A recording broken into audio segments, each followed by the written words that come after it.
Not as a group of strangers that started out like this. How are you? Good for a hug. Nice to meet you. End up looking like this. Well, it has a lot to do with the beach house in New Jersey, a tea shop nobody wanted to work at, and 8 people who absolutely should not have been put in the same building. That's right, today we're covering the entire story of Jersey Shore. Now, reality TV is a new thing we're trying to get into, so tell us if you enjoy it and if you have any recommendations. Alright, now, let's get into it. The idea behind Jersey Shore couldn't have been much simpler. Basically, MTV took 8 of the loudest, most dramatic people they could find, stuffed them into a beach house in New Jersey, and made them work at a t-shirt shop together. That's it. That's the whole plan. And somehow, that was enough to make one of the most watched shows in MTV history.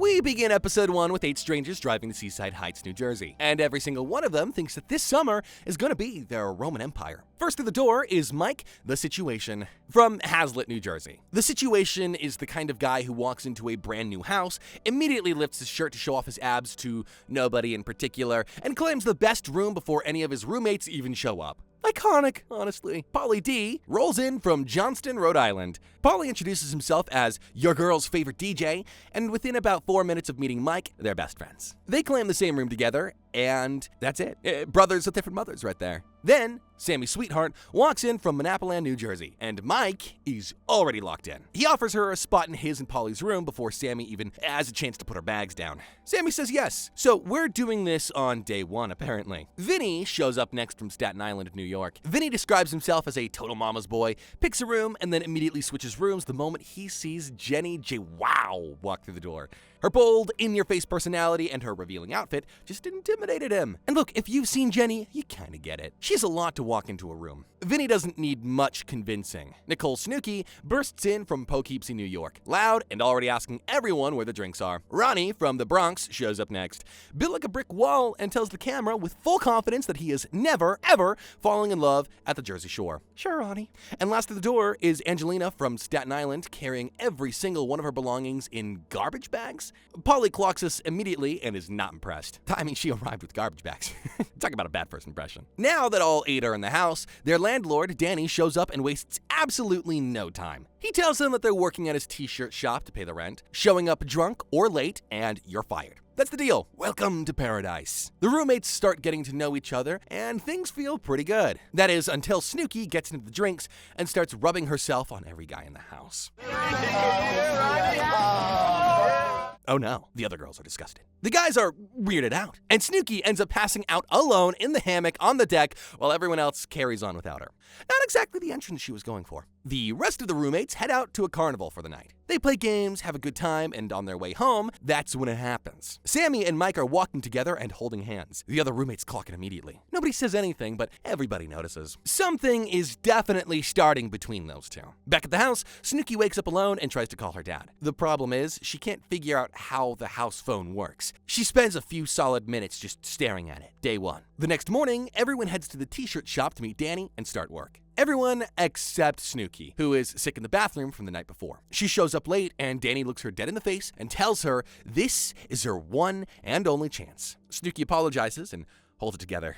Good on her. Back at the house, SNOOKI pulls the group together and straight up asks them why they're shutting her out. And Sammy, bless her heart, tells SNOOKI with zero hesitation that she doesn't want puke breath near her. Damn, Sammy. SNOOKI says she just wants to be liked, and you know what? It actually works. The group forgives her, Vinny says he prayer at dinner. Things feel okay. Well, at least for now. That's when Polly and Mike go full Polly and Mike. They're hanging outside, spot 3 girls walking down the street, and invite them straight into the hot tub. Of course they do. Sammy and Angelina hear about it and want to go upstairs to see what's happening. Ronnie tells them not to. They go anyway. And sure enough, one of the girls had already taken her bra and underwear off in the hot tub by the time they get up there. Sammy sees it. Mike sees Sammy seeing it. Mike gets out of the hot tub. Sammy tells him she doesn't care. Mike gets back in. Day 1, and this man is already doing the most.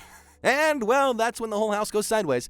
The girls confront the guys, it turns into a full-blown argument out of respect and double standards, and Ronnie, who called this from the jump, points out that he literally told them not to go upstairs. He did tell them. Though through all of this, SNOOKI somehow thinks the entire fight is about her, so she calls her dad and tells him she's thinking about going home. Her dad tells her she's not a quitter, and the other girls talk her out of leaving too. The episode ends with SNOOKI still not sure if she's staying or going. Mike and Sammy's little situation is already on shaky ground, and literally nobody in that house is ready for what the rest of this summer is about to do to them.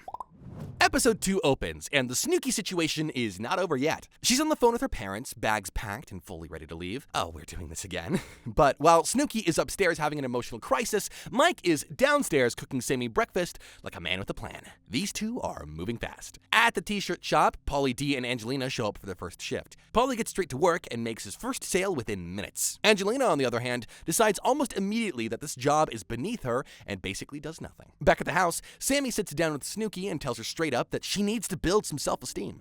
It's blunt, but it works. SNOOKI thinks about it and quietly starts rethinking the whole leaving thing. Meanwhile, Mike, Vinny, and Ronnie are working out together. Everything is fine until Ronnie casually mentions that Sammy is hot. All of a sudden, Mike's whole energy shifts. Oh, so it's like that. He files that away immediately and says nothing. The rest of them head back home after working out. Later that day, SNOOKI comes downstairs with her bags still packed and her decision already made. She's staying. After all that drama on day 1, our girl decided she's not a quitter. Good on her. Cut to the shore store where Mikey and Sammy are working their shift together. Mike wastes absolutely no time. He starts selling underwear that say, "I love the situation," and lifts his shirt for every girl who walks through the door. Danny is watching the sales roll in and loving every second of it. The man turned a t-shirt shop into an abs commercial, and somehow it's working. That night, everyone gets dressed up and heads to Karma Club. Well, almost everyone. Vinny swings by the shore store first to let Mike and Sammy know that they're going out with them. Mike and Sammy are stuck finishing their shift. That's rough. Jenny's boyfriend has been calling the house constantly. Angelina has a boyfriend too, and makes a very loud point of saying she would never cheat on him. At the club, Angelina is dancing with guys all over the place within the first 20 minutes. Vinny is standing there watching her like he can't believe what he's seeing, and neither can we, Vinny. Jenny and Pauly get close to the dance floor and end up kissing, and SNOOKI pulls a guy and brings him back to the house. Big night for everyone. Back at the house, Mike and Sammy are up in the loft talking. Sammy asks Mike if any of the guys had said anything about her. Mike looks her in the eye and lies. He tells her Ronnie hasn't mentioned her at all, and then low-key tries to make Ronnie sound like a jerk. But Sammy sees right through it. She knows. Meanwhile, SNOOKI brings her guy back to the house too, and the two of them are up on the loft talking and eating. That is a solid date by shore standards, but then the guy pukes. SNOOKI goes downstairs and tells everyone her guy is sick. Ronnie and Vinny start laughing and implying that something happened between them before he got sick. SNOOKI looks offended because nothing happened, and they jumped straight to the worst conclusion. She walks the guy home, says goodnight, and that's that. Honestly, a better ending than it could have been. The next morning, Angelina wakes up wanting to know what happened last night. The roommates tell her flat out that she cheated on her boyfriend. Angelina gets defensive and immediately tries to call her boyfriend, who tells her he's in a meeting. Jenny is also dealing with her own guilt because she kissed Pauly D and feels like she technically cheated on her boyfriend too. The morning is a mess, and then Vinny wakes up with one eye completely infected. Pink eye. Ronnie very helpfully suggests it's from dancing with an ugly girl the night before. Thanks, Ronnie. Vinny calls Danny to say that he can't make it to the shore store, and Danny tells him to find someone who can cover his shift. Sammy steps up and covers part of it. Vinny goes to the doctor, and it is confirmed that he's got pink eye, and somehow walks out with permission to go out that night anyways. That night at the Bamboo Club, Mike finally makes his move on Sammy, and they're kissing.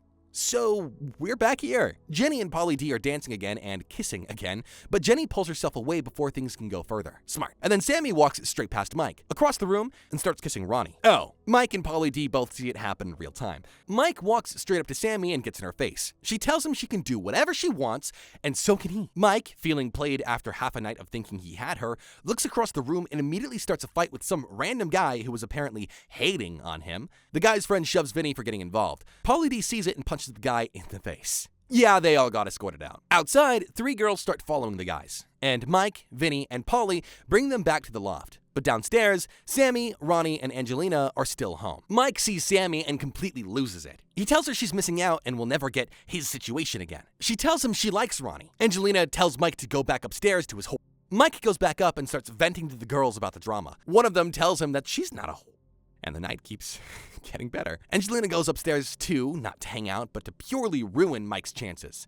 It works. The girls leave. Mike goes downstairs and calls Angelina fat. Jeez, these two need to take a chill pill. The episode ends with Ronnie and Sammy snuggled up on the loft bed while Mike watches the sunrise alone, thinking about how fast everything flipped on him. It's almost poetic. The love triangle is real now, and it's only episode 2. Episode 3 opens the morning after the club, and the house is still processing. Jenny comes downstairs looking a little confused. She tells everyone she dipped out early because she wasn't feeling herself. Ronnie immediately goes, "You should have left an hour earlier, girl." The guys fill her in anyway. Polly tells her flat out that they were kissing at the club. Tongue and everything. Jenny acts surprised, like she barely remembers. Polly is not buying it for 1 second, and says exactly that in his confessional. "Neither are we, Jenny." Over at the shore store, Mike and Sammy and Ronnie are all working the same shift. Our tanned little love triangle all in one building. Great. Mike pulls Sammy aside outside the shop and tells her that she's very, very pretty. Sammy smiles, thanks him, and calls him a gentleman, then goes straight back inside to chat with Ronnie. Mike watches from a distance and tells the confessional camera he's planning to let Sammy get close again and then rip the rug right out from under her. "Sir, you have known this woman for less than a week." Back at the house, Snooki introduces the world to her love of pickles. She likes to suck the juice out first. Every guy in the living room is watching her do this. Of course they are. Back at the house, Ronnie and Sammy are chatting about where things are going between them. Mike is still hovering, still jealous, still talking about it in every confessional he can find. And Ronnie vents about it later to Jenny back at the house. And Jenny tells him straight. The more Mike talks about this, the more he's pushing Sammy towards Ronnie. Which, yeah, accurate. Outside the house, Jenny is sitting on the steps waiting for her boyfriend Tom to arrive. Tom shows up with his friend Jay and brings Jenny flowers. She feels incredibly guilty. Angelina also has guests. Her 2 friends, Lana and Elena, come to visit, and Angelina invites her boyfriend Mike to meet them all at Karma that night. He says he'll try. He does not sound enthusiastic. That night, everyone heads to Karma. At the club, Angelina finds her boyfriend, and the vibe is immediately off. He's not into it, not giving her anything, and keeps saying that he has a bad feeling. About what, exactly? Then one of Angelina's friends casually mentions to Snooki that Angelina's boyfriend is currently going through a divorce. As in, he's still married? Oh. Snooki's eyes go wide. The conversation between Angelina and her boyfriend blows up, and they break up right there at the club. He says he's done. Angelina says she's been done for weeks. You have not been done for weeks, ma'am. Angelina goes home early with her friends while the duck phone back at the house starts ringing off the hook. It's her now ex-boyfriend calling over and over. Ronnie picks up, Angelina refuses to come to the phone, and the duck phone was just not built for this, man. Up in the guest room, Tom tells Jenny if she ever does anything like this with another guy, he's out. Jenny nods and says nothing. She knows exactly what she did. The next morning, Tom leaves and Jenny decides not to tell him about Polly yet. She watches him walk out and goes back inside. Meanwhile, it's Vinny and Angelina's shift at the shore store. Vinny shows up on time, Angelina does not. She's on the couch at the house, dressed, doing absolutely nothing. Vinny heads in alone, and the store manager, Samson, gets straight to work with him. Eventually, Angelina strolls in late with zero explanation. Samson asks her why she didn't call ahead, and Angelina tells him that she didn't have the store's number. Samson points out that the store is literally around the corner from the house, and she tells him to be realistic. Danny rides over on his bike, comes to the house, and asks for Angelina. Snooki goes in to get her. Angelina tells Snooki to tell Danny he can come talk to her in the bathroom. In the bathroom? And Danny goes up anyway. He stands outside the bathroom and tells her this kind of disrespect after everything is provided is not something he'll accept. Angelina barely responds. Danny fires her on the spot. No work, no house, pack your bags, and that's that. So I guess you're fired. So you're leaving, you're packing your bags? Angelina comes downstairs while everyone's eating dinner and tries to see if anyone wants her to stay. Nobody does. Polly makes it clear nobody's begging. Sammy says she's glad Angelina is leaving. Sammy, you were literally upstairs chatting with her. Angelina grabs her garbage bags, the same ones that she arrived with, and walks out the door. 7 roommates left. Ding dong! After dinner, Jenny picks up the duck phone and calls Tom. She tells him she has something to say, and it's not good. She tells him she hooked up with Polly at the club. Tom sighs, then hangs up. Just hangs up the phone. Jenny stares at it and quietly declares herself single. Meanwhile, Snooki's best friend, Ryder, comes to visit. The two of them go out to a bar, and nobody's matching their energy, so they head back to the house. Ronnie and Sammy decide to hit the boardwalk together. They invite Mike. He declines, still not wanting to watch those two exist near each other. Classic Mike. Ronnie and Sammy go off and have a genuinely sweet little date, playing games on the boardwalk and getting stuffed animals. Back at the house, Mike, Snooki, Ryder, Vinny, and Polly all pile into the hot tub. Snooki ends up making out with Ryder, then with Mike, and the guys are very much enjoying the evening. Ronnie and Sammy, completely unbothered, come back from their date and head upstairs into their own little bubble. Two very different nights happening under the same roof. The next morning, Polly puts charcoal into a gas grill and nearly blows up the entire backyard. Somehow, they salvage enough food off of it to eat. Nobody questions how that grill is still standing. And that night at Karma, everyone's out. Ronnie and Sammy are together at first, then separate to do their own thing. Ronnie starts dancing with a big group, just having fun on the floor. Sammy spots him dancing near another girl and gets jealous. So she walks over to a cop she knows at the club, slips him her number right there in front of everyone, purely out of spite. Jenny sees the whole thing happen, and instead of minding her business, Jenny walks straight over to Ronnie and tells him his girl is out there handing out her number. Jenny, who literally just cheated on her own boyfriend 2 days ago. Ronnie sees it, gets mad, and leaves the club without making a scene. Jenny follows him home to make sure he's okay. Sammy looks around the club, asks Polly and Vinny where Ronnie went, and finds out he left with Jenny. Sammy storms out and heads home furious. The episode ends with Sammy walking to the house ready to confront them both, and Ron and Sam's first real fight has not even fully started yet. We pick up right where we left off for the next episode. Ronnie is back at the house, shirtless and fuming in a towel, and Sammy storms in right behind him. Sammy doesn't understand why giving her number to a cop is a problem. Ronnie doesn't understand how she doesn't understand. They scream at each other for a few minutes while Sammy pulls out her hair extensions, which is somehow the funniest detail of the whole argument. This is their first fight. They have known each other for maybe 5 days. Then, just like that, the screaming stops and they're both sobbing. Sammy tells Ronnie he's her best friend in the house and that she can't lose him. Ronnie, standing there in a towel, starts crying too. And just like that, it's over. The same night, Mike spots 2 girls and brings them back to the house with Polly. They get them in the hot tub and take them upstairs. Polly's girl claims she's on her period and refuses to take her pants off. Mike is making progress with his girl until she suddenly says something about her mom, and both girls get up and leave. Both of them. Gone. Mike is standing there asking, "What's going on? You hungry?" Oh my gosh. Sir! The next morning, Jenny gets on the duck phone and calls Tom to apologize for what happened with Polly at the club. Tom tells her he's never coming up there again because there will be a fist fight. Jenny tells him she would give up anything to have Tom in her life. Anything except apparently Polly D on a dance floor. Meanwhile, at the shore store, Ronnie and Sammy are working the same shift together after last night's drama. And the whole thing is just painfully awkward. They literally just cried in each other's arms a few hours ago, and now they're folding t-shirts together. But by the end of the night, Ronnie pulls Sammy aside, calms her down, and actually gets through to her. He tells her she's special to him and he means every word. Sammy melts. Of course she does.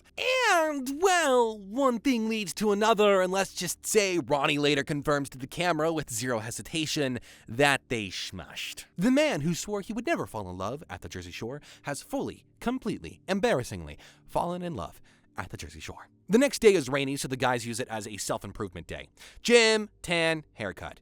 At the barbershop, Ronnie gets called out by the guys for falling in love with Sammy, which directly breaks the rule he set for himself on day 1. Ronnie fires back that Mike would bang a Gatorade bottle if it had a pulse. Probably the most accurate thing anyone has said all season. Meanwhile, SNOOKI is having a rough one and she misses her mom. So she picks up the duck phone to call her. The duck phone, as always, makes everything more dramatic than it needs to be. And SNOOKI gets emotional on the call, and honestly, it's kind of sweet. Underneath all the wildness, there's just a girl who misses her mom. That night, everyone heads out to the club. SNOOKI goes absolutely wild on the dance floor, doing back handsprings with full commitment, and Jenny is cheering her on like a proud parent. Nobody saw that coming. SNOOKI ends up hitting it off with a guy she keeps calling Ron, who his actual name is Russ, and he piggybacks her back home. Meanwhile, Mike and Polly meet some girls at the club and walk out with them. Then they spot 2 different girls arriving in a convertible and ditch the first girls on the sidewalk without a second thought. Not even a goodbye. Back at the house, the convertible girls want nothing to do with the hot tub. The hot tub hate is non-negotiable. Then the original girls they ditched on the sidewalk show up at the house to confront them. Mike and Polly decide if these girls walked all the way here after being publicly ditched, they must be down for anything. So they escort the first girls out and welcome the sidewalk girls upstairs. The audacity. Mike tells the camera that one of the girls was cuter than the other, and Polly ends up with the grenade. Polly is not happy about this. He describes his girl as absolutely busted and decides he is done taking one for the team. He abandons Mike completely and flees the scene. Mike describes what happens next like being left on a beach at Normandy without a bulletproof vest. He is so dramatic. The grenade keeps talking and won't stop, killing the whole vibe. She's not even impressed by the hot tub. She looks at it and goes, "This is a sick hot tub." If it was hot, Mike eventually escapes with his girl, leaving the grenade alone on the roof. But just as things are finally moving in Mike's direction, the grenade marches into the bedroom and announces she needs to leave. Both girls end up leaving. Again. Polly is furious and he's like, "This should be strictly business. Jacuzzi, bedroom, take care of business, and then I gotta go to bed." The man sure has a system. Cut back to Snooki and Russ, who have gotten completely lost on the way home and end up on the beach together watching the sunrise. Only Snooki could turn completely getting lost into a cute moment. Warm and fond, she's having the time of her life. Later, Tom calls back on the duck phone with some news of his own. He had someone keeping an eye on Jenny at the store, and that someone saw her with Polly. So he was spying on her. Oh, and by the way, the guy Tom sent to do the spying, that's Russ. The same Russ who was just piggybacking Snooki home and sleeping on the beach with her all night. Small world. Jenny over here is running surveillance on her at the store. She denies anything serious happened, just dancing, nothing more. Tom is not buying it. That's when Snooki swoops in, grabs the phone, and tells Tom that they were all just dancing together as a group and nothing serious happened. Snooki coming in as the unlikely peacemaker. Later that same day, Snooki's mom comes to visit. It's her mom's birthday, and Snooki is genuinely emotional about seeing her. It's been about 2 weeks since they've been apart, and that's the longest they've ever gone without seeing each other. Aww. They spend some quality time together, and it's actually really sweet to watch. But when her mom eventually leaves, Snooki falls apart completely. She needed that visit more than she knew. And just when it feels like the day might actually end on a sweet note, that night the whole group heads out to a bar. Everything is going fine. Everyone is having drinks and having a good time. Normal night. That is, until some guys at the bar start stealing shots right off the counter. Mike orders more. Snooki, who is not the type to let that slide, walks straight over and tells one of the guys to get out of their faces. It's not for you! Oh no. The guy turns around and punches Snooki directly in the face. The screen goes black. MTV cuts the actual footage, but the audio is there, and when they cut back, Snooki is on the floor sobbing hysterically. Jenny immediately swings her purse at the guy's head, and the rest of the house rushes in. The guy walks outside and gets arrested on the spot, and good. The roommates rally around Snooki, and for a moment, all of the drama, all of the love triangles, all of the nonsense just disappears. Because when one of them goes down, the rest of them show up. Every single time. Episode 5 takes things somewhere nobody was prepared for. The house comes back from the bar and Snooki is shaken up. The girls take her to the bathroom, put ice on her face, and wrap around her. That's what you do. Vinny is genuinely furious, pacing around and ready to fight anybody connected to the guy who threw that punch. Ronnie goes into Snooki's room later and tells her straight up that they all have her back and they all love her. And he means it. Then Mike walks in right after Ronnie, stands there for about 30 seconds, says basically nothing, and leaves the moment Ronnie does. Just enough of an appearance to look like he showed up. Ronnie clocks it immediately and tells Sammy he's annoyed that Mike was standing right there buying drinks before it happened and did absolutely nothing when it went down. And he's not wrong. The next morning, Ronnie's family rolls in to visit. Ronnie wants Sammy to come onto the boardwalk with him for lunch, and Sammy takes forever to get ready. Forever. Ronnie is outside in the heat with his family waiting, while Sammy is still doing her hair inside. His mom is not impressed. Eventually, Sammy comes out and they all head to the boardwalk together. Despite the rocky start, Sammy does her best to make a good impression. And by the end of lunch, Ronnie's family loves her. Ronnie tells the camera that Sammy is the first girl in a long time he's felt this way about. He also mentions his mom has met 3 other girls before her. Sir. The good mood takes a hit when Snooki gets a call that the guy who punched her has been bailed out of jail. Oh. Snooki is scared and upset all over again, but Jenny and Sammy are not about to let her sit in that feeling all day. The girls take her out, they go to the spa, they have their own little girls outing, and it's exactly what Snooki needed. That's what real friends do. By the time they get back, Snooki is in a much better place. Mike decides to cook dinner for the house, which is genuinely nice of him. We'll give him that. But then, Mike leaves his plate on the table when he's done eating, just sitting there, like someone else is going to come pick it up for him. Sammy clocks it immediately and calls him out. Mike responds by basically implying the girls should clean up since the guy's cooked. Ronnie steps in and shuts it down. The whole thing becomes a whole thing over a dirty plate. Mike ends up sulking about it for the rest of the night because that is who Mike is. The following day, the whole group takes a boat trip together. They head out to a spot where everyone is partying from boat to boat, swimming around in the water, just living their best shore life. This is the most fun they've had all season. When it's time to leave, SNOOKI is not ready. She met a guy on one of those other boats and she wants to stay a little longer. Ronnie is having absolutely none of it. He swims up to the boat she's on and throws her into the water. She's overboard. Back at the house, Mike is on the phone calling every girl whose number he's ever gotten. He tells the camera that 5 out of 10 girls will answer, as long as you keep calling.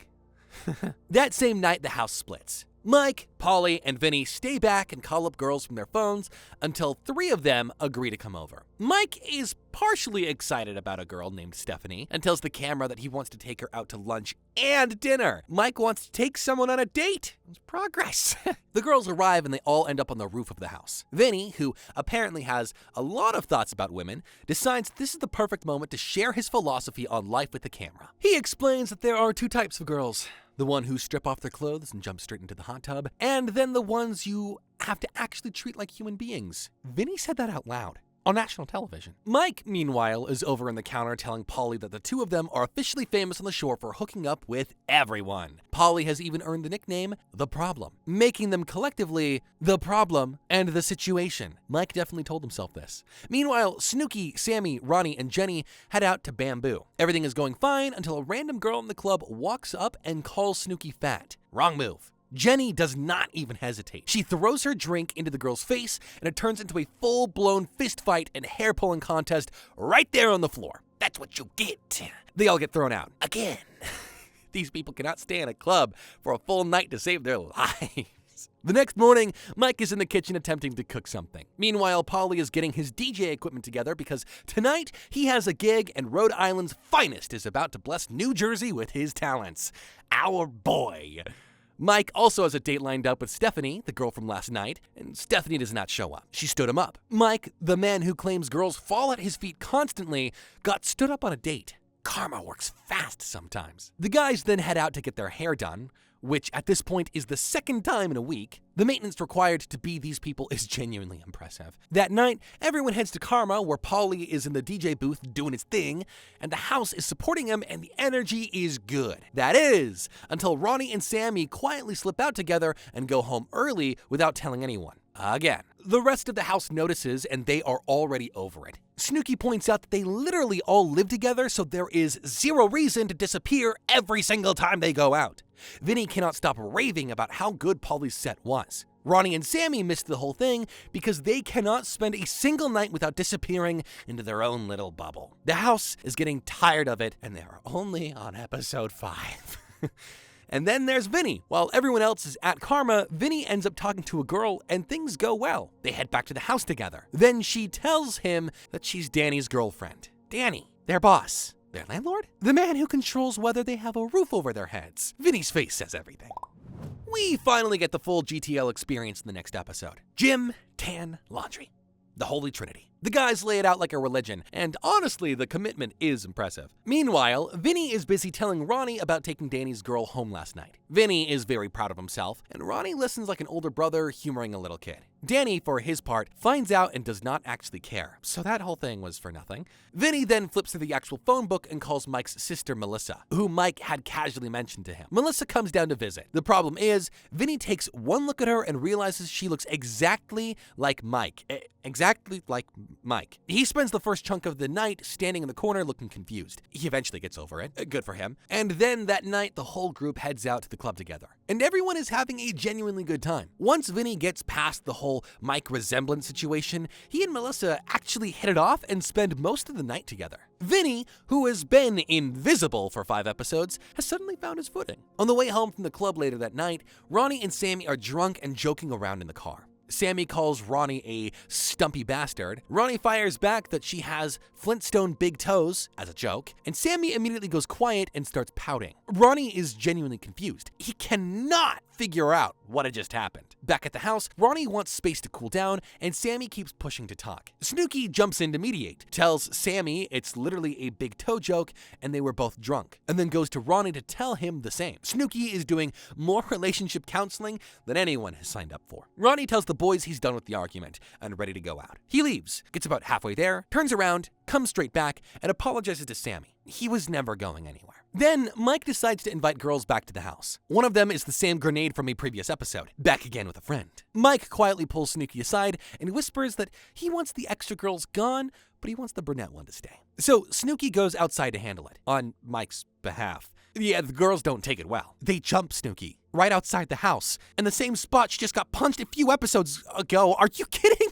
Oh my. The whole thing becomes a brawl on the front steps because Mike didn't want to have an uncomfortable conversation himself. Mike sent SNOOKI to do his dirty work, and poor SNOOKI paid for it. SNOOKI is furious and lets Mike know it afterwards. The next day, Vinny's family rolls in to visit. His mom Paola, his whole crew, the full Italian experience. Paola shows up with enough food to feed the entire boardwalk. Trays of ziti, bread, the whole experience. This is the most wholesome thing that has happened all season. Paola does everything for Vinny while she's there, vacuuming, bringing him socks and underwear, and Vinny sees absolutely nothing wrong with this. The whole house sits down and eats together, and for a little while, everything feels genuinely warm and normal, until it doesn't.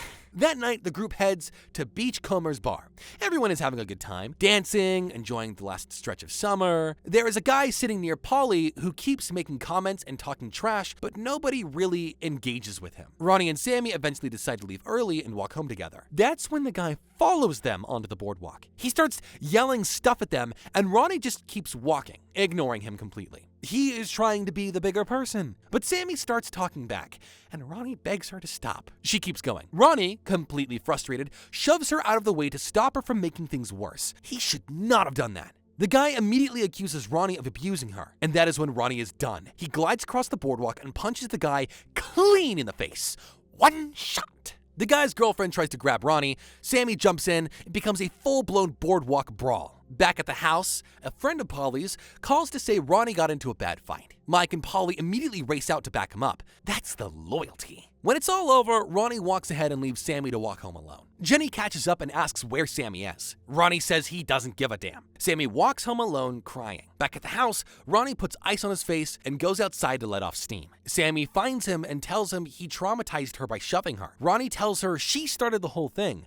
Both of them are right, both of them are also wrong. Ronnie eventually apologizes for the shove, they hug, and they make up, because of course they do.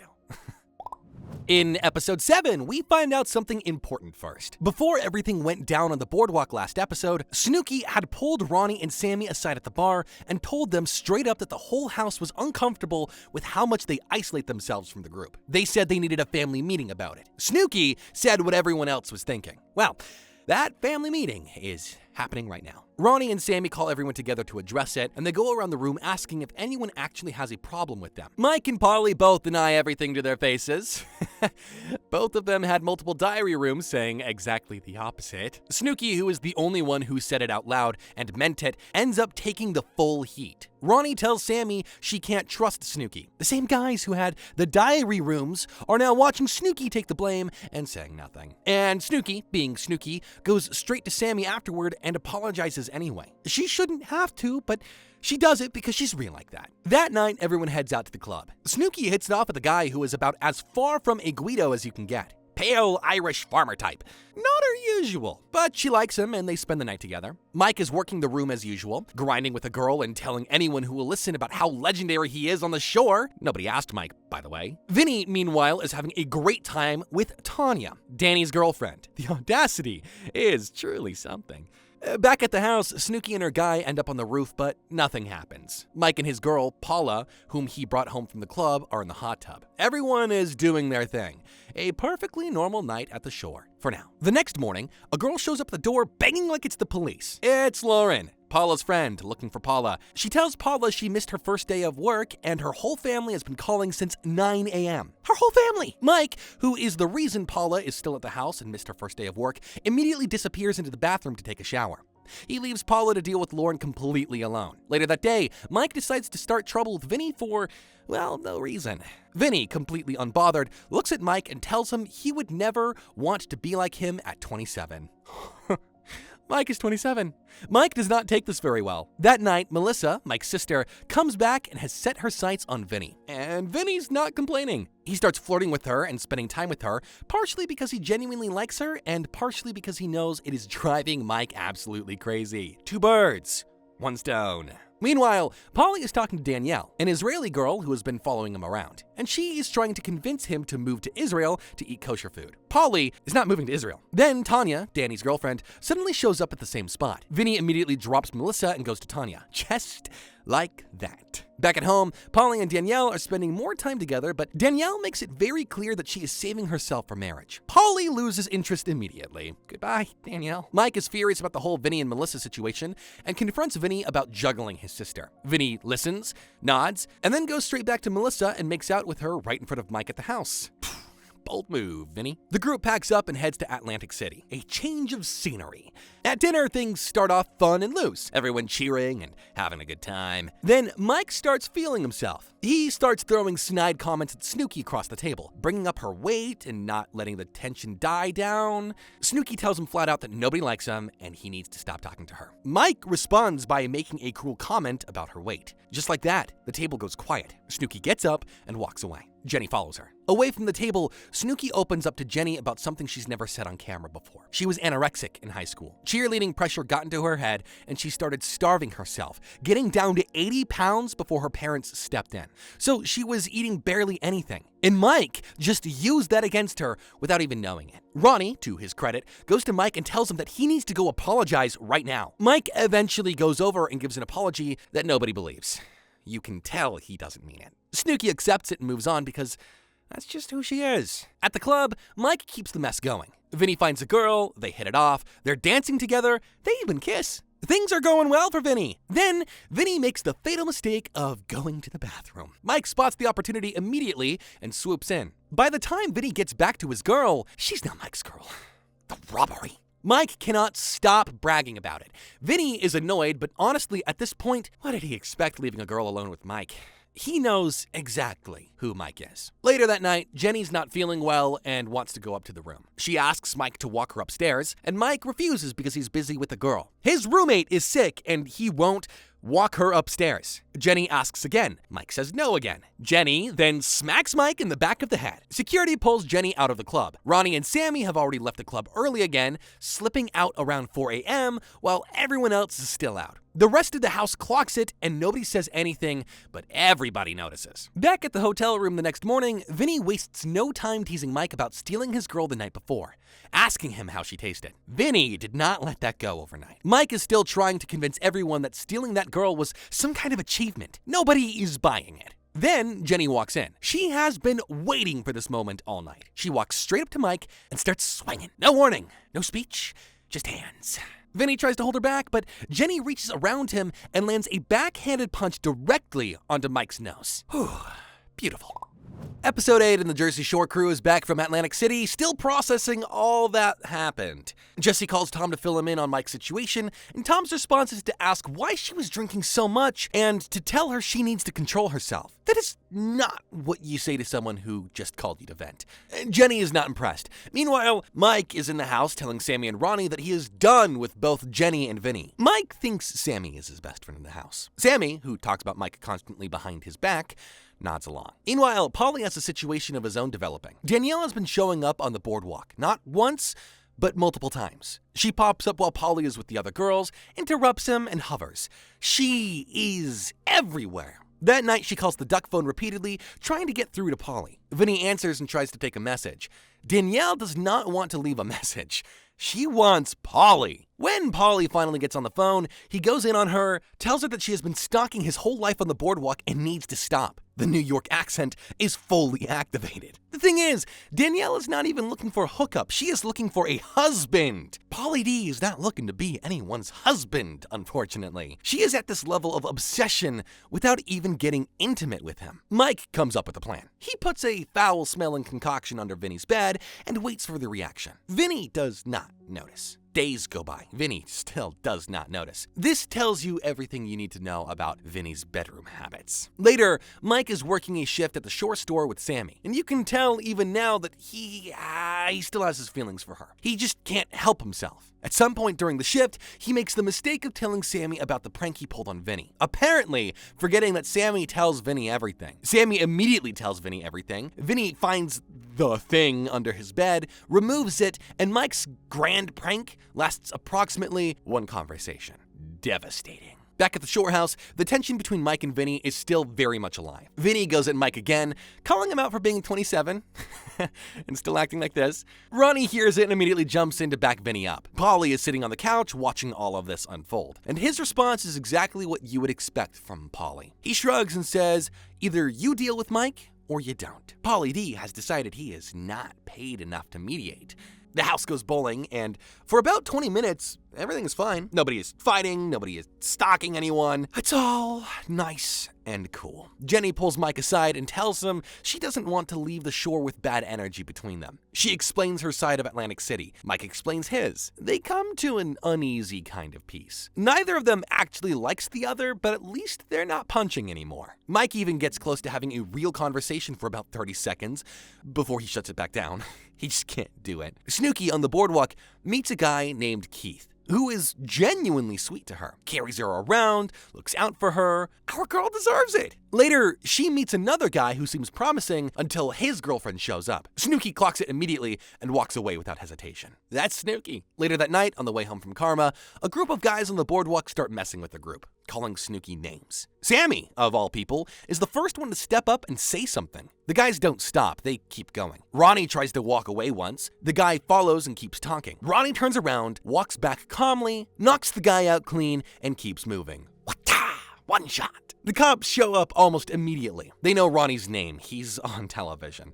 They arrest him for aggravated assault right there on the boardwalk. SAMMI watches Ronnie get taken away and has to walk back to the house alone. The episode ends at the shore house, one person down. One episode left, and Ronnie's spending the night in jail. The summer is almost over, and these people cannot stop.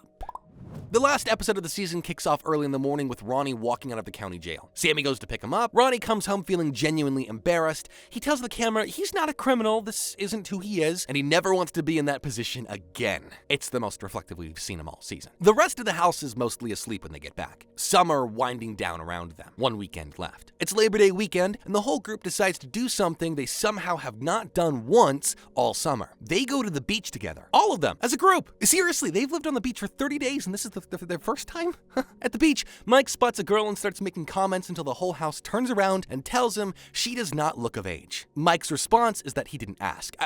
What? Huh? The entire group shuts it down immediately, as they should. Back from the beach, SNOOKI's on a mission. She calls Keith for a date, and Keith responds like someone who has never been asked out before in his life, confused and asking if he needs to check with his friend first. Oh, Keith. SNOOKI hangs up and heads to the boardwalk on her own to find a man the traditional Jersey Shore way. Out there, she runs into someone she thinks is her ex-boyfriend. He doesn't acknowledge her. She comes home upset. That night, Mike finds SNOOKI crying and actually tries to comfort her, telling her any guy who doesn't want her is the one missing out. It's the most sincere Mike has been all season. They end up in the hot tub together. One final hot tub moment. SNOOKI, being SNOOKI, bounces back by the end of the night. She always does. The boys go out for one last boys' night, while Ronnie and SAMMI stay back and have the most important conversation they've had all summer. They talk about whether this thing between them will actually work outside of the shore house. Both of them agree that they want to try. After 30 days of fighting over nothing, making up over everything, and somehow still choosing each other every single time, they decide to give it a real shot. Yeah, good for them. The next morning, everyone packs up. Before they head out and sit together one last time for breakfast around the same table that has always seen so much drama, so many arguments, and so many late night plates that nobody cleans up, they go around talking about what the summer meant to them and what they're taking away from it. Even Mike, in his own way, seems to mean it. Nobody knew they were making history. SAMMI says they'll never have this experience again, and she's right. Except she's also completely wrong because they absolutely will. They just don't know it yet. Maybe we should get a shore house next summer. One by one, they pack their stuff into cars and drive away from the shore house. SNOOKI is the last to leave. The cameras follow each of them, and the season ends with 8 people heading back to 8 different lives, changed just enough to make them want to come back. And they will. 6 months after leaving Seaside Heights, Ronnie and SAMMI broke up at the reunion. Jenny is still with Tom, SNOOKI has a new boyfriend, and somehow all 8 of these people agreed to do it all over again. Oh, and one more thing. Remember Angelina, the one who left early with her garbage bags and 0 regrets? She's back. Miami is about to find out what that means. New city, new house, new job, same chaos. Oh, help me. In Season 2, Episode 1, summer is over. Jersey Shore is not. The whole crew is heading to Miami, and honestly, after everything that went down last season, a change of scenery might be exactly what these people need. Might be. Well, Mike and Polly decide to road trip the whole way down together. Snooki and Jenny hop in a car together, and the rest of the cast fly down separately. 2 groups, 1 destination, 0 chill. On the road, Mikey and Polly make a pit stop in South Carolina to buy fireworks because of course they do, and they manage to get their truck stuck in a cornfield. A cornfield? The tow truck they call also gets stuck in the same cornfield. A second tow truck has to come rescue the first tow truck. Mike looks at the camera and asks, who does AAA call when AAA gets stuck? Nobody has an answer for that, Mike. Meanwhile, Snooki and Jenny pull over at a restaurant on the way down and order fried pickles for the first time. Snooki takes 1 bite and declares it a life-changing experience. She is not being sarcastic. Everyone eventually makes it to the Miami house, and it is a serious upgrade from the Seaside Heights. Bigger, nicer, and there's a poster on the wall that reads, "In Miami, no one's ugly after 2 a.m. The house knows its audience. Mike and Polly arrive first and immediately claim the best rooms. Then the door opens and Angelina walks in. The boys are shocked. Mike admits in a confessional that he didn't really want her there, but they don't hate on anybody, so they just let her room with them. How generous. Sammy arrives next, and the greeting between her and Angelina is immediately awkward. Sammy tells Angelina she's heard she's been talking trash. Keep in mind that this is happening within the first few hours of day 1. Vinny shows up, then Ronnie. Sammy is nervous about living in the same house as her ex again. She still has feelings for him, and she is not hiding it very well. Ronnie and Sammy are civil to each other, but the tension between them is loud. Like, very loud. Jenny and SNOOKI are the last ones to arrive. They walk through the door, clock Angelina immediately, and do not acknowledge her. Not even a look. SNOOKI says in a confessional that Angelina has been talking trash about them all off camera, and she is not here for it. Neither is Jenny. Shortly after settling in, a shelf in the closet collapses, and Ronnie's signature homemade cocktail, Ron juice, spills all over Sammy's clothes. Whew.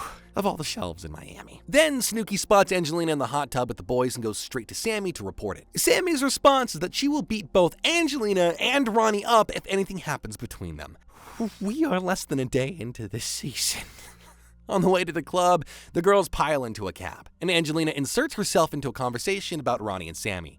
Nobody invited her into that conversation. The whole cab erupts. You want to try to hit me out right now? Jenny confronts Angelina about putting her on blast during a phone call in Atlantic City. The boys are in their own van riding in complete silence. They know the girls are about to tear into one another, and they are staying as far away from that as possible. At the club, everyone splits off and Angelina stays away from the group. Ronnie and Sammy get into it at the club, first night in Miami. On the way home in the cab, Ronnie calls Sammy the worst thing you can call a woman, right in front of SNOOKI, Jenny, and Vinny. There is dead silence. Ronnie and Vinny get out and go back to the club while the girls head home. Back at the club, Ronnie is a completely different person without Sammy around. He is dancing with girl after girl, grinding on everyone, fully living his best life. The situation watches all of this and tells the camera that Ronnie is hooking up with grenades and landmines and loving life. His name is Ronnie, but you can probably call him Sloppy Joe. Only Mike could come up with something like that.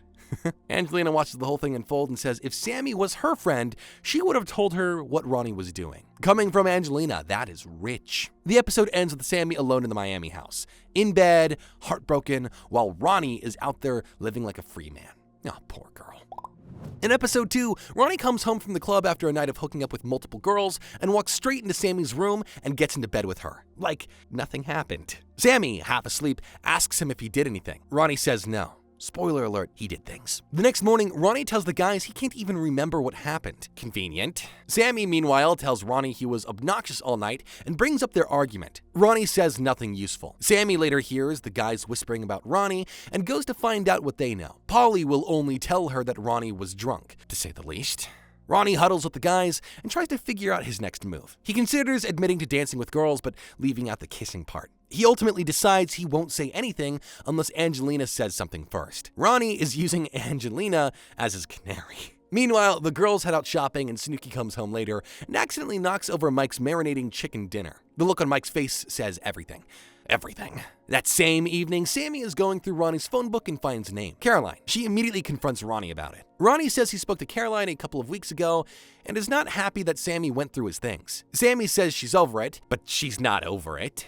Meanwhile, Ronnie opens up to Jenny about what actually happened at the club that night. He tells Jenny before he tells Sammy. Jenny later pulls SNOOKI aside and tells her that Angelina has apparently been making derogatory comments about SNOOKI's boyfriend. Ooh. SNOOKI decides she's going to handle this personally. She confronts Angelina directly. Angelina denies everything and tells SNOOKI she doesn't even know her. Jenny jumps in and accuses Angelina of running her mouth to people back home. Angelina keeps denying it, and Jenny looks at her and says, "Sleep with one eye open."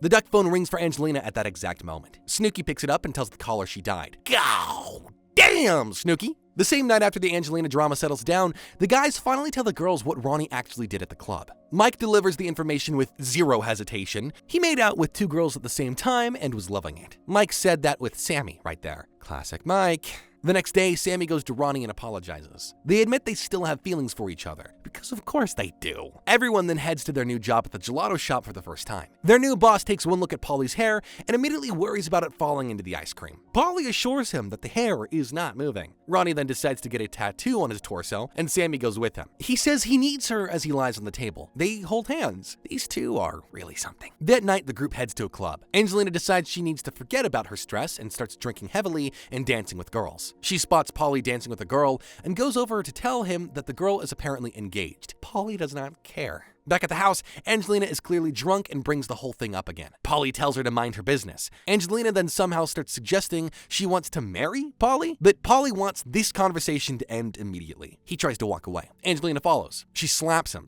She slaps Polly D. Mike tells her she is drunk and needs to go to bed. Angelina does not want to go to bed. Mike and Polly walk away together.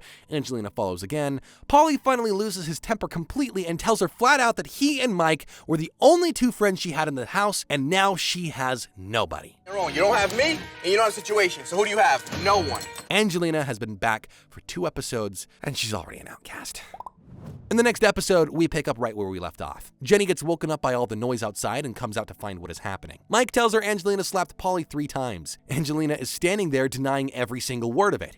She slapped him. We all saw it. Polly calls her bipolar, Mike wonders if she is delusional, and Angelina insists that she has nothing to do with any of this. She damn sure has everything to do with this. Jenny, surprisingly calm, ushers Polly inside and tells Angelina that they will deal with the issue in the morning. The next morning, Jenny, Ronnie, and Vinny head to their first shift at the gelato shop. The owner, Enzo, immediately calls Vinny by his full name, Vincenzo, and Vinny loves every second of it. His thick silicone hair is also a topic of conversation. Back at the house, Angelina wakes up and genuinely cannot remember what had happened. Mike tells her flat out that she smacked Polly 3 times and caused a scene. Angelina goes to Polly to apologize and tells him that she was really drunk because she doesn't feel comfortable in the house. A bold thing to say to the man you assaulted. Polly accepts the apology but makes one thing very clear. They can be roommates, but that is as far as it goes. Polly D said what he said. Mike starts feeling bad for Angelina and pulls the group aside without her. He tells the girls they need to bond with Angelina and give her a fresh start based on how she's acting now, not how she acted before. The girls are not thrilled about this. That night, everyone heads to the club and SNOOKI comes out in her full leopard print proof look. Vinny tells her that she looks hot. SNOOKI asks him if he's trying to smoosh right now. Vinny does not say no. And at the club, SNOOKI pulls Angelina aside and tells her that she knows what it feels like to be the outcast because she lived it last season. She tells Angelina to just admit she talked trash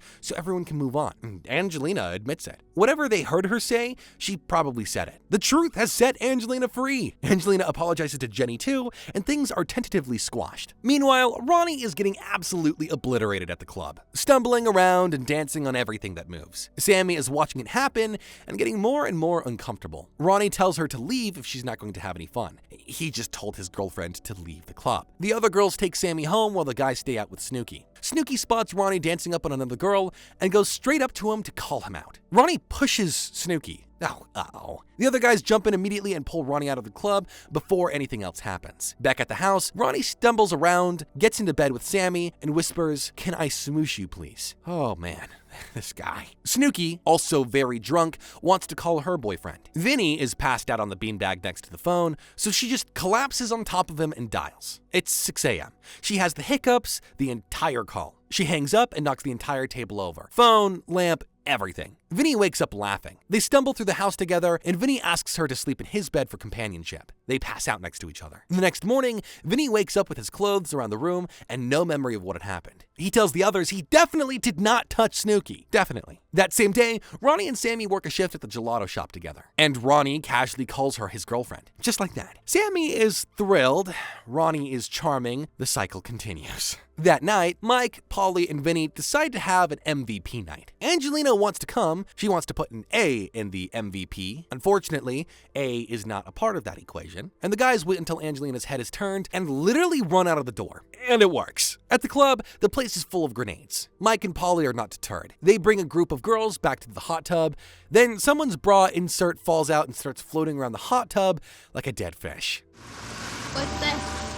The guys then play catch with it. The girls immediately leave after that. Mike describes the evening like a nature documentary about surviving in the wild. The next day at the gelato shop, Snooki discovers she cannot see over the counter and cannot reach the ice cream because she is too short. She needs a stool. Mike, feeling bored, takes his shirt off and stands outside to draw on customers. Snooki tells the camera that he looks like a dirty old man outside an ice cream shop with his shirt off. Yeah, she's correct. Later, Sammy tells Ronnie she doesn't want to go out that night. She's expecting him to stay indoors with her. It is a test. Ronnie goes out with the guys anyway. Snooki and Jenny watch it all happen, and both of them are starting to feel like they cannot keep what they know about Ronnie to themselves much longer. Something concerning is coming. The next episode opens with Snooki finding out that her boyfriend Emilio has been unfaithful. She calls him, and he actually admits it on the phone, then immediately tries to take it back, claiming he was joking. He was not joking. Snooki is furious. Jenny gets on the phone and tears into Emilio, telling him he is a drunk skank with no job and needs to get it through his head. Jenny said exactly what needed to be said. The girls then proceed to smash every dish in the house. Every single dish. Snooki gets the best chatter. Sammy half-heartedly breaks one small piece. One piece, Sammy. Meanwhile, Ronnie comes home at 6 a.m. after telling Sammy he would only be out for an hour. He doesn't even stop by her room. Sammy goes to his room instead. She stands over him and asks him if it was worth it. Ronnie calls her the B word. Again. They break up. Again. Ronnie delivers what might be the most self-aware thing he has ever said. You are just beating a dead horse, and if the horse is dead, you have to leave it alone. Ronnie just said this about his own relationship. Sammy says she is done. Ronnie gives her a hand gesture that says he has heard this one before. There's trouble in paradise again. The next day, all four girls head out to lunch together. Sammy is trying to take her mind off of Ronnie, but she can't help herself. She asks the girls directly what Ronnie does at the clubs when she's not there. Angelina was with the guys and saw everything. She says nothing. Jenny opens her mouth like she's about to say something real, and then pivots towards talking about spicy mayo. Snooki can't even look Sammy in the eye. And Sammy notices every single time. Jenny, Snooki, and Angelina all saw what Ronnie did at the club. The longer they wait to tell Sammy, the worse it's gonna get. And all three of them know it. Something has to give. The same evening, Mike decides to cook Sunday dinner for the whole house, complete with champagne. The organization of the refrigerator is described as problematic. Everyone sits down to eat and they play a game where they have to answer questions. Ronnie pulls a slip of paper that asks if he has ever cheated on his girlfriend. His first answer is no. Then he thinks about it for 2 seconds. Then his answer changes to, well, yeah. The table goes quiet. Mike tells the camera it is only a matter of time before Sammy puts 2 and 2 together. That night, everyone heads out to the club. Ronnie and Sammy are fine at first, but it does not last long. Ronnie tells Sammy that their relationship is not working, and when she asks why, he tells her it's because of her. Because of her? Sammy fires back that he will never find someone like her. Then Ronnie gets into a cab. Sammy knocks on the window, but Ronnie ignores her the entire time. Jenny tries to stop Sammy from running back to check on him, asking her why she would run back to someone who just called her the B word. Sammy runs back anyway. She finds Ronnie at the next club, even drunker than before, telling her he hates her so much because he loves her. These are real words that come out of a real person's mouth. Sammy takes him home, puts him in bed, and finds him a cooking pot from the kitchen to throw up in. Ronnie tries to get up and falls into the corner of the wall. Twice. The next morning, Ronnie graduates from vomiting to burping. It's progress. Sammy checks on him, and they end up snuggled on the couch together and exchange I love yous. Sammy tells the camera she's happier with Ron than without Ron. Ronnie says he will take it day by day. The dead horse lives again. Jenny and Snooki have made a decision. They head to a cyber cafe and sit down at a computer and type Sammy an anonymous letter in all caps, telling her exactly what Ronnie has been doing at the clubs every night. Every kiss, every girl, every dance, all of it. In all caps. The plan is to slip it into Sammy's drawer and let her find it without knowing who wrote it. While they are sitting there typing, Sammy is out telling Angelina that she would be absolutely furious if any of the girls knew what Ronnie was doing and stayed silent about it. She would be furious. The letter is being typed as she says this. The episode ends with Jenny and Snooki folding the letter up and heading back to the house fully committed to the plan. Whew, something is about to blow up. In episode 5, Snooki and Jenny head out to a gay Pride Week party in Miami and have a genuinely good night out dancing with everyone. Our girls are living it up. When Snooki gets home, she calls Emilio, and it goes badly immediately. They fight over him wanting to befriend lesbians at a party, and Snooki tells him straight up that he makes her life miserable. She is in Miami trying to have a good time, and she cannot be herself when she misses him this much.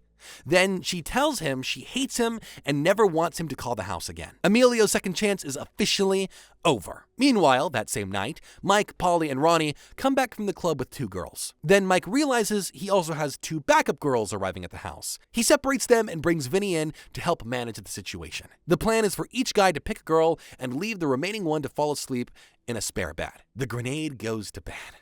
And the plan somehow works. Mike takes his girl to the smash room. Polly and Vinny also sort themselves out. The next morning, there are girls everywhere, and nobody seems particularly bothered by this. A normal morning at the Miami house. The next day, Mike decides to skip the gym, but he is doing laundry, tanning, and getting groceries. Before he leaves, he asks Angelina to help clean up while he's gone. Angelina says she doesn't care and stays on the phone. She then lies and says she cleaned the sink. She did not clean the sink. Mike comes back and calls her a dirty mess. Angelina explodes in his face. It turns into a full-blown screaming match. Mike later apologizes and describes himself as a softie and a sensitive dude. Mike, the situation, said that. That evening, Mike, Polly, and Ronnie cook Sunday dinner while Angelina sits at the table brewing tension. Snooki is all quiet all throughout dinner, still sad about Emilio. Polly asks how she's doing. Snooki says she is done being sad and tomorrow she's going out to have the time of her life. After dinner, Snooki grabs every photograph she has of Emilio and burns them in the backyard. The whole house stands around watching like it's some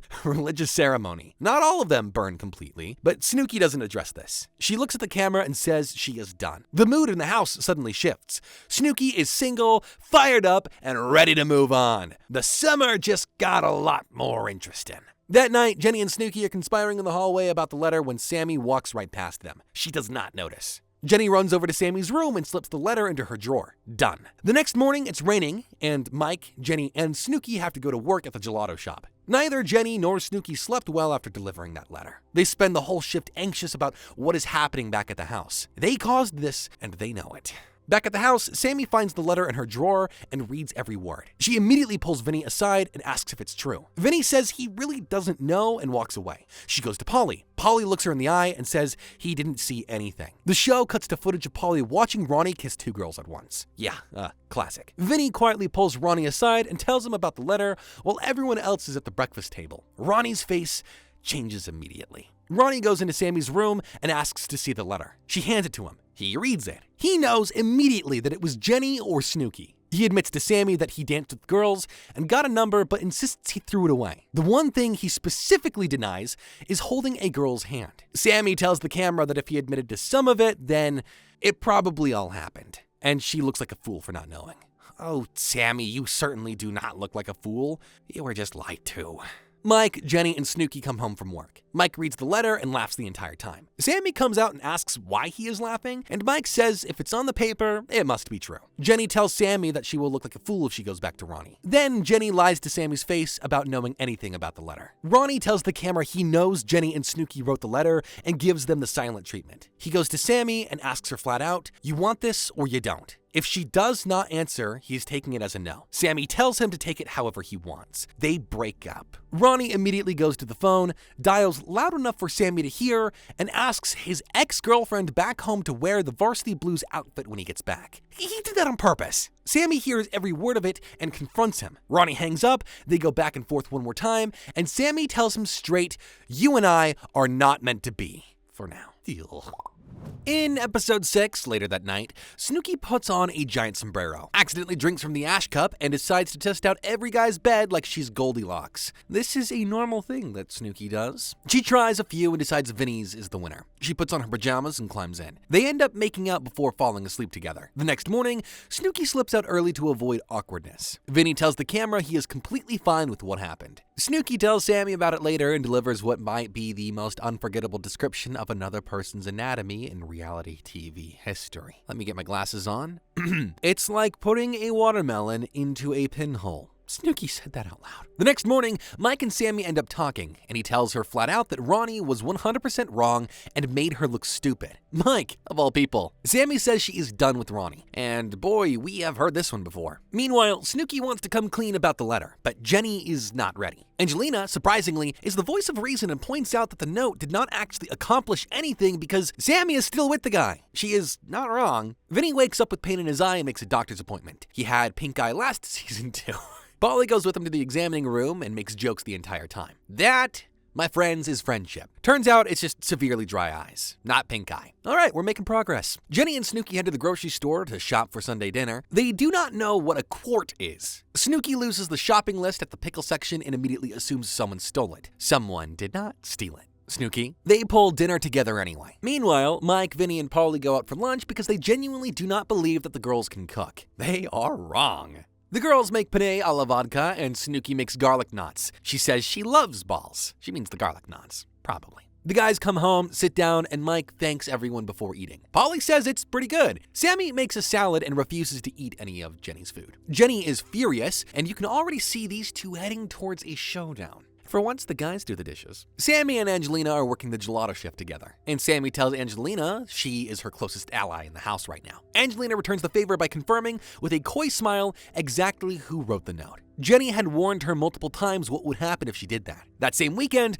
Mike's sister Melissa comes to visit. She and Vinny waste no time picking up where they left off.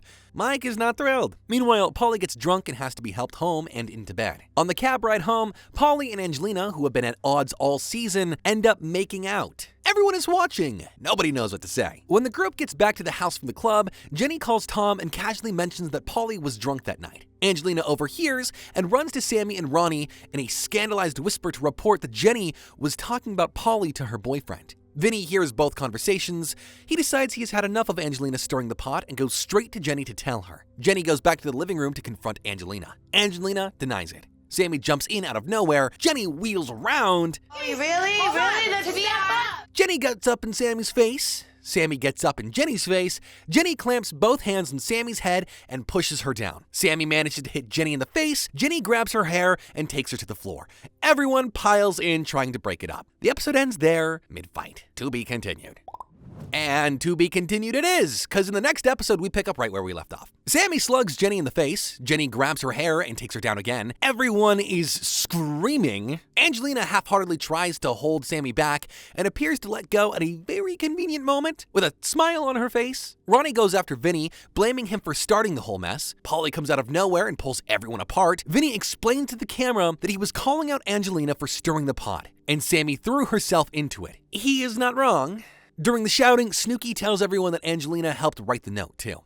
Angelina denies this immediately. Ronnie makes fun of Jenny's boyfriend, Tom. Jenny grabs something to throw at Ronnie. Vinny holds her back. Sammy throws something across the room and hits Vinny, though she was aiming for Jenny. Eventually, everyone separates. Jenny and SNOOKI go to their room and keep telling each other that they were just trying to help their friend. Sammy doesn't see it that way. The next morning, the kitchen is a complete disaster. Nails, hair extensions, and food everywhere. Sammy wakes up with Ronnie and tells the camera that fighting Jenny was her best accomplishment in Miami. Her best accomplishment in Miami. Jenny is supposed to work with Ronnie and Sammy at the gelato shop, but calls in because she broke a nail in the fight. The broken nail excuse. Enzo is not impressed. While Jenny is off nursing her nail, Polly and Vinny head to the beach. They chat up some girls, and Polly notices one of them has something on her lip that looks suspiciously like herpes. Nothing like a nice herpes to ruin the party. The boys go back to the house. Mike, Angelina, and Vinny work the gelato shift. Then a guy named Jose walks through the door dressed up and presents Angelina with a fossil watch. Jose is a local she has been seeing since they got to Miami, and he has already taken her on multiple dates. Now, a watch after knowing her for 3 days, Mike tells the camera that Jose is definitely being played, and and the man should get laid. Sammy and Ronnie go out for dinner that same day. She tells him she loves him. She asks if they can smoosh at the restaurant. Ronnie says later. The letter brought them closer together somehow. Back at the house, Vinny gets Sammy alone in the hot tub and tells her that Angelina played both sides. She fed information to Jenny and SNOOKI for the note and then confirmed it to Sammy. Sammy takes the sin quietly. Later on, everyone goes out to play pool together. Jenny and SNOOKI randomly end up at the same pool hall. Awkward. Sammy tells Angelina that she does not want to talk right now, but they will need a one-on-one conversation soon. The next day, Melissa leaves and Sammy confronts Angelina directly about her role in the note. Angelina tells Sammy she is her realest friend in the house. Sammy does not buy it. Moments later, Vinny and Angelina get into a full-blown argument. Mike and Polly sit there watching it back and forth like a tennis match, and Vinny calls Angelina the Kim Kardashian of Staten Island. It lands perfectly. That night, the group splits. Jenny and SNOOKI stay in while Vinny and the others head out to the club. SNOOKI calls a guy named Dennis she has been talking to and invites him over. She is getting it in tonight. Jenny and SNOOKI put on makeshift hazmat suits and clean the smush room from top to bottom before Dennis arrives. The things in that room are not described in detail, but the faces they make say everything.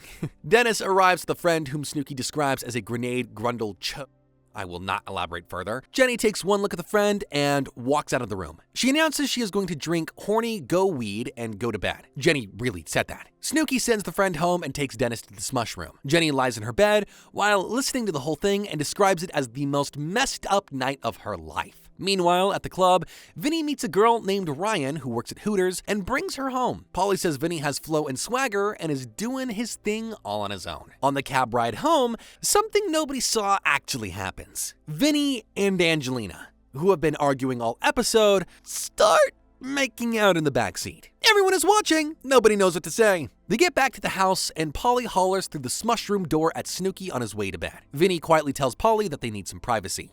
Angelina acts like nothing is happening. Then it happens. Vinny and Angelina end up in bed together. Polly gives Angelina a new nickname in the morning, the Staten Island Dump, and it sticks.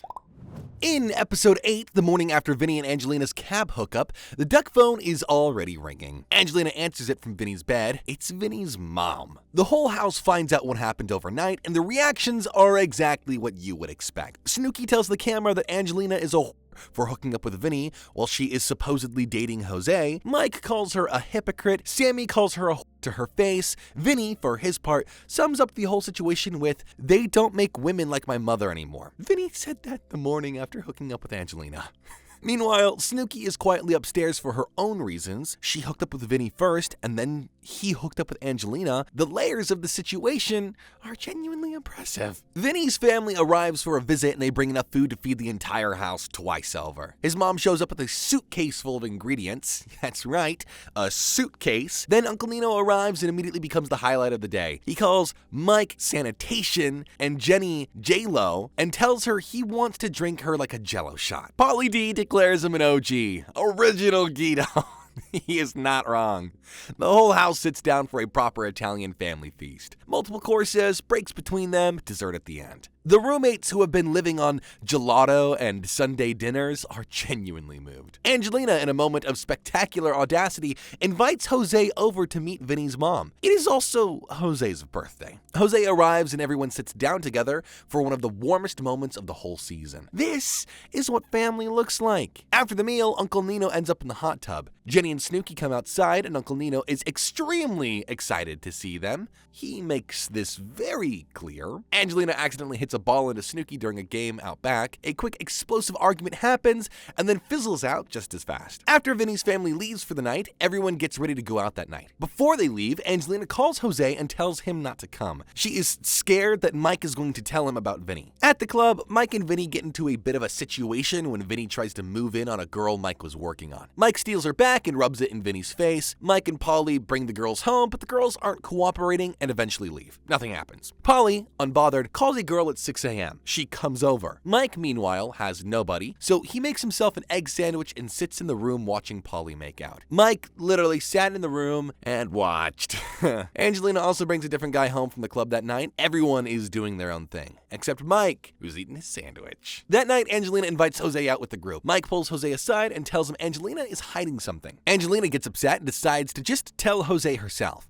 She tells him she hooked up with Vinny. Jose is completely fine with it. Well, I don't believe it if you ask me. That same night at the club, Vinny spots what he calls the most beautiful girl he has seen in Miami. Her name is Ramona, and she is a dancer. Paulie also meets a girl he really likes, and both of them agree that these are not girls you take home for one night. These are girls you take on proper dates. So that is exactly what they decide to do. Paulie and Vinny go full GTL, plus flowers, plus haircut mode. They get fresh haircuts, buy new clothes, pick up bouquets of flowers, and make restaurant reservations. The preparation is immaculate. Then Ramona calls. She is stuttering and awkward. She says she doesn't want to come. Vinny tells her it's all right and hangs up. Then calls back. He tells her, please, pretty please. He got her some really nice flowers. Come on, please. He said that though. I'm like, for real. Ramona eventually agrees to come. Then she does not come. She stops answering her phone. Vinny sits outside looking sad and dejected while Paulie heads out on his date. Poor Vinny stays home alone with his flowers.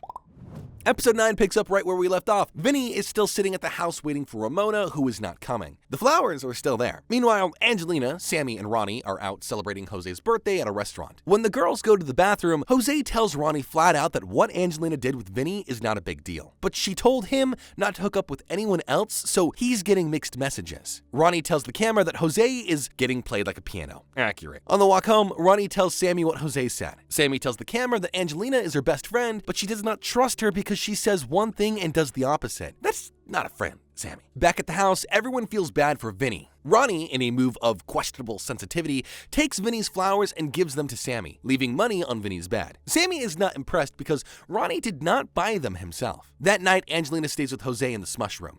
She tells him she's tired and it's her time of the month, though she's hooked up with Vinny 2 days ago. Jose waits patiently. Angelina fake sleeps. She actually fake sleeps on this man's birthday. Okay. The next morning, Angelina tells everyone she and Jose had the night before. Well, she's lying. She thought it would get everyone off of her case. Instead, it makes everyone think that she is a hypocrite for sleeping with Vinny and then sleeping with Jose in the same week. Mike says Jose only came back because he thought he was guaranteed a hookup after finding out about the Vinny situation, which makes the fake sleeping even more spectacular. Paulie, Ronnie, and Jenny work the gelato shift. Paulie's date from last episode walks into the shop to see him. He tells the camera he really likes this girl and wants to take it slow.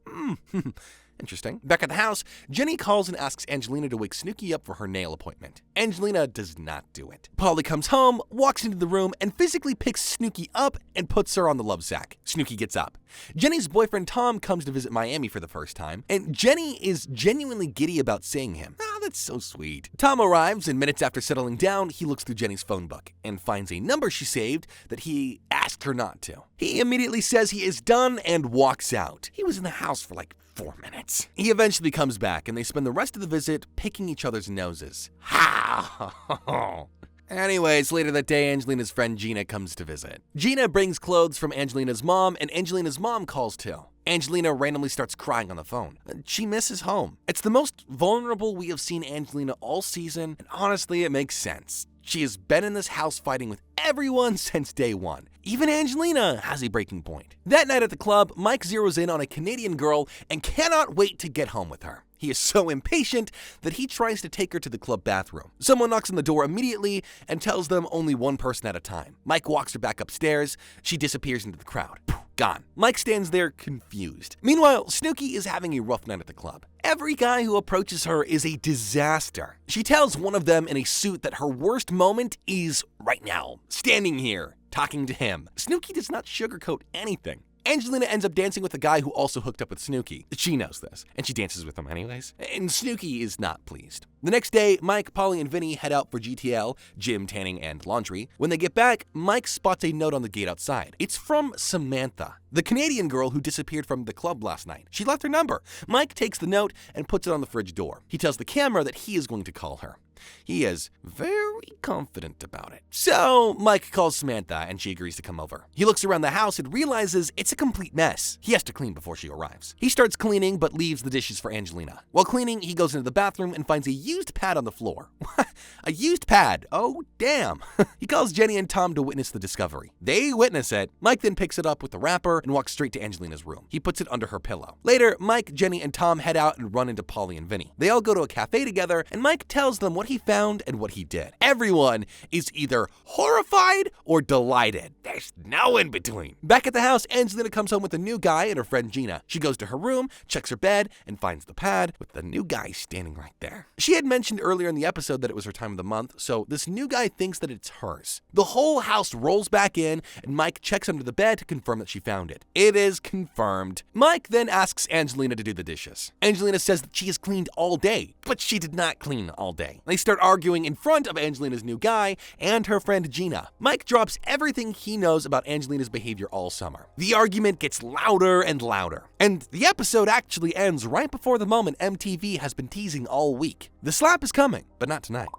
Episode 10 picks up right where we left off. Mike and Angelina are in the middle of an argument, and Angelina hits Mike in the face. She actually hits him. The guy she brought home grabs her and holds her back. Polly immediately tells the guy it's time to leave. This is family business, and the guy actually leaves. Mike tells Angelina she crossed a line by hitting him. Angelina tells the camera the whole house has broken her down and she does not fit in here. Outside, her friend Gina tries to calm her down. Jenny comes home with Tom, hears what happened, and goes straight outside to talk to Angelina. Jenny tells her it would be a big mistake to leave again. Angelina says that she cannot deal with the mental abuse anymore. They share a hug. Angelina is kind of surprised because they're not really that close of friends. Inside, the boys are talking about it, and Polly says that 95% of the drama surrounding Angelina is brought on by herself. That night, Mike calls Samantha, the Canadian girl who disappeared at the club last episode. She comes over, and Mike gives her the full tour, showing her the smush room all tidied up. At the club, a girl tries to slide between Mike and Samantha, but Samantha shuts it down immediately. Mike tells the camera that he is about to smash tonight. Samantha is apparently a screamer. The whole house is aware of this. The next morning, Samantha wakes up and has an egg sandwich with Mike, Vinny, and Polly. Mike is genuinely proud of this, though it doesn't take much to satisfy him. Meanwhile, Jose is in the kitchen with no shirt on like he lives there. Angelina wants her and Jose to sleep in Mike's bed because her friend Gina is in her bed. She does not ask Mike. Jose thanks Mike for it the next morning. Mike later gives Angelina a hard time for not asking him for permission, especially after punching him in the face the night before. Angelina tells him to drop it. Oh, the audacity. That morning, the boys head out for GTL. Something in the car smells terrible. Ronnie is actually gagging, and they find a sandwich under the floor mat.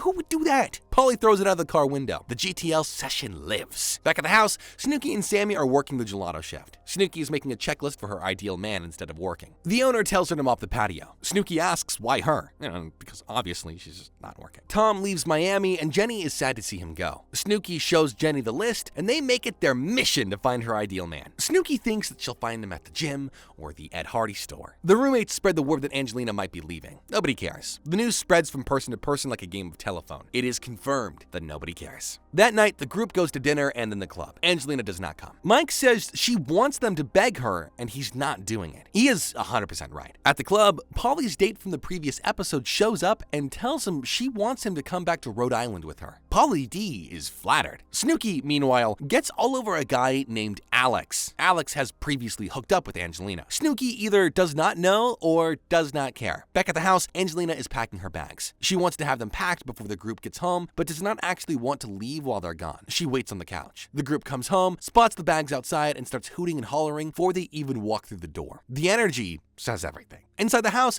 Angelina sees Alex, who came back with the group. She immediately starts questioning him about why he went home with SNOOKI in front of everyone. Polly brings up Jose. Alex tries to go talk to SNOOKI, and SNOOKI tells him to stay away from her. Angelina yells at the whole room that they're all fake. That is when SNOOKI hands someone her earrings. SNOOKI goes for Angelina's hair. It does not go well for SNOOKI. Angelina takes her down hard, and they land on the love sack. Ronnie watches and says it's like beating up a baby. Jenny breaks it up. Then Angelina charges SNOOKI again. Jenny breaks it up again, twice. After the fight, Angelina goes outside to Ronnie and SAMMI and tells them she thought they were her friends. Ronnie and SAMMI tell her that they were not okay with her calling them fake. Angelina tells the camera that she was hoping someone would ask her not to leave. Nobody asks her not to leave. She tells the house, "Peace out, fake people," and walks out of the door with her bags. Again. The house erupts. Mike calls it blasphemy that anyone would call him, the leader, fake. Polly and Vinny immediately start planning how to redecorate now that they have an extra bed. Angelina is not even out of the driveway, mind you. These guys have zero chill.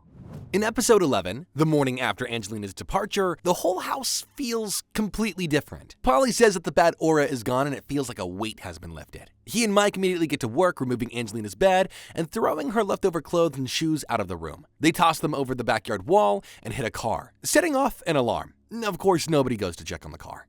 Mike decides the occasion calls for lobster dinner tonight. What a celebration! Snooki is immediately horrified because the lobsters are alive. She and Jenny decide to save one and keep it as a pet in their room in a bowl of water. They name it Charlie. Vinny calls them idiots because they live in salt water. Charlie the lobster does not survive. Poor thing. Everyone cracks open champagne over the lobster dinner, and the mood is genuinely celebratory. Everyone is vibing except for Sammy. Angelina was her only friend in the house, and now she doesn't know what she's going to do. She says she doesn't just want to be up Ronnie's ass all the time. Snooki decides it's time to quash things with Sammy and apologizes to her. Sammy seems to accept it. Then Jenny joins the conversation. Sammy immediately looks away and does not acknowledge her. Jenny apologizes. Sammy does not respond. Jenny tells the camera that Sammy is the kind of prissy girl that she used to beat up in high school.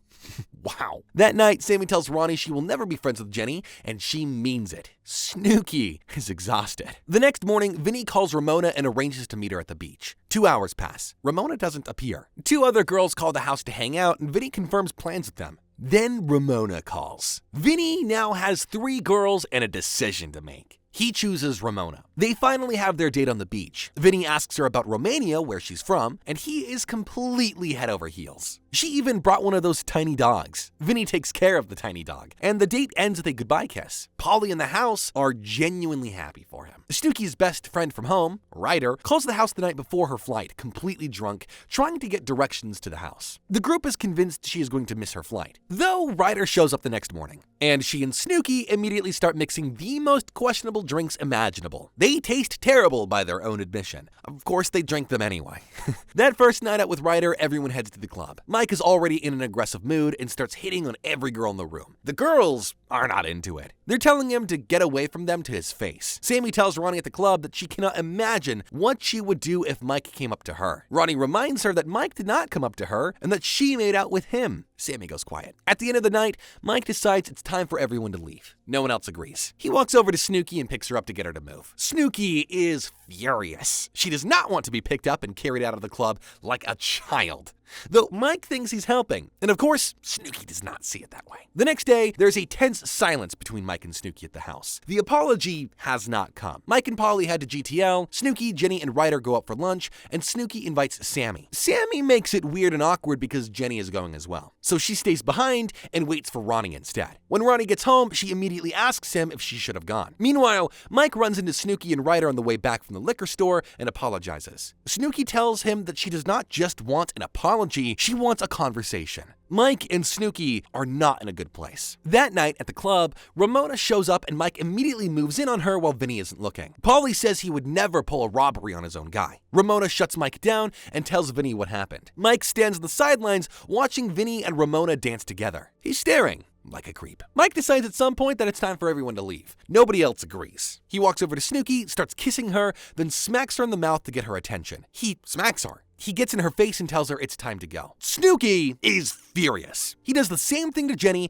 and she is equally unimpressed. Even Polly says Mike is being sour and lacks patience lately. The whole house is saying he has been real touchy and aggressive. Mike wanders around the club like a bored dad, chaperoning a school dance, while everyone else is having the time of their lives. Back at the house, Snooki tells the camera it was the worst night of her life.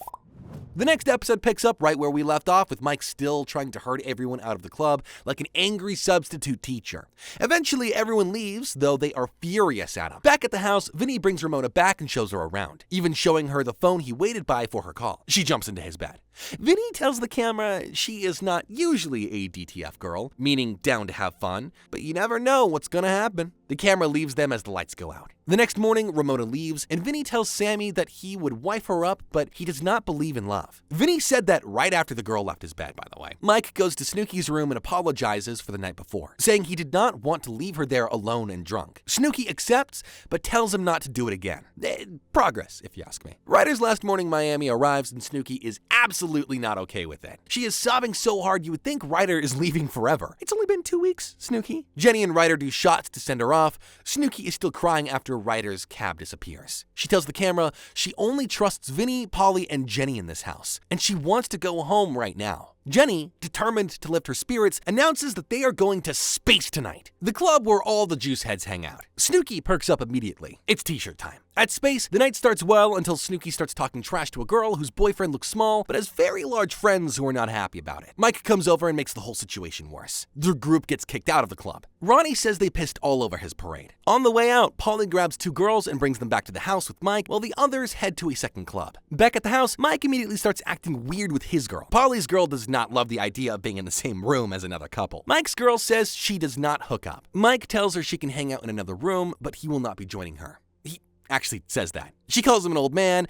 and the second she walks out, Polly's girl decides she wants to leave too. Polly looks mortified. Mike has blown Polly's wingman situation again. Polly is left standing there with nothing because of it. The next day, Vinny and Polly call their girls for a beach date. Polly's girl spends all day trying to find him on the beach, but keeps missing him. She eventually finds him. Vinny and Ramona are also having a genuinely good time together. Ronnie and Sammy show up at the beach too. Sammy observes that the dudes look wifed up, and they do look wifed up. Back at the house, Mike makes a big celebratory dinner for everyone. One of the pans starts burning, and Mike takes it straight to the sink and sprays it with water. The smoke sets off an alarm. The fire department shows up, and Jenny is immediately and completely distracted by the firemen. SNOOKI looks like she just saw a unicorn walk through the door, and Mike is standing there with a burnt pan, wondering what happened to his dinner. At dinner, Vinny thanks Mike for cooking, and everyone joins in. The table is in genuinely good spirits. Then Ronnie tells Sammy she looks kind of Asian. Ronnie's ex is Asian, so Sammy takes this badly. Ronnie says he was just saying that she looks exotic. It does not help. SNOOKI, watching the whole thing, tells Sammy that she does not look Asian, and SNOOKI tells Sammy she is being too dramatic about it. Another Ronnie and Sammy argument begins to form. Sammy asks Ronnie why he is even with her. Ronnie asks why she asked him that, and around they go. The next day, Mike and Vinny head out to do laundry and tanning. Mike parks in a tow-away zone. The cameras capture the car getting towed while they are inside. Mike comes out, sees the car gone, and spends the next chunk of time walking all over Miami trying to get it back. It costs him $175 to get it back. He even tries dropping the situation name at the tow yard to see if that gets him anywhere. It does not. That night, the guys head out for an MVP night. The girls stay home. At the club, Ramona is there working as a dancer. 2 Canadian sisters approach Polly and Mike, and both of them are down. The guys actually ask them directly if they are DTF. They say yes. They bring them back to the house along with Ramona for Vinny. Back in the room, Mike's girl announces she is engaged. Mike says he doesn't care. Then she says she will be leaving in 5 minutes. Mike tells her that if she's leaving in 5 minutes, she should leave now. Polly's jaw drops. Mike has blown Polly's wingman situation for the 2nd time this episode. 2nd time! Polly has taken grenades and bombs from Mike all summer. This is how Mike repays him. Mike keeps talking to Polly about it like Polly cares. Polly does not care. Polly just wanted to hook up. In episode 13, the full last day in Miami starts with a group excursion to the Everglades. They pile into a fan boat and go looking for alligators. SNOOKI cannot pronounce crocodiles correctly. They are also alligators. They're not crocodiles. Whatever. Ronnie jumps onto his chair like a little girl when a gator comes right up to the side of the boat.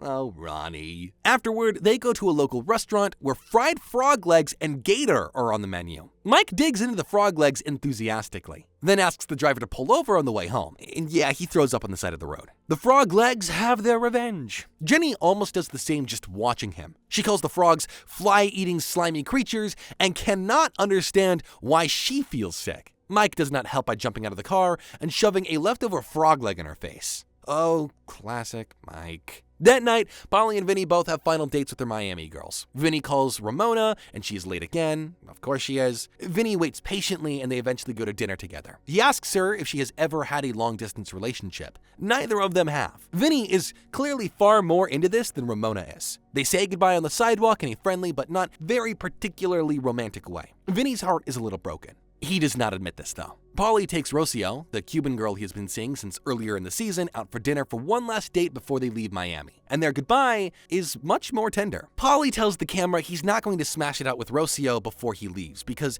she is not that kind of girl and he wants to get to know her first. Pauly D said that, by the way. Lots of growth. Meanwhile, Ronnie and Sammy go out for one last date night. It starts fine, and then Sammy blurts out that she likes to be with her boyfriend at all times and asks if Ronnie gets that. Ronnie looks at her like she just said something in a foreign language. The date falls apart. At the club later, Sammy asks Ronnie why he's even with her. Ronnie tells her that no matter how bad things get between them, he still loves her and he cannot help it. Sammy apologizes, and the two lovebirds make up. Also at the club that night, two not particularly attractive girls approach Vinny and suggest a threesome. Vinny, thinking of Ramona, turns them down. Mike is right there to swoop them up though. He takes them to the bathroom. Mike hooks up with two girls in a bathroom stall on the last night in Miami. The second to last day. Jenny wants to go to the beach, but first cleans out the fridge. There is food in there from when Vinny's mom visited. That was weeks ago. SNOOKI asks Sammy to help her make tacos. Sammy tells her to go ask Jenny. SNOOKI goes back inside. Mike goes straight outside and tells Sammy that there are people talking about her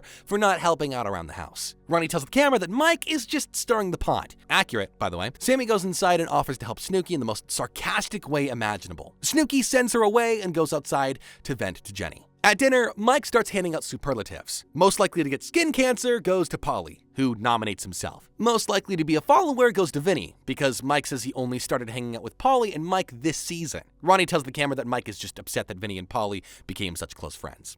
He's not wrong. Jenny has had enough and tells Mike flat out that someone in the house said he was the fakest one there. Mike responds the second Jenny leaves the room by saying that Jenny is the fakest one. The cameras catch Vinny and Paulie's head moving. Not nodding exactly, but moving.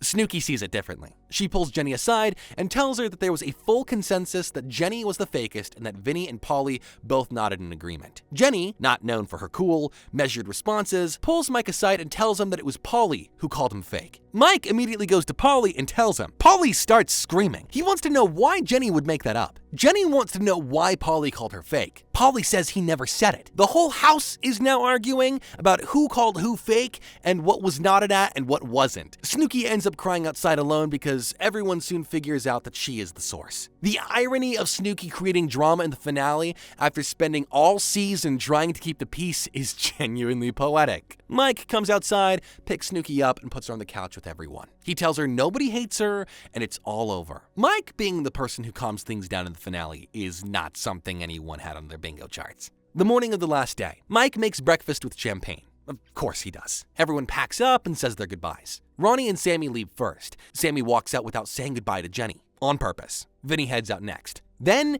it's just SNOOKI, Jenny, Paulie, and Mike left. SNOOKI makes sure to pack her pickles. Obviously. Jenny and SNOOKI drive off together. Mike and Paulie share one last moment as the last two standing before heading out. Mike gets a little sentimental. It is unexpected, but it is real. The house is empty, Miami is done, and somehow, despite everything, these 8 people came out of the other side still a family. A chaotic, messy, deeply questionable family, but a family nonetheless. Summer in Miami is over. 8 people went down there as strangers who kind of knew each other and came back as something messier and more complicated than that. Ronnie and Sammy are still together somehow. Jenny and Tom are falling apart. Angelina is gone for the last time, and SNOOKI, being SNOOKI, has already replaced her with someone who might actually be worse for everyone's blood pressure. They are heading back to Seaside Heights. Back to the short store, back to the duck phone, back to where it all started. Except this time, they know each other, and that makes everything more dangerous.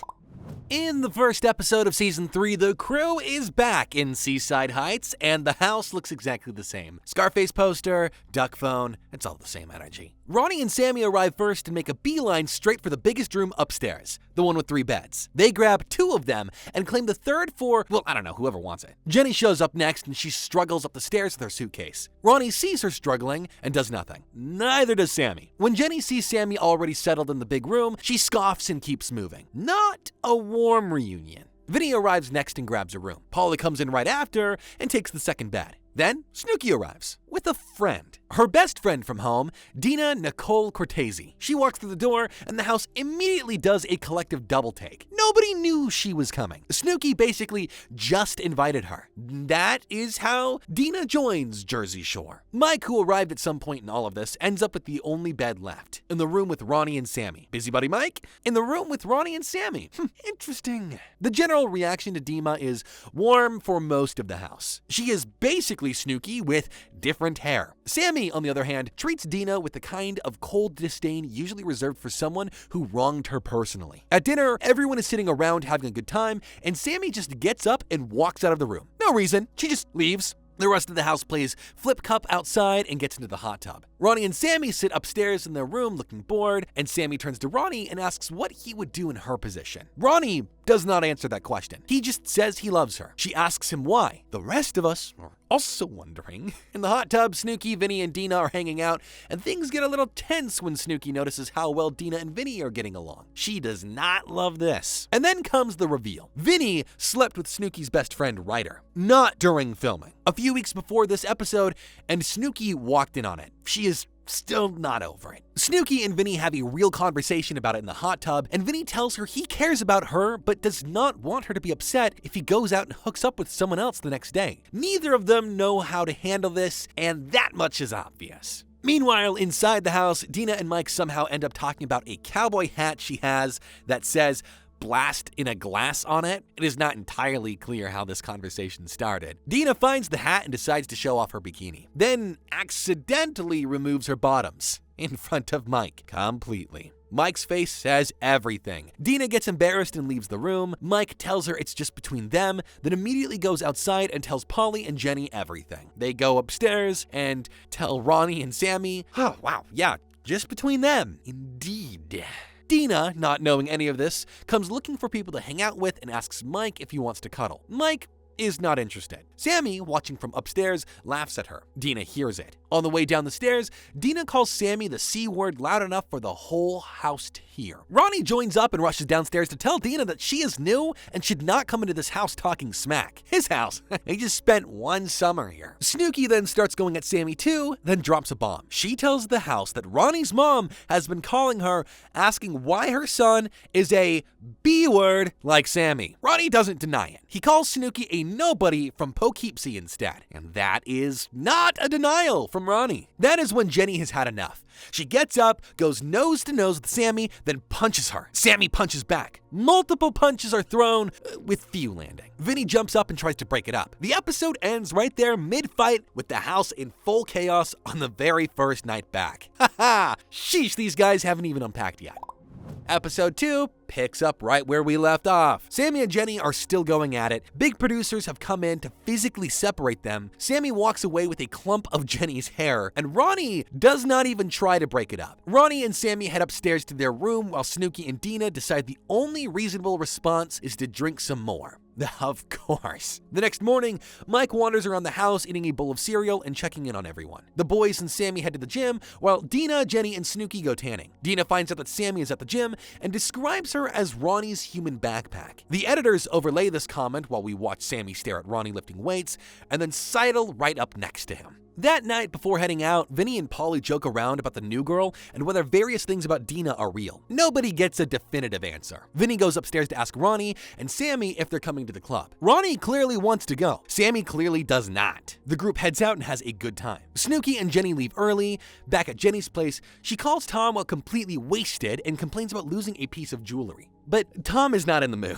Before hanging up, he says something like, "Happy anniversary to you too." Jenny completely forgot their anniversary. She tries calling back. Tom does not pick up. Jenny doesn't mention this again for the rest of the episode. Back at the club, Vinny has a stalker situation developing. A girl keeps following him around all night. He calls her out on it to her face. She says it's ridiculous, then continues following him around. He eventually loses her and ends up getting well with 3 girls. By the time they leave, he has 1 and Mike has none. Vinny takes his girl to the guest room and locks the door. Mike, very drunk, is outside trying to get in. Mike wanders downstairs where Dina mentions she would hook up with him. Mike does not take this seriously. Most people would at least acknowledge the offer. It must have been a really rough night for Dina. The next morning, Ronnie and Sammy get up to go to church together. The rest of the house wakes up and find one of the cars gone. Ronnie and Sammy took one without telling anyone. Everyone piles into the remaining car and goes tanning. When they get back, they start cooking Sunday dinner and wonder if Ronnie and Sammy will show up. Somebody points out that nobody has ever missed Sunday dinner before. Polly says Sunday dinner is when people squash things,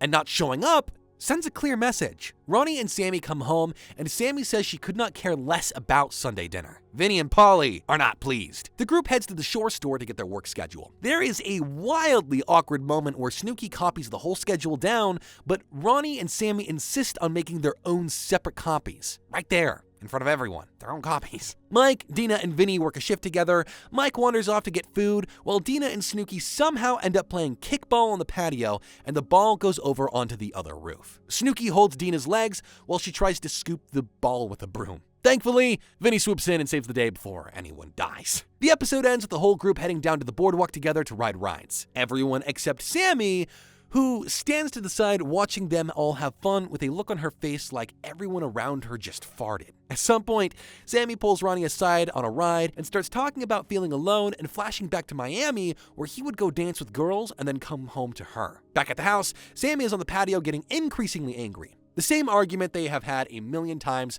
starts up again. Ronnie puts on a towel over his eyes and tries to go to sleep while she's still talking. Sammy walks out of the room saying she feels sick. Already, season 3 is gonna be a long summer.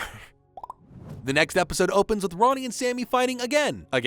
Sammy is pestering Ronnie about what he did, and Ronnie responds with something like, "What do you think I did?" It is unclear what she even thinks he did, since they have only been in Seaside for a few days, and she has barely let him out of her sight. But by the time they hit the club later, it's all forgotten about, and they're all lovey-dovey again. The cycle never ends. Meanwhile, Sammy decides she wants to make peace with the rest of the house. At work in the Shore store, she pulls Snooki aside and apologizes to her. Snooki accepts. When Sammy gets home, she finds Dina and apologizes to her too. Dina accepts. Jenny, though, is a different story. No bridges are being unburned there anytime soon. That night, the whole group heads to the club. Paula shows up, the same girl Mike hooked up with back in season 1. Mike is immediately interested all over again. Then Danielle shows up too, Paulie's Israeli stalker from season 1, who told him she was saving herself for marriage. She is back, and she has found him again. She throws a drink at Paulie, punches a camera on the way out, and leaves, having made absolutely sure nobody forgot she was there. Dina, for her part, gets kicked out of the club within the first 5 minutes for drunkenly dancing on a table she was not supposed to be on. 5 minutes might be a new record for these guys. Also at the club, Jenny runs into an old flame named Roger, and the two of them are dancing all over each other. The sparks here are very obvious. Then a girl comes up and tells Jenny that Roger has a girlfriend. Jenny pulls back, but the energy between them is undeniable, and Jenny is not entirely sure what to do with that. After the Roger situation, Snooki and Jenny find a roped-off upstairs area and dance terribly together for a while. Jenny then pees behind the bar. Guys, really? Vinny hooks up with a girl and brings her home. Paulie also brings someone back, but his girl is not interested in taking things further. Ronnie tries cooking a big batch of frozen turkey burgers on the grill, and actually seems to enjoy himself for the first time all season. The turkey burgers seem to be doing more for this house than Sammy has. The next day, Snooki is absolutely destroyed from the night before. Hungover does not begin to cover it. She shows up to her Shore store shift, wrapped in a blanket and wearing green slippers and complaining the entire time. Danny says nothing. While she is supposed to be working, she sneaks into the back room to funnel a beer from the mini fridge. She doesn't even try to hide it particularly well. Danny catches her and sends her out. Snooki takes this as permission to go harder. She runs over to a nearby bar and starts doing shots with strangers, then buys fried pickles, then more shots. Jenny and Dina are trying to keep up with her and also keep an eye on her at the same time. Things come to a head when Snooki starts running parallel to the beach, yelling, "Where's the beach?" at the top of her lungs. It's right there. No need to get ahead of yourself. A huge crowd gathers to watch. Jenny and Dina are chasing after her, trying to get her under control. They cannot get her under control. The cops show up and arrest Snooki for disorderly conduct right there on the boardwalk in green slippers, still asking where the beach is. The roommates watch it happen, and nobody, myself included, knows what to say. The next episode picks up right after Snooki's arrest. Jenny is already wearing a free Snooki TV shirt. She either made or found this t-shirt very fast. Jenny calls Snooki's dad to tell him what happened, and he is not happy at all. Then she gets a bad call with Tom and transfers to another call, which turns out to be the police saying they've come to pick Snooki up. Jenny is managing a lot of phone calls right now. Snooki comes home embarrassed and quiet, which is a different Snooki than the one who was running close to the beach last night. She calls her dad, and he tells her that if something like this happens again, he is coming down to get her himself, and Snooki takes this seriously. In a girl talk session later, Jenny tells Snooki straight up that she thinks Snooki has a craving for love and keeps thinking she's getting it from the guys who do not deserve her. It's the most honest thing anyone has said to Snooki in a good minute. Snooki tells Jenny that she does not want to drink anymore, though she says Pinot is probably okay though. That night, Dina heads out to the club with Mike, Vinny, and Polly. These guys were not entirely sure about this because some of the other girls have a tendency to get in their way of their dealings with the ladies. Dina, though, does not have this problem. Dina may have made out with more girls than all three of them combined. Then she finds a guy named Dean. Dean looks exactly like Ronnie. Exactly like Ronnie. Dina brings them back to the house, and the guys immediately start calling him Ronnie. They take him into the confessional, then they take him upstairs to Ronnie and Sammy's room. Ronnie looks at this man and says he knows him and that he has a girlfriend named Sam. What in the world is happening?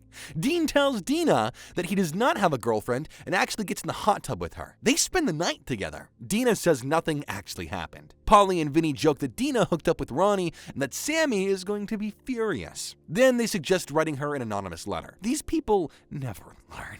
Meanwhile, Jenny has been spending time with Roger, and the feelings are developing fast. Very fast, mind you. Ronnie watches all of this and points out that Jenny is going on what looks like dates with Roger and then coming home and talking to Tom on the phone. He calls this hypocritical. He is not entirely wrong. Tom keeps calling the house, and the calls keep getting worse. One particular call turns into a full-blown argument where Jenny essentially does everything except straight up break up with him. The relationship is hanging by a thread by this point. Jenny gets Roger to bring his friend Nick to set Snooki up with. Nick is sweet, and Snooki immediately perks up. After dragging herself through a work shift at the shore store, Snooki comes home, gets dressed, and heads out on the boardwalk with Jenny and the guys. The arrested hungover Snooki from this morning is gone. A new Snooki has appeared. That same night, Jenny takes Roger into the guest room, and Snooki has Nick in her room. Things are looking up for both of them, but the Tom situation cannot be ignored forever. Another phone call turns into another argument. Jenny has emotionally already left this relationship, and everyone watching can see it. What happens next is not okay. Tom goes back to the house they shared on Long Island, takes her hard drive, takes a watch that was a graduation gift, and leaves her two dogs alone in the house with no AC. No AC! Just the dogs! Alone. Jenny finds out and is immediately on the phone. The dogs are the most important thing to her, and Tom knew that. Jenny and Snooki leave Seaside Heights right then and there to drive 9 hours home to check on them. They find the dogs safe. Whew. In episode 5, Jenny and Snooki are still at Jenny's Long Island house. In the effort to stop Tom from coming back and taking more stuff, they try to install new locks. They try to put the deadbolt where the original regular door handle goes. They're not super great at this. Back at the shore house, Snooki's friend Ryder shows up for a visit. It's also her birthday. Things are immediately awkward between her and Vinny, given what happened between them before the season started. Dina, unbothered by any of this, takes Ryder out for happy hour. Jenny and Snooki eventually return with the dogs, and Polly immediately nicknames them Snooki and Ryder. The dogs are even more welcome in this house than Sammy right now. That night, the whole group heads out to the club. Vinny meets a sweet silicon girl named Gina, and also a very overprotective uncle and several other family members who show up at the club. Vinny wisely decides she is probably not worth the trouble. Meanwhile, Sammy loses her mind at Ronnie for talking to a girl who just gave birth to his baby's friend. Come on, Sammy, Ronnie was saying congratulations. Back at the house after the club, everyone has brought someone home. Jenny has Roger, Vinny has Gina briefly before her family shows up to collect her. Mike and Polly have girls in the kitchen eating pizza. Ryder is passed out on the upper porch with Snooki. It is a full house. Upstairs, Sammy is grilling Ronnie again. She is drunk and keeps saying something about him touching someone, but Ronnie has no idea what she's talking about. Ronnie finally snaps. He says he is done. Sammy says that if they're done, she needs to move out because she has nobody in this house. The whole house actually starts to believe it this time. Ronnie goes upstairs and throws all of Sammy's things around the room. Sammy comes up with a slice of pizza for him, and he is furious she did not bring a protein shake. Wow. Mike walks in, sees the whole scene, and goes downstairs to explain the whole situation going on upstairs with Sammy and Ronnie. Meanwhile, Polly realizes his girl is a grenade and wants nothing to do with her. Mike is still working on his girl in the guest room. Vinny blows one of those Vuvuzela horns from the World Cup to warn Mike that Polly's grenade is still in the house. Mike's face lights up like Batman saying the bat signal. Jenny spots Gina's uncle and family walking up outside. They are definitely not impressed. They come inside, and Gina gives Vinny a quick peck on the cheek before they take her home. Vinny watches her leave and confirms she is probably not worth the trouble. Downstairs, Ronnie is upset and crying. Jenny goes and crouches next to him to console him. They actually bury the hatchet from everything that happened in Miami. It's a genuine moment. Mike goes into Sammy's room looking for condoms and casually mentions that Ronnie is downstairs talking to Jenny. Sammy jumps out of the bed immediately. She leans over the balcony and starts yelling down at Ronnie, asking if he's friends with Jenny now, over and over. Sammy comes downstairs to get in Ronnie's face for asking him the same question. He does not answer, and she punches him in the face. The other roommates who were trying to celebrate Ryder's birthday with cake at this exact moment watch it all happen. Sammy calls her mom to come get her. Almost everyone in the house goes to Sammy and asks her to stay. Everyone except Ronnie, Jenny, and Dina. Ronnie, meanwhile, tells Jenny he is going to make Sammy's life miserable if she stays. Ronnie said that about his girlfriend. Yeah. Early the next morning, Sammy comes downstairs and apologizes to Ronnie. She says her mom is coming to get her and that she is leaving. Ronnie gets up and walks upstairs. Sammy follows him. They end up cuddling in bed. She asks if he wants her to stay, and he says yes. Ryder leaves that morning, the roommates sit down for Sunday dinner, and Sammy thanks everyone for being cool and making her want to stay. Great. In the days that follow, Jenny and Roger go on a double date with Dean and Dina. Vinny and Snooki go out and come upstairs with a stripper pole for the house, obviously. The guys head to the barber shop and word starts spreading via Dean that Dina has a particular extracurricular interest that Dina completely denies. She confronts Dean at the club later and tells him off for spreading lies. Good for her. Also at the club, Jenny goes over to Ronnie and Sammy and asks if they want a drink. Sammy goes to the bar with her, and just like that, they have things patched up. The same two people who pulled each other's hair out in the living room and spent 2 full seasons at each other's throats are now getting drinks together at a bar. And just like that, the house feels almost normal for the first time in a long while.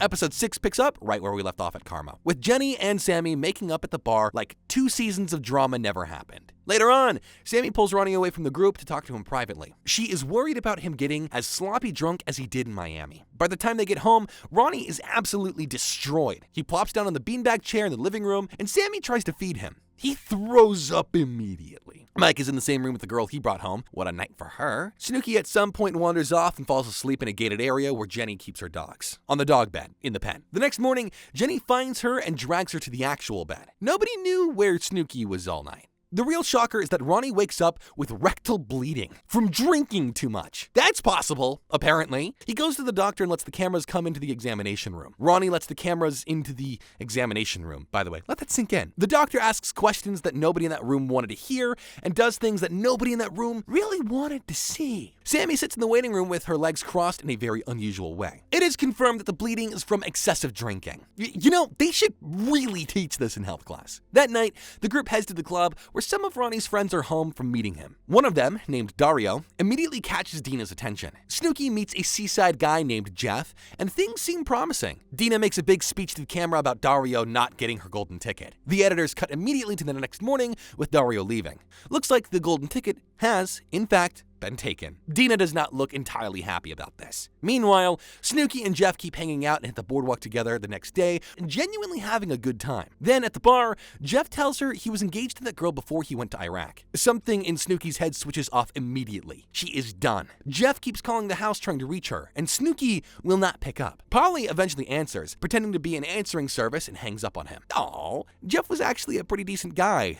Snooki did do him dirty. It is Sunday and the guys go grocery shopping and doing laundry while Jenny, Snooki, and Dina head to a shop. When the guys get home, Ronnie is already irritated because he asked Sammy to clean out the fridge and she did not. Another fight begins to form. Then Sammy questions why Ronnie made vodka sauce because he has never made it for her. At dinner, everyone tells Ronnie just how good the sauce is. Sammy says very quietly that it is pretty good. Just that, pretty good. The table goes slightly awkward. Even Dina, trying to lighten the mood by announcing that she had a dream where Polly and Vinny were making out, doesn't fully work. Polly and Vinny's faces suggested that they're not sure how to feel about that dream. That night, Mike, Polly, Vinny, and Dina head out. Sammy was supposed to come, but spent so long straightening her already straight hair that everyone left without her. At the club, Dina dances all over Polly and tells the camera her personal motto for a good time. It involves being face down. We'll just leave it there. Polly eventually drifts over to Danielle, his Israeli stalker from Miami, the one who threw a drink at him and punched a camera. They actually make peace. Polly brings her back to the house and puts on this crazy shirt she made him for the last season. Vinny sits next to her completely wasted, asking her why she is there. Nothing happens between them. Soon enough, she leaves and Polly moves on. Back at the house, Sammy keeps pestering Ronnie until he finally tells her he is done. This time, he says it to her face. She chases him through the house, refusing to let him walk away from the conversation. She wants to be sure he meant it. On the balcony, Ronnie tells her he messed up in Miami, but reminds her that he's also the reason she stayed, both in Miami and this time around. Sammy says he can never understand what he did to her. Ronnie says he is done with all the making up and breaking up. Sammy says she will move out of the room the next day. Ronnie says nothing. The episode ends with these two in the same holding pattern that they have been in for 2 seasons. The only question is whether this time they actually mean it. Things are already confusing in episode 7 because the morning after the big breakup, Ronnie and Sammy are acting like nothing happened. Mike asks Sammy if they're still together, and she says yes. Last night, remember, they agreed that she would move her stuff out. That was the night before.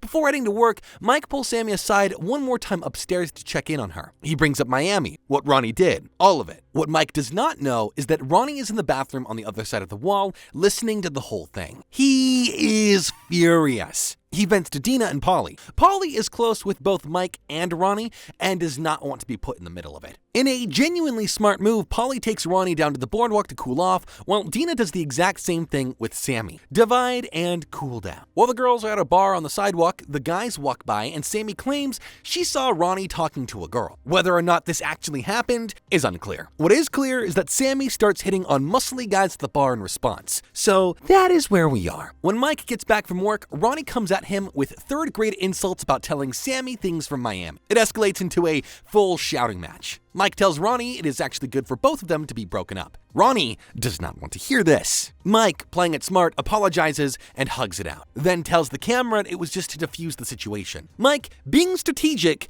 has never failed to surprise me. Meanwhile, Jenny and Roger go out for a Mexican dinner before he leaves for 10 days. Everyone at the restaurant seems to know Roger. Jenny is not sure what the future looks like with a guy who is so connected to Seaside, but the feelings are real. She will figure it out. Back at the house, she sits Roger on the couch and puts on the outfit she bought at the store last episode. After a long day of going back and forth, Ronnie and Sammy reach a "you do you, I will do me" agreement for about, 5 minutes. Then Ronnie goes into the closet to pick up something to wear, and Sammy asks what he's going to do if a girl dances on him at the club. That is all it takes. Ronnie starts throwing things out of her closet. Then he tries to pick up her bed, with her still holding on to it. We run upstairs. Sammy's like a spider monkey, climbing on the bed, not letting go, with a pit bull lock. Stop!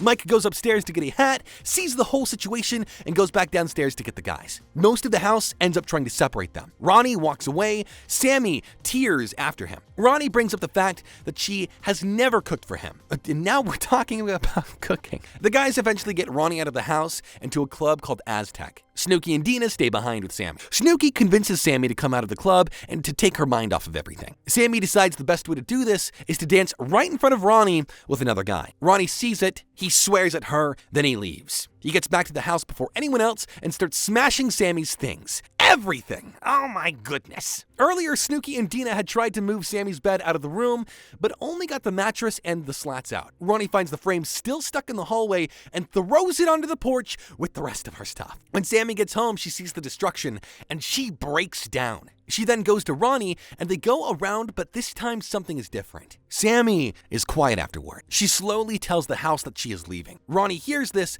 and asks to talk to her outside. He was the one walking away all episode, and now he is the one chasing her. Sammy says her goodbyes to the house. She leaves with one bag, just one. Everything else is still there, scattered across the porch and the hallway. She gets in a cab and it drives away. Ronnie can do nothing but watch. The house is quiet for the first time in a while. Not peaceful quiet, just quiet. The kind that comes after something has finally broken. And just like that, the most exhausting relationship in Jersey Shore history is over. At least for now. Sammy is gone in episode 8, and the house feels it immediately. Ronnie is not doing well, and Mike follows him around, offering comfort and life advice, which Ronnie says is like listening to a sailor talk about flying. Coming from Ronnie, that's a little funny. The show also follows Sammy to her mom's house, which is unusual. Sammy tells her mom everything, and her mom says what everyone watching has been thinking for 2 seasons. You cannot be happy when you are miserable. Back at the shore house, SNOOKI and Dina decide the solution to a heavy mood is squishing cake in Vinny's face. This is how the prank war of 2011 begins. The prank war escalates really fast. Vinny tries to retaliate with a water balloon that explodes all over him in the kitchen. Polly suggests dog poop poop. Vinny grabs some, sneaks into the girls' room, and places it under the covers. The girls are already hiding under their beds, completely still, waiting. The second the guys leave, Dina moves the poop straight into Vinny's pillow. Oh man. Vinny then grabs Snooki's stuffed crocodile, named Crocodilly, and hangs it off the porch. Snooki runs around the house calling for it like it can respond. Mike shows her where it is, then Vinny renames him the Snitchuation on the spot. A little bit clever. The prank war, though, ends right there. Ronnie spends his shore store shift staring into the middle distance and sneaking off to the bathroom to cry. After work, the guys take him to the barber to try and lift his spirits. While they're gone, Jenny and Dina pack up Sammy's remaining things from the room upstairs and move them downstairs. Their reasoning is simple. If Sammy comes back, she should not be sleeping next to Ronnie. When Ronnie gets back, he goes upstairs and assumes Sammy came to collect the things herself. He asks Jenny what happened. She does not answer and immediately calls Sammy while Ronnie is standing right there. Later, Ronnie sends flowers to Sammy and her sister whose birthday is coming up. Sammy's sister calls to thank him, and Sammy jumps on the phone. Ronnie goes completely silent. He tells her he will call her later and hangs up. That's all he can manage. That night, the group heads to Karma. Ronnie wanders around looking like a man at his own funeral. Mike spots Polly's ex at the bar and walks directly in between them mid-conversation to start dancing with her. Then she's not interested. Mike tries to take her home anyway and gets nowhere. Polly's girls are too smart for that. Meanwhile, Snooki latches onto a guy she calls a Mario brother and genuinely cannot remember his name on the walk home. Back at the house, the guys kick in the smush room door to pull Snooki out as a joke.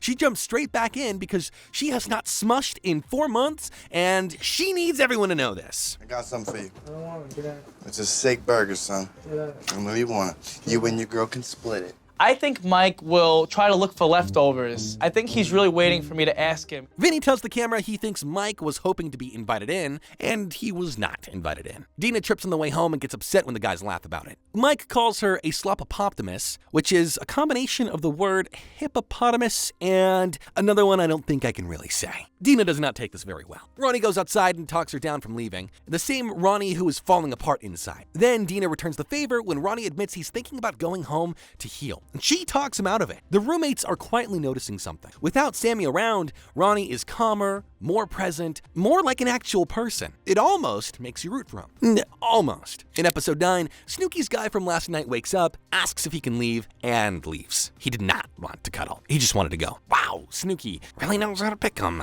Later, she tries calling Nick, Roger's friend that she had a good time with earlier in the season, but he will not pick up no matter how many times she calls. Jenny calls Roger to find out what's going on. Turns out, the guy Snooki slept with last night is friends with Nick's cousin, who Snooki also hooked up with at some point this season. She's accidentally worked her way through a family tree. That same day, Ronnie's dad comes down to the shore store to be with his son. Ronnie is talking about leaving, and his dad makes a simple point. The breakup is going to hurt no matter where he is, so he might as well stay. Ronnie talks to Sammy on the phone later. She says if she comes back, they can still be friends. Ronnie tells the camera he doesn't think he can do that. He still loves her. Meanwhile, Snooki and Dina are bored at the house and start a marshmallow fight. They stick marshmallows all over the house, including on the phone. Then they decide they want to go to Jenkinson's, a bar near the boardwalk, and asks Mike if he wants to come. Mike says he needs to make some phone calls first. What he actually does is call the cab company and redirect the driver to take the girls to Times Square in New York City, which is hours away from Seaside Heights, instead of the bar they asked for. The cab driver tells them he's avoiding traffic. The girls don't notice for a very long time. Eventually, they realize they are heading to New York and freak out. The cabbie stops, lets them buy some booze, and then drives them home. Mike is very pleased with himself. Back at the house,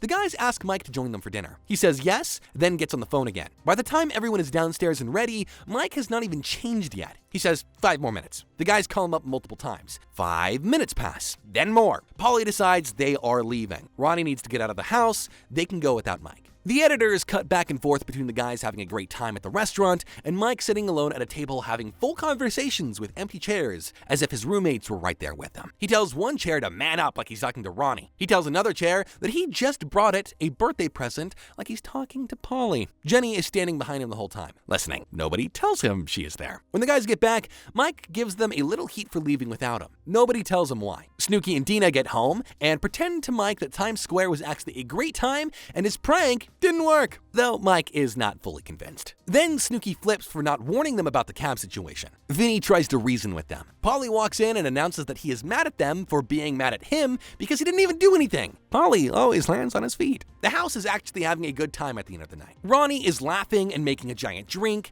Jokes are flying around about accents. The mood is genuinely light for the first time in weeks. Then the front door opens. Sammy walks in. The smile melts off Ronnie's face in real time. What do you call Baba? Baba. Baba. Where does Paulie go for his haircut? The Baba. Hi, Sam. He says hi to no one in particular and walks straight out the back door. The house watches him go. Sammy stands there in the doorway. Ooh, poor Ronnie. Sammy is back in episode 10. The girls swarm around her immediately and Dina invents a new word on the spot. Hastastic.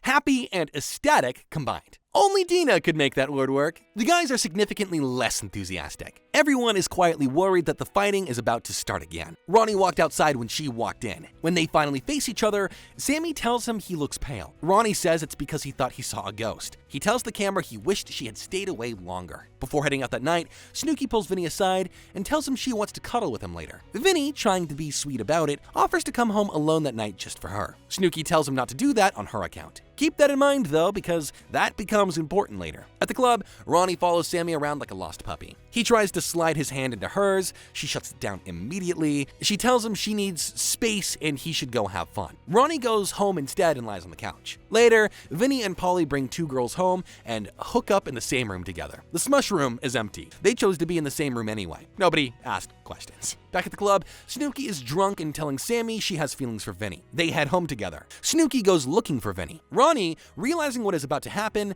picks Snooki up and pulls Sammy back before either of them can get through the door. Dos, dos, dos, uno, dos, uno, dos. Too late. Snooki figures out what is going on and starts crying loudly. Snooki is crying in the hallway and calling out Vinny's name. Ronnie tries to calm her down. Sammy, in one of her more self-aware moments, starts giving Snooki advice about not needing a man who just makes her miserable. She calls out Ronnie while doing it, to his face. He just stands there and takes it. Jenny and Dina arrive home shortly after. Vinny and Polly say goodbye to their girls and call them cabs. Ronnie tells Vinny how upset Snooki was. Vinny points out that Snooki has been hooking up with plenty of guys too. And he's not wrong, but Snooki's feelings are real and everyone watching can see it. The next day, the whole group decides to go bowling. Snooki stays home because she still feels awful. Dina drives one of the cars.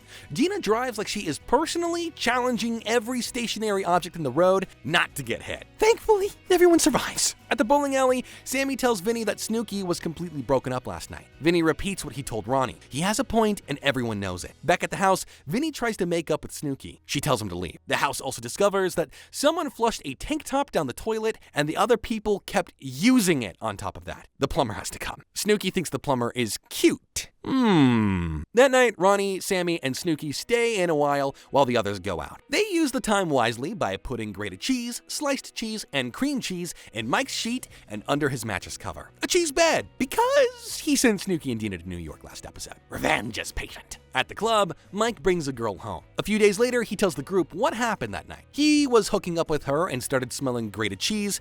He did not figure out the prank. He thought she had a yeast infection. Mike said that out loud. Jenny calls a doctor on speakerphone to get confirmation of what a cheese smell might actually mean medically. Mike's face as the doctor explains it is one for the ages. The episode ends with Vinny and Snooki finally sitting down and talking. She apologizes for the drunken meltdown. He says they are fine, but there is something unspoken between them that neither has figured out how to say out loud yet. They just keep circling around it without ever landing. This, my friends, is not over. In episode 11, Vinny and Polly take a road trip to Staten Island to visit Vinny's family. Over a dozen people. Everyone's eating. Pure chaos and warmth. That's just how Vinny's family gets down. Back at the shore house, Mike is left alone with Jenny's dogs. He lets them out and makes it look like they broke free. Then he feeds them peanut butter and fluff without taking them outside first. The dogs immediately start going to the bathroom all over the house. Mike runs upstairs and pretends he was sleeping the whole time. When the roommates get back, it smells like a disaster in there.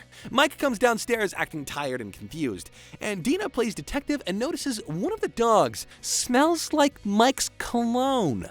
Of course, Mike has no explanation for this. He marinated in dog waste for a prank that didn't even work. That night at the club, Sammy and Ronnie end up kissing. On the way home, Sammy seems immediately uncertain about that decision. She goes to her own bed, Ronnie notices, and meanwhile, Snooki meets a guy at the club and tells him she wants her kids to have names that end in vowels, and she wants them to be tan. Snooki said that to a stranger she just met, by the way. She slips on the way home and cuts her knee. Her guy bandages it up and sleeps in her bed with Crocodilly between them. The whole house knows about Crocodilly at this point. The next day, Vinny decides he's tired of being the palest person in the house and goes for a spray tan. He tells the girls to go dark. Jenny looks at him when he comes out and tells him he now looks like he belongs. Vinny is delighted. On the drive back, Jenny spots Roger in his car and honks to get his attention. Roger appears to swerve down another street. Ronnie says the only reason someone does that if there is a girl in the car. Jenny gets home and leaves Roger a voicemail breaking up with him. The guys and girls have a water balloon fight in the yard while she is still fuming. Ronnie, Vinny, and Polly versus Sammy, Snooki, and Dina. Everyone is genuinely having fun. This is one of the more normal moments the house has seen all season. Then Jenny remembers Roger had a haircut appointment around that time,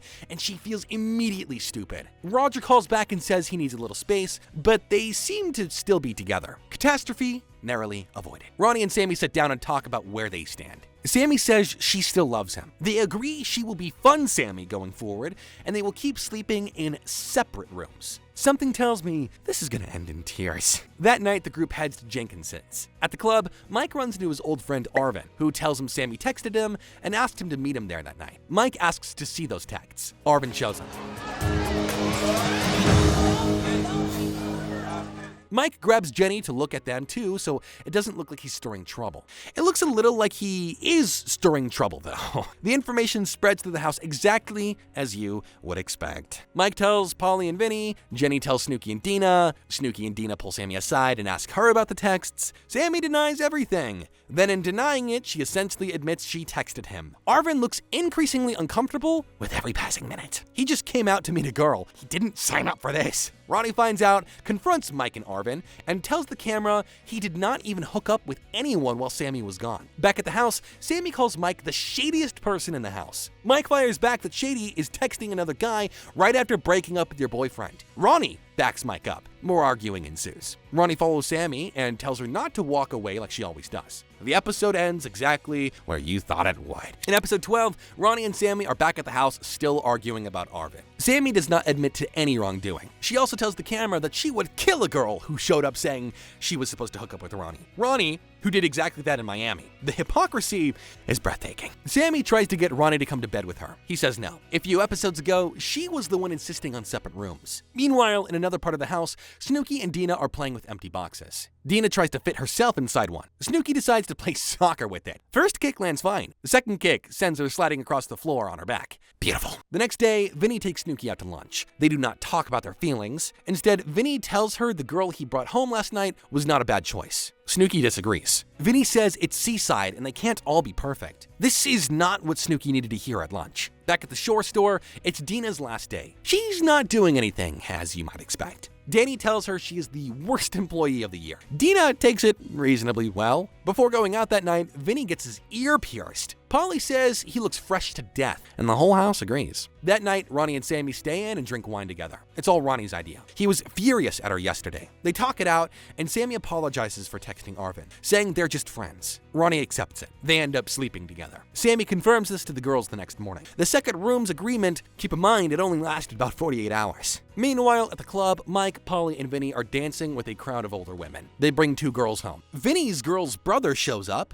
not to stop anything, just to figure out whether to give his sister a ride that night or in the morning, and the conversation becomes increasingly strange. Polly decides he does not want his girl anymore and uses the brother's arrival as an excuse to send both girls home. Vinny drunkenly shows them the door, then immediately grabs Snooki and drags her toward his bedroom. Snooki is furious. Vinny drunkenly tries to apologize and tells her it is the exact same thing she does when she is drunk. He's not wrong, but Snooki does not want to hear it. The next day, Mike falls asleep at work multiple times, including inside a changing room that gets barricaded by newly delivered boxes. Danny fires him on his last day. Classic Mike. Ronnie takes Sammy to the hospital because she slept in her contacts and can't see. While they're gone, Ronnie's mom calls the house. Dina answers. The conversation seems normal at first, then Dina realizes Ronnie's mom is completely drunk. She keeps saying something about being tan. Dina passes the phone to Jenny, who passes it to Mike. Mike explains everything that happened with Arvin to Ronnie's mom. Ronnie's mom is not a Sammy fan, and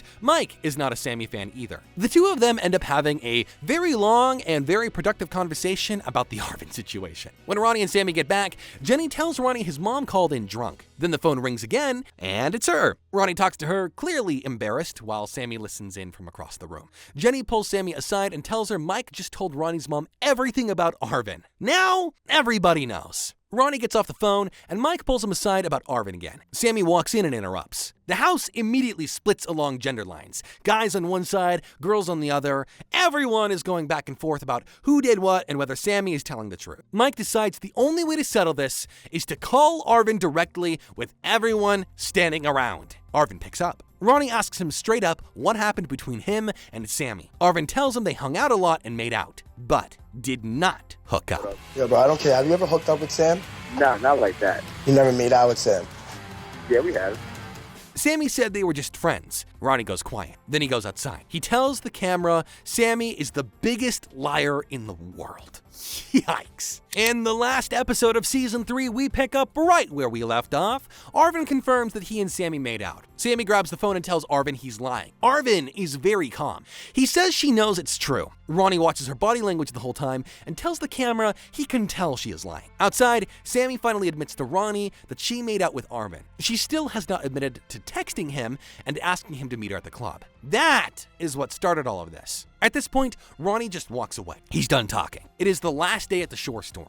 Ronnie spends the shift doing nothing and taking naps. Danny pours water on him, and Ronnie barely reacts. That evening, Danny throws a party at the hotel for the roommates and their families and friends. Polly DJs. Jenny invites her dad, Roger, who meet for the first time, and it goes very well. Vinny brings Uncle Nino, who immediately clicks with Dina. Vinny spends the evening trying to get with Dina's friend Lisa. Dina shuts it down every time. She is looking out for Lisa and quietly looking out for Snooki too, even though Snooki keeps saying she and Vinny are not together. Vinny gets increasingly frustrated and calls Dina Angelina. For this group, that is roughly the worst thing you can call someone. Dina is not okay with it. The next morning, Mike pulls Sammy aside and apologizes for being so involved in the Arvin situation. Sammy accepts and asks why he was so deep in it. Mike does not have a satisfying answer. That night, everyone heads for Karma for one last night out for the season. Roger pulls Jenny aside and asks what she wants to do about them. This gigantic, confident woman goes completely soft. They decide to be exclusive. Jenny and Roger are the best thing to come out of this entire season. Snooki finds the guy who bandaged her knee a few episodes back and takes him home. She reports to the camera the next morning that he has whiskey dick.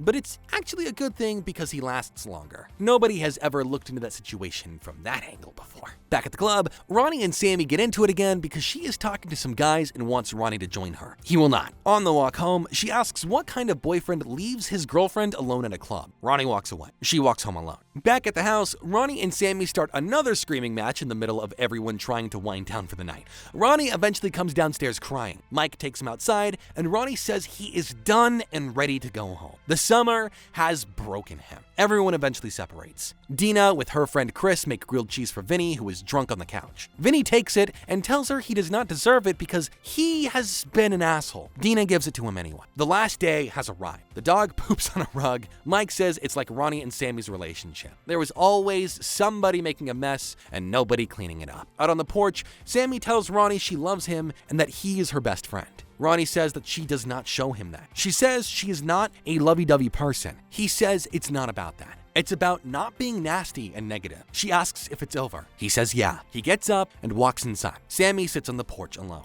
So this is over? Yeah.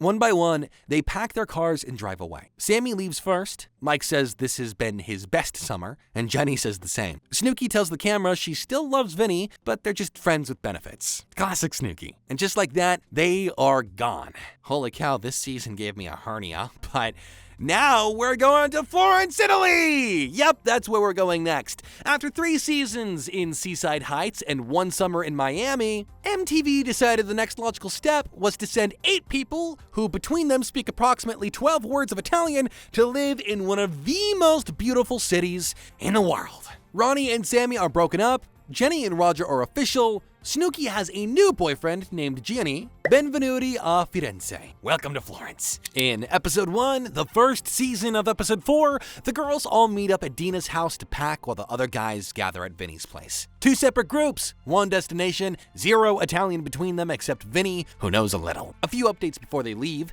Jenny and Roger are still together. SNOOKI has a new boyfriend named Gianni back home. Ronnie and Sammy are broken up. Ronnie's friends send him off with one simple piece of advice. Do not fall in love and do not cry this season. Ronnie nods. Though we have seen this before. The guys make it to Florence first and claim the best rooms. The house is a converted Italian townhouse, and it is genuinely beautiful. There is, however, one significant problem. The electrical output cannot handle 4 Jersey Shore girls doing their hair all at the same time. This is discovered fairly quickly. The girls get lost wandering around Florence trying to find somewhere to eat. The boys find a pizzeria and then the gym. GTL does not stop for international travel. Mike pulls Ronnie aside and tells him something that has been sitting with him. Between seasons, he hooked up with SNOOKI more than once, while SNOOKI was dating Gianni. Mike tells the camera he can see himself getting with SNOOKI again this season. So even though SNOOKI has a boyfriend, Mike does not particularly care. That night, the group heads to a club called Hotel. Vinny is the only one who can communicate with Italian girls, so he does most of the talking for the boys. Mike kisses SNOOKI right there at the club. Is Gianni watching this? This is unbelievable. Then, out of nowhere, Dina kisses Polly right there in the same club. Polly is surprised. Everyone is surprised. Dina's not surprised.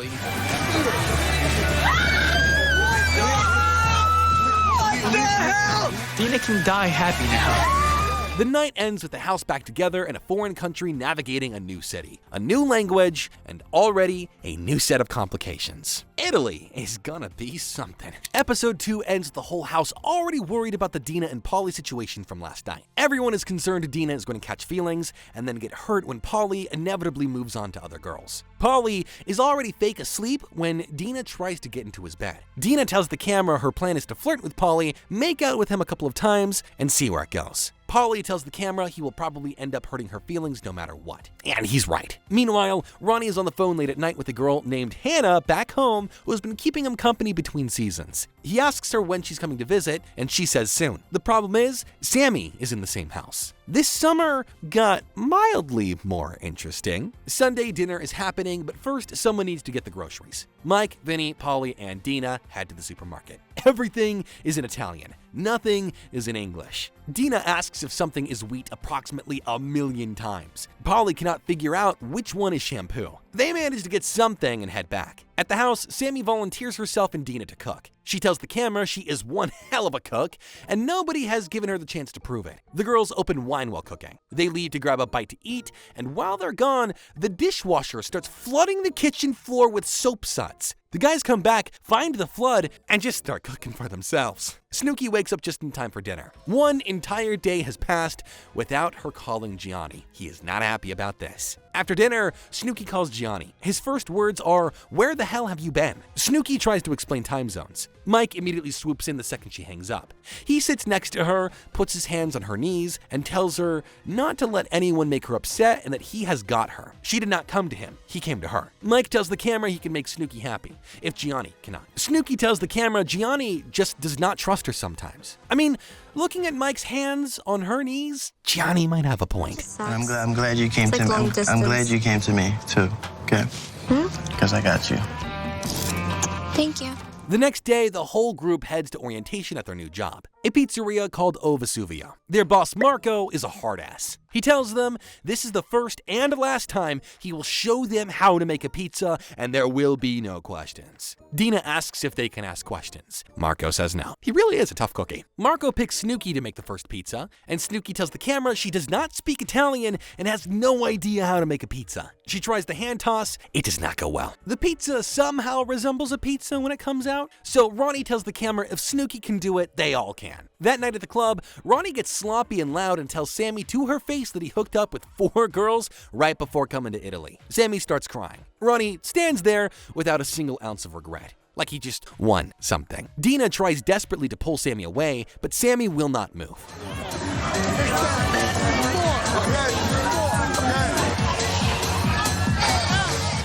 Eventually, everyone gets into their cabs. On the walk home, Dina falls down immediately after stepping through the front door. Mike brings an American student named Brittany home from the club.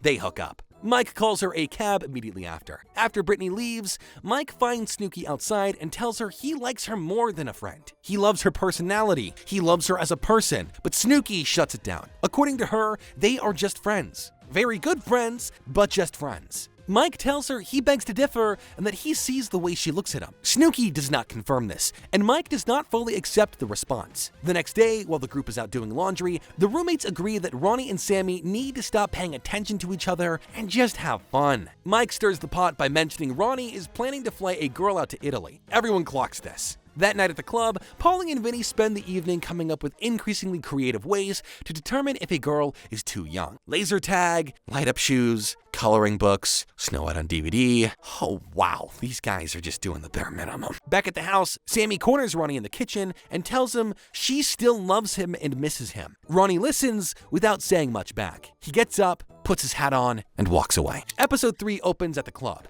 Dina is kissing Ellis, the waiter. Mike is still working on Brittany. Back at the house, Dina brings Ellis back to the room she shares with Vinny and Paulie. The guys parade in and out, making noises and refusing to give her any privacy. Dina storms out and confronts them. She's not doing anything with Ellis, she tells them, and if they brought a girl home, she wouldn't give it a second thought. She has a point. Ellis waits patiently through all this, then sneaks out while everyone is asleep. The next morning, Brittany keeps calling the house trying to reach Mike. Mike is still asleep. Ronnie answers and hangs up. Paulie answers, pretends to be Vinny, tells Brittany he is madly in love with her, and hangs up. Then Ronnie puts on his best Mike impression and invites Brittany and her twin sister Erica to the house in 1 hour. It's Mike. Oh, hi. Little girl, come with your sister, meet me at the house. Like an hour. Yeah, sounds good. Okay. All right, bye. Ronnie and Paulie go out for breakfast. Mike wakes up 2 blondes standing in his bedroom doorway. He has no idea how they got there. The rest of the house then take turns peeking at the twins and running back out laughing. Mike takes them to breakfast and tells the camera he's gonna make this work. Meanwhile, Ronnie and Sammy find a rooftop in Florence and finally have the conversation everyone knew was coming. Sammy tells him she is not the same girl from Jersey anymore. No more nonsense. Ronnie tells her he loves her and misses her. Just like that, they are back together. And as if Italy itself wanted to mark the occasion, church bells start ringing in the background. Nobody planned that. This is just Florence doing Florence things. Back at the house, Vinny and Paulie clock it immediately. Ronnie has changed into a conservative black V-neck, and Sammy is in black too. She was wearing colors all season. That night at the club, everyone is having a good time. Then Brittany and Erica show up. Mike tells the camera he is going to orchestrate a threesome. Dina spots Erica and immediately decides she likes her. She pulls Erica away from Mike and kisses her right there in the club.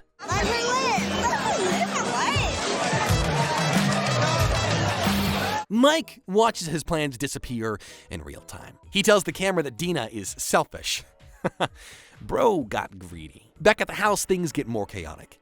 Dina takes Erica to her bed. When Dina steps out, Erica immediately climbs into Vinny's bed. Dina comes back and snatches her out. Meanwhile, Ronnie tells Gina what Mike told him earlier, that he hooked up with Snooki while she was dating Gianni. Jenny goes straight to Snooki and drops the bomb. Snooki denies it completely and storms over to Mike. She tells him she does not want to be his friend right now. She doesn't even want to look at him. Mike stammers, trying to figure out how it got back to her so fast. Jenny tells Snooki that if Gianni believes Mike over her, she should probably not be with him anyway. Holy gaslighting. Snooki says if this breaks them up, she will kill Mike. The episode ends with Snooki alone and upset while Mike is in the next room with Brittany looking completely unbothered. Episode 4 opens the morning after the twin situation. Vinny fills Ronnie in on what happened with Erica, complete with sound effects. Sammy's face says the sound effects were not necessary. Mike sends Brittany home, but Erica is not going anywhere. She tells everyone she makes her own decisions, and her sister leaving has nothing to do with her. Brittany says peace out. Erica stays until Vinny eventually calls her a cab the next morning. The guys head out for breakfast, and Mike retells the Snooki hookup story one more time. He pinky swears on his sister that it's true. Meanwhile, the girls meet at a cafe where SNOOKI decides the house should give Mike the silent treatment.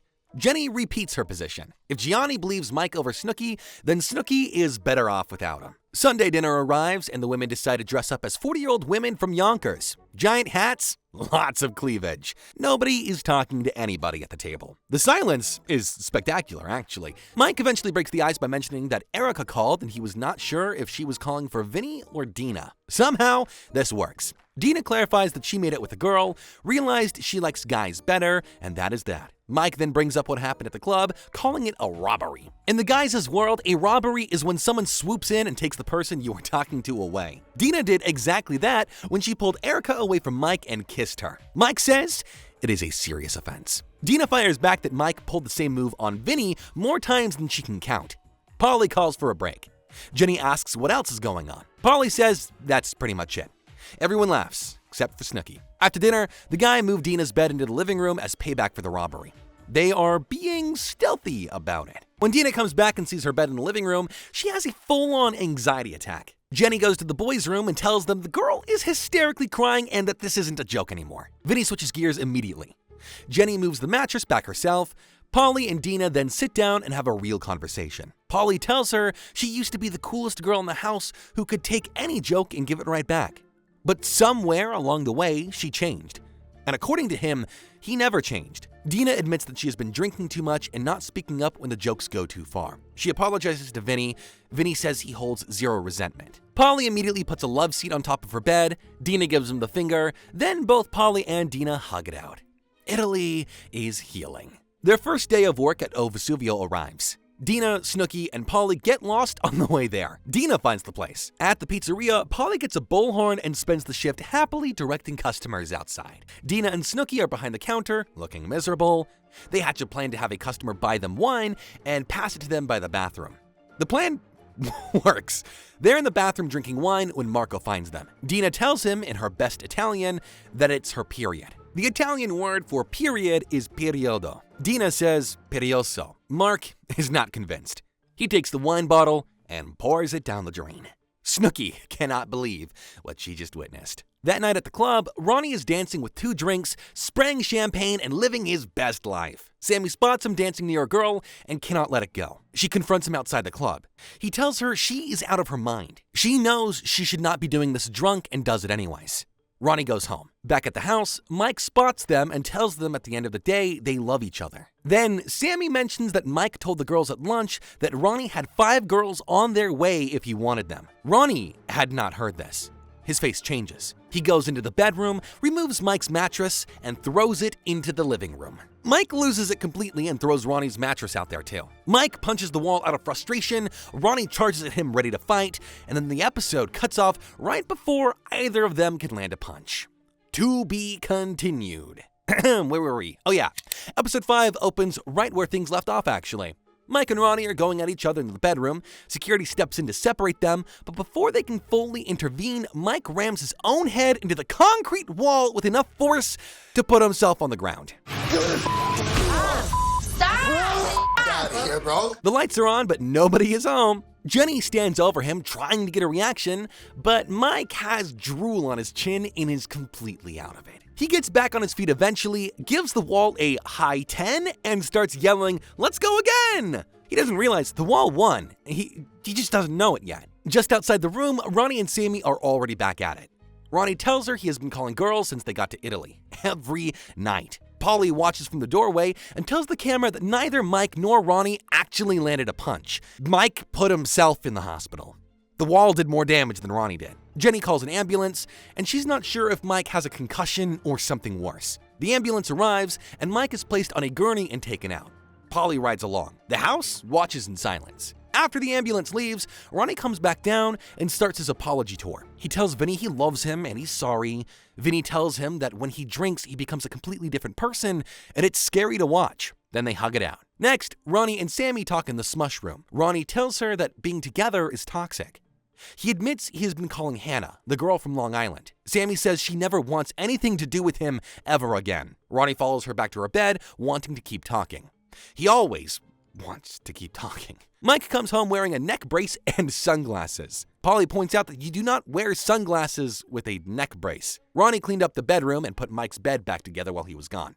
When Mike gets back, Ronnie checks on him and Mike says he did not mean any of it. Ronnie lets it go. Mike then tells him the story of the one time he headbutted a sheetrock wall in a fight, thinking it would scare someone. He did not know the wall in Florence was cement. The wall did not have a dent in it. Ronnie can't stop laughing. That night, the girls head out to dinner while the guys go to a separate club. Ronnie is single Ronnie tonight. Dancing with two drunks and sweating through his shirt, he leaves early and walks home alone. At the club, Polly finds a girl, and things are going pretty well until a local Italian guy walks by and starts making disrespectful comments about Polly and the girl. Polly gets in his face immediately. Vinny steps in and cools down the temperature. Polly says he's too happy to be mad and gets right back to vibing. On the walk home, Ronnie stops by a street vendor and buys Sammy roses. He's not even sure why. He brings them home and presents them to her. Sammy's first response is to ask if he brought home another girl. Ronnie didn't expect that. The conversation dissolves into another argument immediately. Ronnie tells her that if she thinks she can find someone better than him, then go ahead and try. And to call him in 4 years when she realizes she cannot. He takes the roses back and throws them in the trash. Wasting my money, bro. You don't deserve me and you don't deserve these roses. Sammy rescues the flowers, puts them in a cooking pot because it's the closest thing to a vase they have. The episode ends with everyone asleep and Ron and Sam more confused with each other than ever. The roses are sitting in a pot in the kitchen. Episode 6 opens with Mike on the courtyard couch in a neck brace, groaning. He cannot eat. He cannot GTL. He tells the camera, this is pretty serious right now. Polly and Vinny are not sympathetic at all. Polly steals the neck brace and does a full Mike impression in the confessional while Vinny dances behind him. Can you see me? I'm over here. Now I'm over bro, here. you know I can't move my neck. Now I'm over here. Doctor said 7 to 10 days. They are having the time of their lives. Mike, meanwhile, is on the phone with his sister, wanting to go home. Then Ronnie comes and checks on him. He tells Mike to man up and stick around. He even invites him to go to the gym and to get out of the house. Mike tells the camera Ronnie is the only one in the house who's not just looking out for himself. They hug. Mike finally takes off the neck brace. The situation is back. Meanwhile, Polly and Vinny put on full tracksuit costumes, complete with headbands, and they adopt the characters named Joey D and Louie. They come up with a catchphrase together, which goes, fist pump, push-ups, chapstick. They repeat it so many times that everyone in the house has memorized it by the end of the night. Vinny does a dance that has the whole house on the floor. Good to know that Italy hasn't changed these two at all. Ronnie and Sammy have another conversation while Vinny, Polly, and Dina sit inside, clearly hearing every word. Ron admits he called a girl one night when he was drunk. Sammy wants a name. Ron says it's some girl, just some random girl. Sammy figures out it's Hannah from Long Island. She says she is done. Vinny has finally had enough.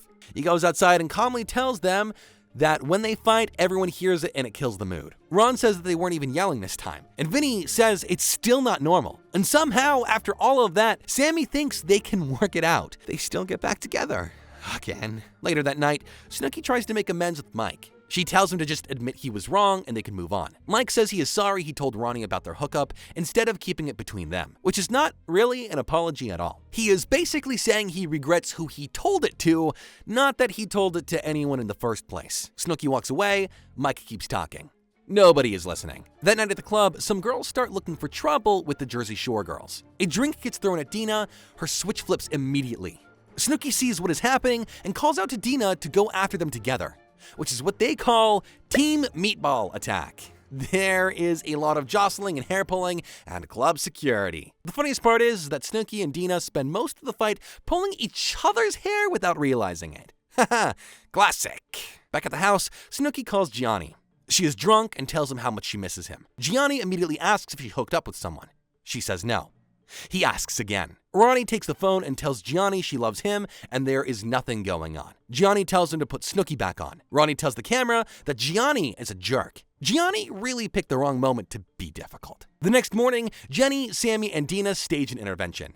They tell SNOOKI that Gianni is changing her into someone who she is not. SNOOKI insists he's not a jerk and that she is fine. She says she doesn't even know what an intervention is. She puts on a pizza shop uniform while saying this. Jenny says she cannot pretend everything is cheese and daisies. SNOOKI says everything's fine, and the intervention is over. Though nothing is resolved. The episode ends with the house headed to work and Snooki insisting one more time that all is well. Which sounds like me when I lie. Episode 7 opens with Marco giving the group the weekend off. They are going to Riccione, a beach town on the Adriatic coast. Marco gets very excited when he hears the name Riccione. The girls pack 4 bags, each for a 24-hour trip. Mike packs like he's moving in permanently. Ronnie packs almost nothing and watches everyone else struggle with bungee cords and 2 tiny feuds. On the drive down, Dina sticks her backside out the window to do the Jersey Turnpike, which is a dance move where you bend over and shake your behind for the guys driving in the cars next to them. They arrive in Riccione and it is genuinely beautiful.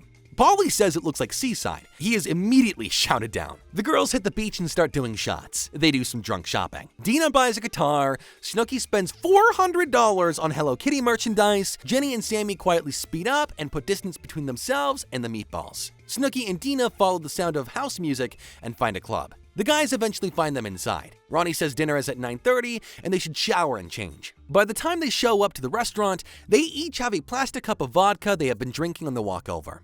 The rest of the group has already eaten. At the club that night, Dina's outfit is on full display. Jenny tries to tell her. Dina says nobody can see anything. She is standing in front of a clear glass wall, though. Then Snooki and Dina start making out right there in the club for a very long time. Everyone watches. Jenny tells the camera she wants to throw up. Sammy says she has not made out with Ronnie as long as these two have been going at it. In the cab home, they are still going. At the hotel, they are still going. Jenny has to share a room with them. She's not okay. The next morning, the room smells like hot sweat and regret. Dina and Snooki compare notes on what they remember. Neither of them remember very much. Jenny and Sammy reconstruct the events of the night with dramatic reenactments. On the drive back to Florence, the girls notice a burning smell. The parking brake has been on the entire drive. Back at the house, Snooki calls Gianni and tells him she and Dina got really drunk and made out.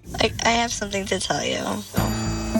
But you can't be mad. Gianni is quiet for a long time. Then he says, all right, no drama. Just all right. The whole house lets out a breath they did not realize they were holding. Snooki gives a thumbs up to the room. Back at the pizzeria, Snooki is still recovering and is in no mood for anyone's BS. Marco asks for smiles. Snooki does not have smiles. Meanwhile, Dina and Snooki find 2 large recycling bins in the back and hide inside of them. They are shouting to each other about how nobody will find them. There are cameras pointed directly at them. Somebody finds them immediately. After work, Snooki and Dina decide to drive to the gym. On a narrow street, Snooki clips a police escort. A cop is taken off in a neck brace. Snooki and Dina are put in the back of a police car. Vinny races over with Snooki's license but arrives too late, and the car has already left.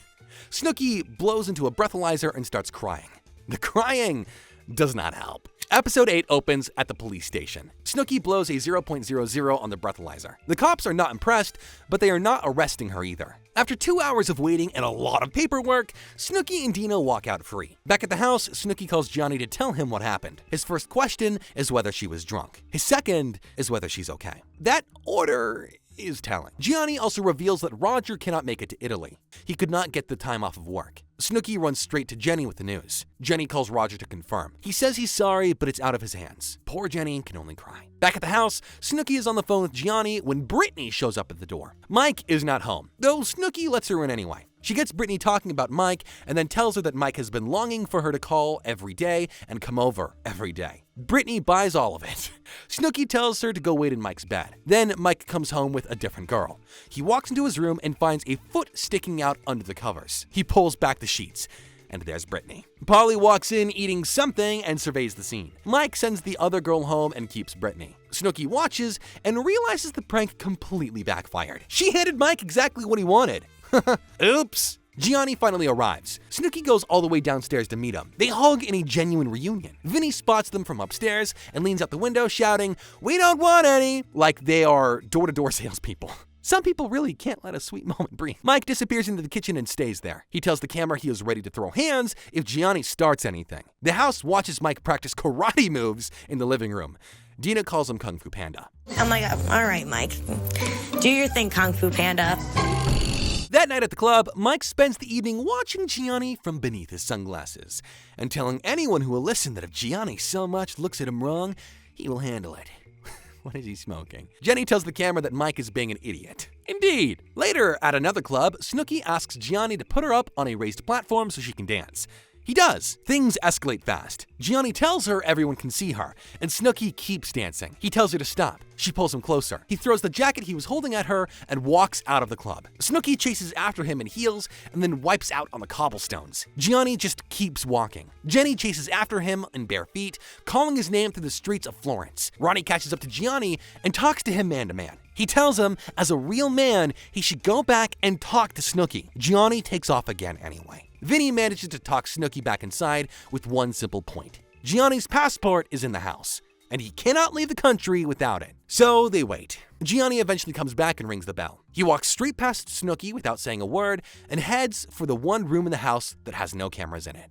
He closes the door. SNOOKI stands on the other side, talking through it, trying to get him to open up. He asks her flat out if she lifted her skirt on the dance floor. She says no. He asks again. She says no again, getting more frantic each time. Gianni is not buying it. He tells her she is single now and walks away. SNOOKI goes to bed sobbing. One of the worst nights this show has ever produced, and it happened in the most beautiful city in the world. In the morning, Gianni packs his bags and leaves. SNOOKI figures out what is happening and runs after him. His taxi is already gone by the time she gets to the front door. She tells the camera she is a good girlfriend. She did not cheat. She did not do anything wrong. She does not understand why he left. The episode ends with SNOOKI alone in bed crying while the camera slowly pans to a photo of her and Gianni on the wall. Definitely not a happy ending.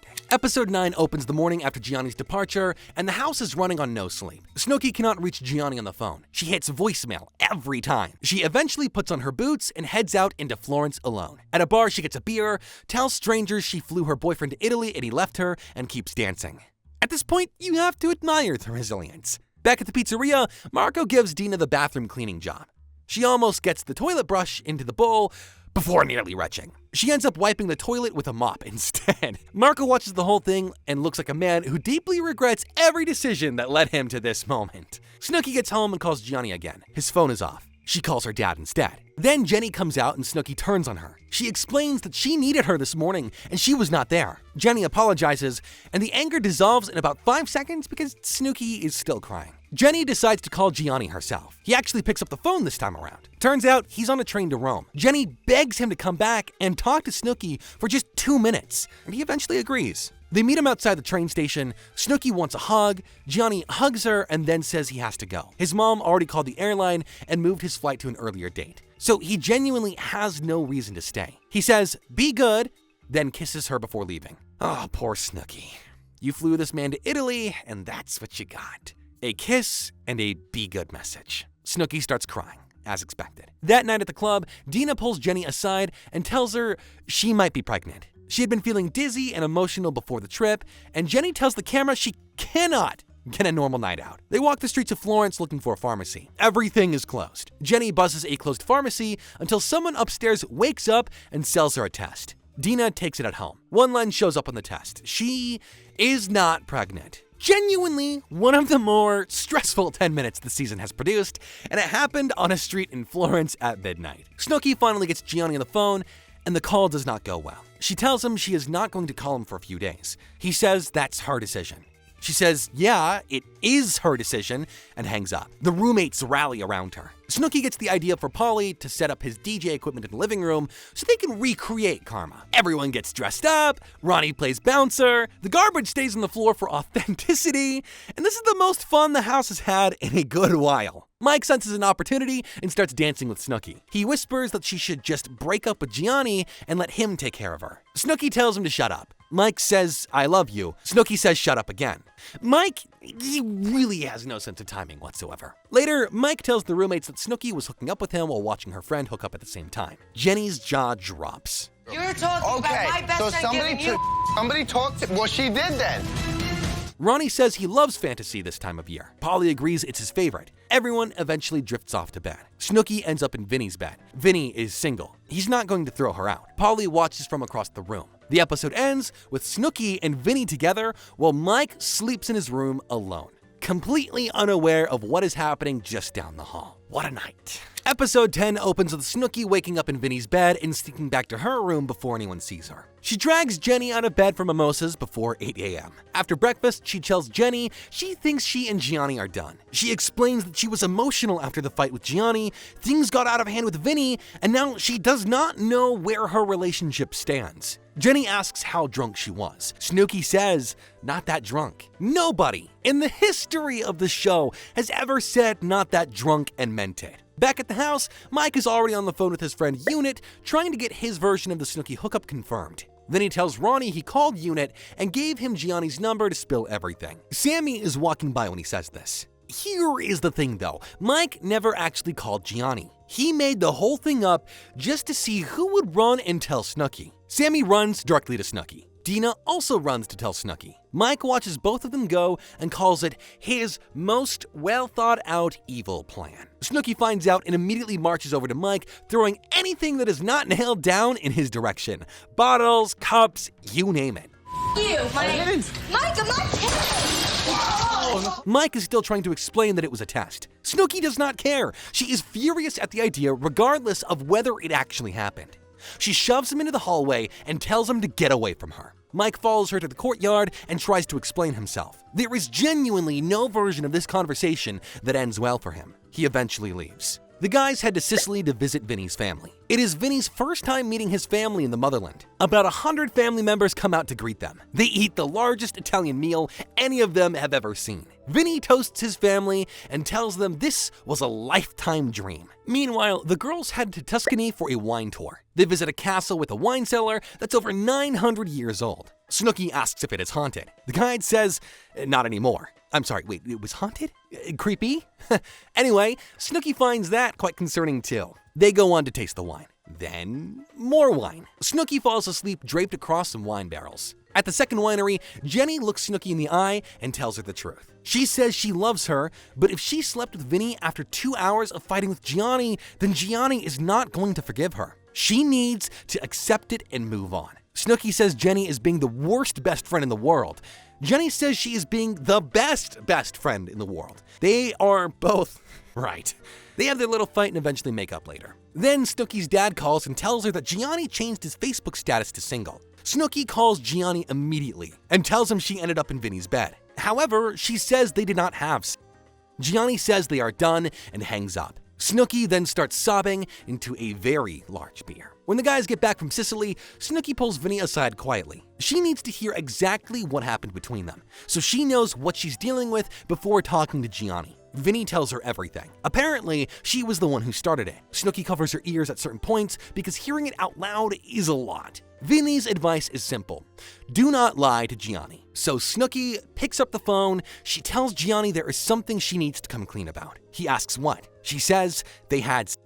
Gianni is silent for a while, the kind that feels like it lasts forever. Then Gianni tells her he will give her another chance. Snooki practically jumps out of her skin and runs straight to Jenny. The relief is all over her face. But before she can even catch her breath, Gianni calls back. He wants every single detail of what happened. The episode ends right there, with Snooki about to walk him through the whole thing. Some phone calls you just cannot prepare for. Episode 12 picks up right where things left off. Snooki is on the phone with Gianni, giving him every single detail of what happened between her and Vinny. He says so not even an hour after he gave her a second chance. She went and did that. He cannot call her his girlfriend right now and breaks off the call. Vinny, who has been in the living room the whole time, asks how it went. Snooki tells him they are working on things. Vinny asks if she wants to cuddle. Some people really cannot read the room. Meanwhile, the cold that has been making its way through the house has everyone congested and miserable. Paulie tells the camera he cannot get involved with Dina because it will ruin their friendship. He's right, but Dina disagrees. That night at the club,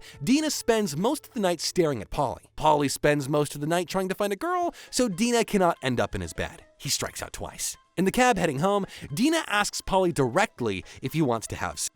Paulie says no, but if they were not friends, he absolutely would. Dina takes this as progress. Paulie does not see it that way at all, though. Back at the house, Dina announces to the room that she has absolutely no shame about how she feels. Sammy pulls her aside and tells her that throwing herself at Paulie is not the move. Dina hears her out and then completely ignores the advice. The night ends with both of them going to bed alone in separate rooms exactly where they started. The meatballs head out at 7 a.m. looking like they never saw a bed to sleep on last night. They find a cafe, sit down, and somehow manage to fall asleep right there at the tables mid-conversation. The staff kicks them out. They stumble home and collapse into their beds. Only these two can act this way in both Italy and Jersey Shore. Well, maybe a few other people in this house. Let's not get ahead of ourselves. That night, the whole house gathers for the last Sunday family dinner, and Ronnie takes charge of the grill. Within minutes, the grill is on fire. Ronnie grabs the fire extinguisher without missing a beat, puts it out, and carries on like nothing happened. Fire! Fire! Fire! Fire!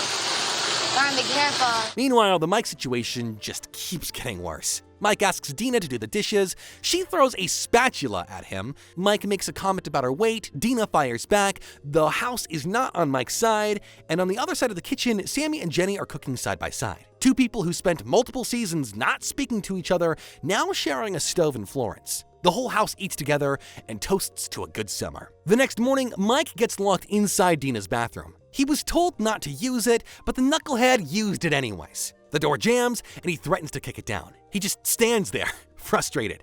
Eventually, Ronnie gets tired of listening to him complain and comes over to yank the door clean off the frame. That night at the club, Mike picks fight with locals and yells at a guy who looked at him the wrong way. Security stays between them the whole time. Ronnie says if Mike starts something tonight, he is not backing him up. The house quietly moves to the other side of the club. Mike eventually walks home on his own. Back at the club, everyone has a genuinely good time without him. It turns out, Italy is actually great when Mike is not in it. The last episode of season 4 opens with Mike alone in the house, doing karate kicks in the living room and narrating his own life to the cameras. Nobody's home, and nobody is listening. When the rest of the house comes back, Ronnie pulls Mike aside for a real conversation. He tells Mike he caused a lot of problems, and whatever bridges he burned, he needs to try and fix. Mike tells him he only wants a couple of bridges fixed. Not all of them, just a couple. Then he walks away mid-conversation. Ronnie tells the camera if Mike does not take the advice, he is done trying. The last shift at O Vesuvio arrives. Paulie has spent the season with a bullhorn that he uses to direct customers outside.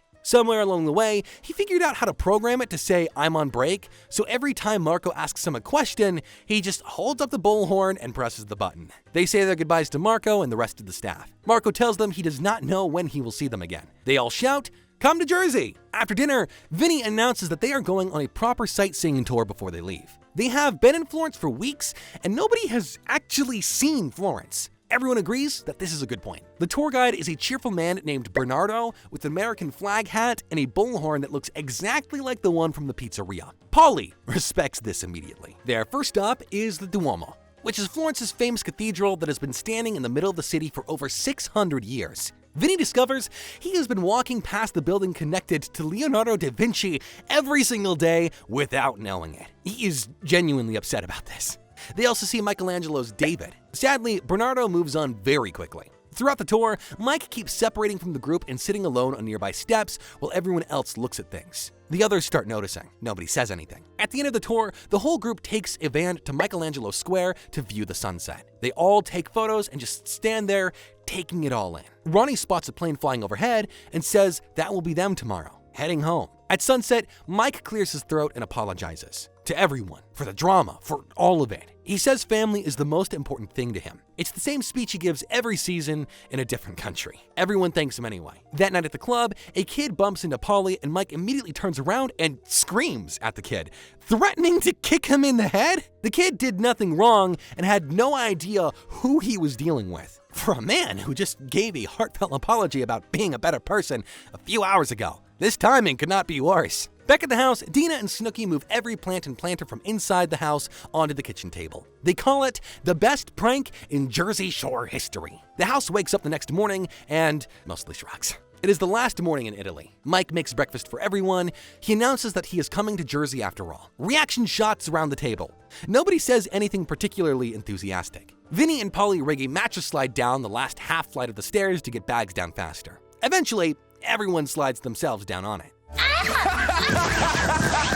Dina fell down! Vans are loaded, bags are strapped. Paulie asks how you say Jersey here we come in Italian. Nobody knows. He says it in English anyway. And just like that, Florence is in the rear view mirror. Arrivederci. Back to the Jersey Shore. Italy is over. 8 people who have now lived together through 4 seasons and 2 countries are heading home to Seaside Heights for round 3. SNOOKI and Gianni are figuring things out, Ronnie and Sammy are somehow still together, Mike is convinced he turned a corner, nobody else is convinced, and waiting for them at the house is a guy named Unit who already knows exactly what happened in Italy between Mike and SNOOKI. Welcome back to America. In the first episode of Season 5, the crew flies straight from Italy back to the Jersey Shore house. No stopping home first. Straight from the airport to the house. In the van, everyone sorts out who's rooming with who. Nobody wants to room with Mike. Nobody says this directly. They end up in their old rooms by default. Mike pledges to the camera that this season, he is putting all his past issues behind him. Back at the Shore store,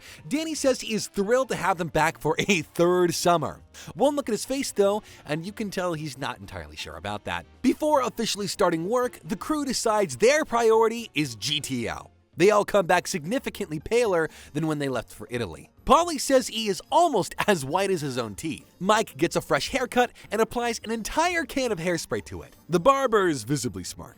Danny invites the whole crew to a bar called Captain Hook's to catch up on stories from Italy. They walk in expecting drinks. Instead, the entire bar is full of family and friends for a welcome home party. Vinny sees his mom and Uncle Nino and immediately starts crying. Uncle Nino is already hitting on multiple women within multiple minutes of arriving. Then Mike's friend Unit shows up. He already knows what happened between Mike and SNOOKI in Italy. Unit makes a beeline straight for SNOOKI and threatens to tell Gianni everything. The two of them get into a full argument right there at the party. Poor guy had no idea what he was walking into. After the party, everyone heads back to the house. Mike and Unit get ready for bed together, sharing clothes and body spray. Sammy whispers that she thinks Mike has gay tendencies. Mike denies this while continuing to share clothes with Unit. Out on the patio, Paulie and SNOOKI's friend Ryder start making out. Dino watches and is visibly upset. The next morning, Unit and SNOOKI sort things out on the patio. SNOOKI apologizes, it is fairly half-hearted, and Unit agrees to stay quiet about the whole thing. I was drunk and I was just a lunatic.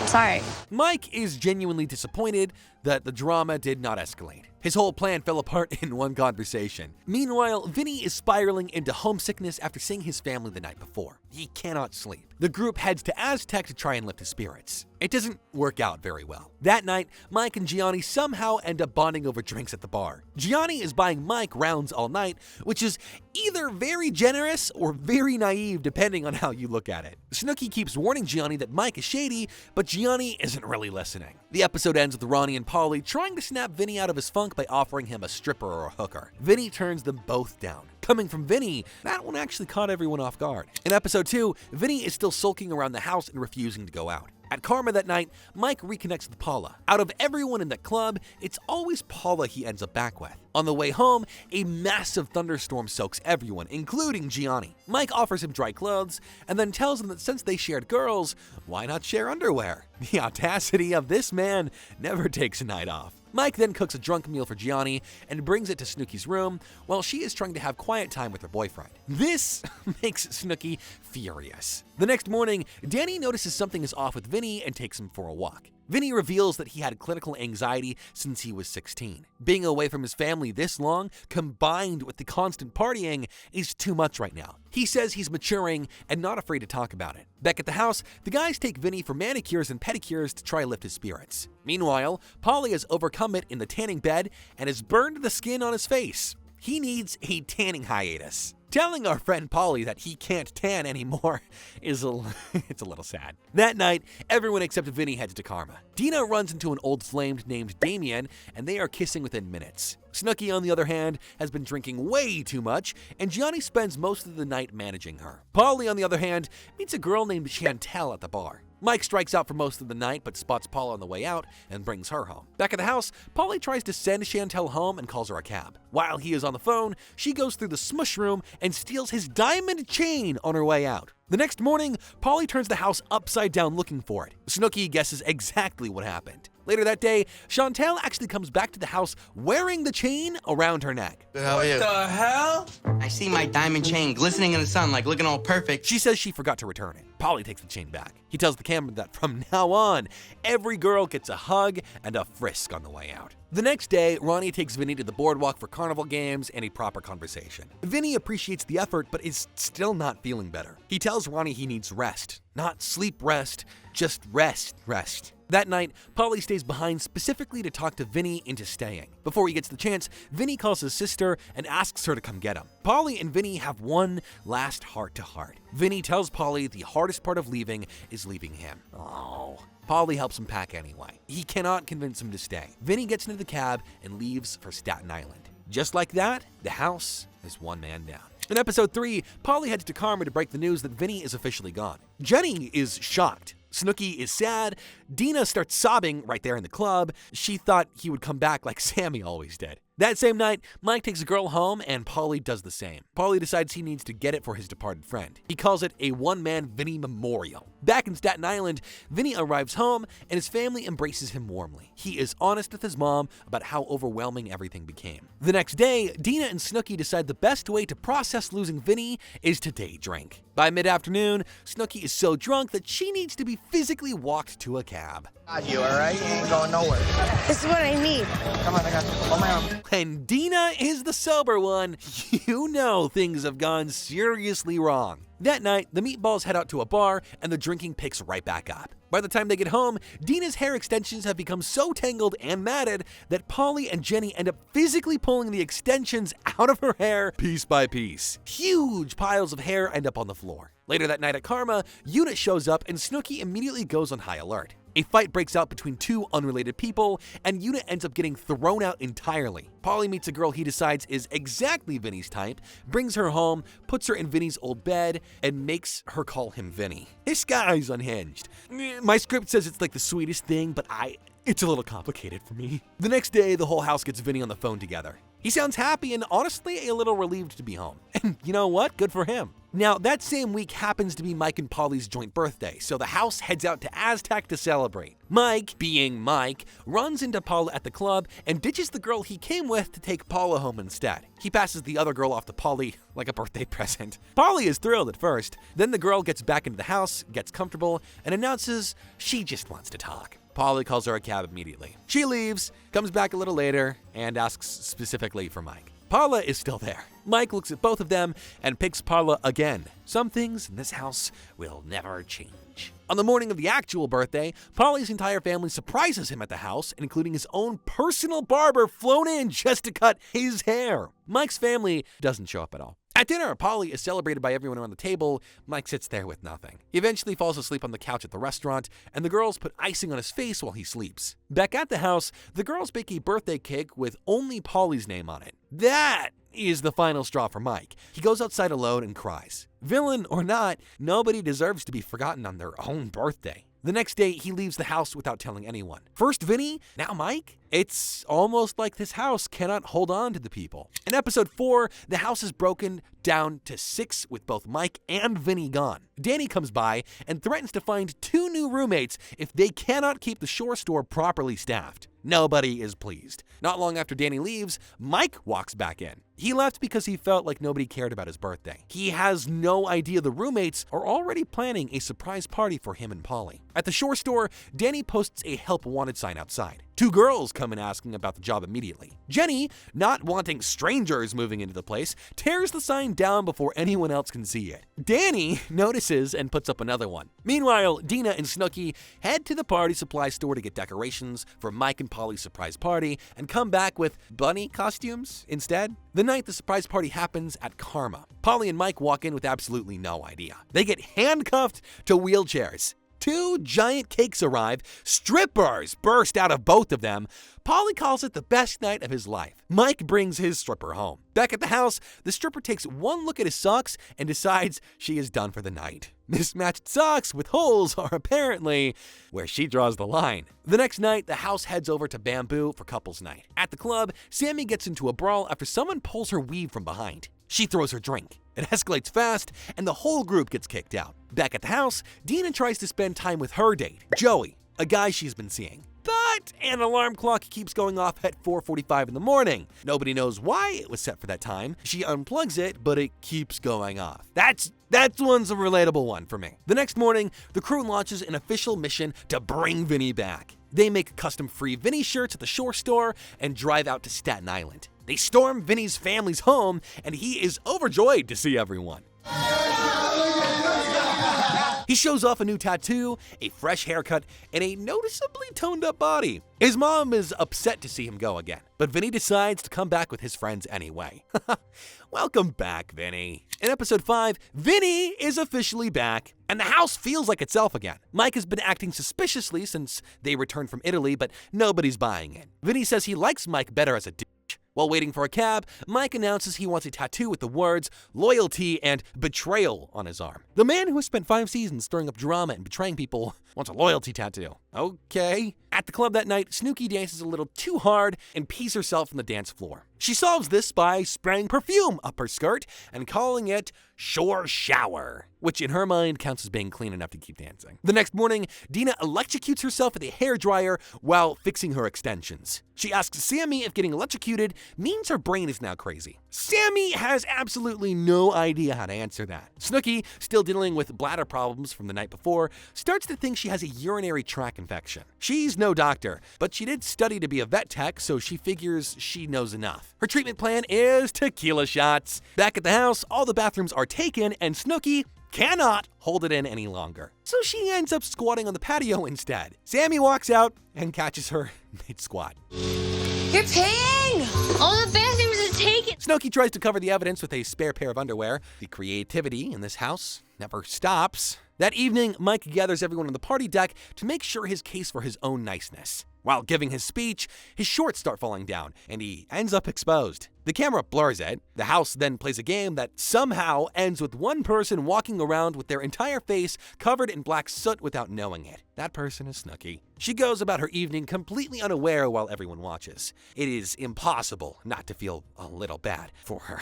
The next day, SNOOKI's dad Andy shows up to the house. She completely forgot he was coming. He turns out to be a genuinely great dad, running to the store for cranberry juice and eyelash extensions while SNOOKI relaxes. Later that day, Mike runs into Roger on the boardwalk during his lunch break. He knows Jenny has been trying to reach Roger all day, so he goes straight home and tells her. Jenny is furious that Roger had a free day and chose to spend it with friends instead of her. The episode ends with Mike quietly deciding that SNOOKI has been the real troublemaker in the house all along. He is already thinking about calling Unit. The nice guy act lasted exactly 1 episode. In episode 6, Mike calls Unit and asks him to come to Seaside so that he can help convince Gianni that the hookup with SNOOKI actually happened. Unit is in Miami and cannot make it down. Instead, he gives Mike something else entirely. Dina's sister has apparently been seeing Mike's brother, and the two have already hooked up. Mike falls asleep shortly after the call, snoring loudly. SNOOKI invites him to come hang out with the group. He blows her off. Jenny also stays behind. She has not heard from Roger all day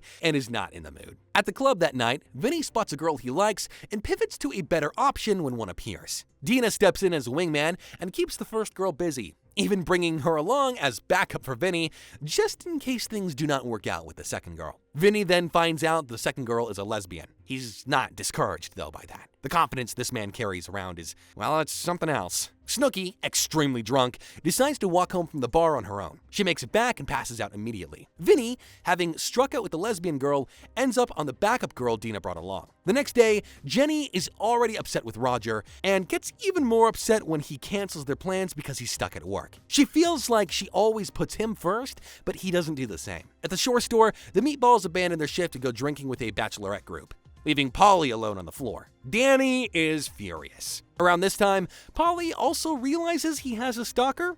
A girl he sold one shirt to has been showing up outside the Shore store and following him around ever since. It started with a t-shirt and somehow escalated to this. The stalker follows Polly and Vinny to EJ's on the boardwalk where they're trying to play pool and have a quiet night. Everywhere we go, everywhere we turn, there's Polly's stalker. I don't know how she gets there, how she knows where we are. Vinny, in a classic act of betrayal, waves her over and makes it look like Polly called her himself. At Sunday dinner, Dina is worried about her sister getting too involved with Mike's brother and tries to warn Mike off with a proverb. A leopard never sheds its stripes. The phrase doesn't quite work, but the point lands. Dina really tried her best there.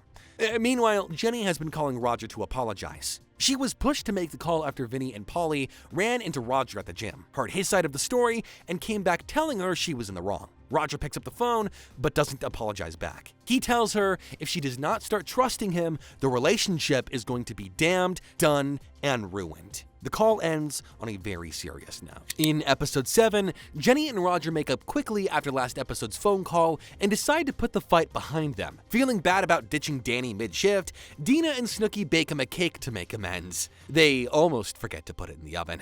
The cake turns out cute despite this, but before it makes it to the store the next morning, a corner is already missing. The house suspects Mike immediately. Mike insists he is being treated as guilty until proven innocent and threatens to let this mean side of him out if this keeps up. The mystery resolves itself when Polly admits he ate the missing corner. Dina apologizes to Mike. Too late though, Mike is already on the phone trying to get Unit down to expose Snooki once and for all. That same day, Snooki is at the doctor's getting checked out for her bladder problems, and the news is not good. Because of the infection and the antibiotics that she has to take, she cannot drink heavily for a while. With Unit unavailable, Mike decides to wait. That night, the whole crew heads to Karma, where they run into Paula. It is her birthday. Mike carries her home over his shoulder and makes sure she does not expose herself on the way out. Paula goes home with him for the night. No surprises there. The following night, the group splits. Some head to Jenkinson's while Mike, Snooki, and Jenny stay home. Back at the house, Mike tries to get close to Snooki using whipped cream. Snooki does not engage. When everyone gets home, including Dina's date Joey, a guy who she has been seeing for a while now, things escalate fast. Polly piles dirty plates and kitchen appliances onto Dina's bed before she can use it. Jenny and Snooki corner Joey with embarrassing questions and finds out that he does not have a condom. I don't have one.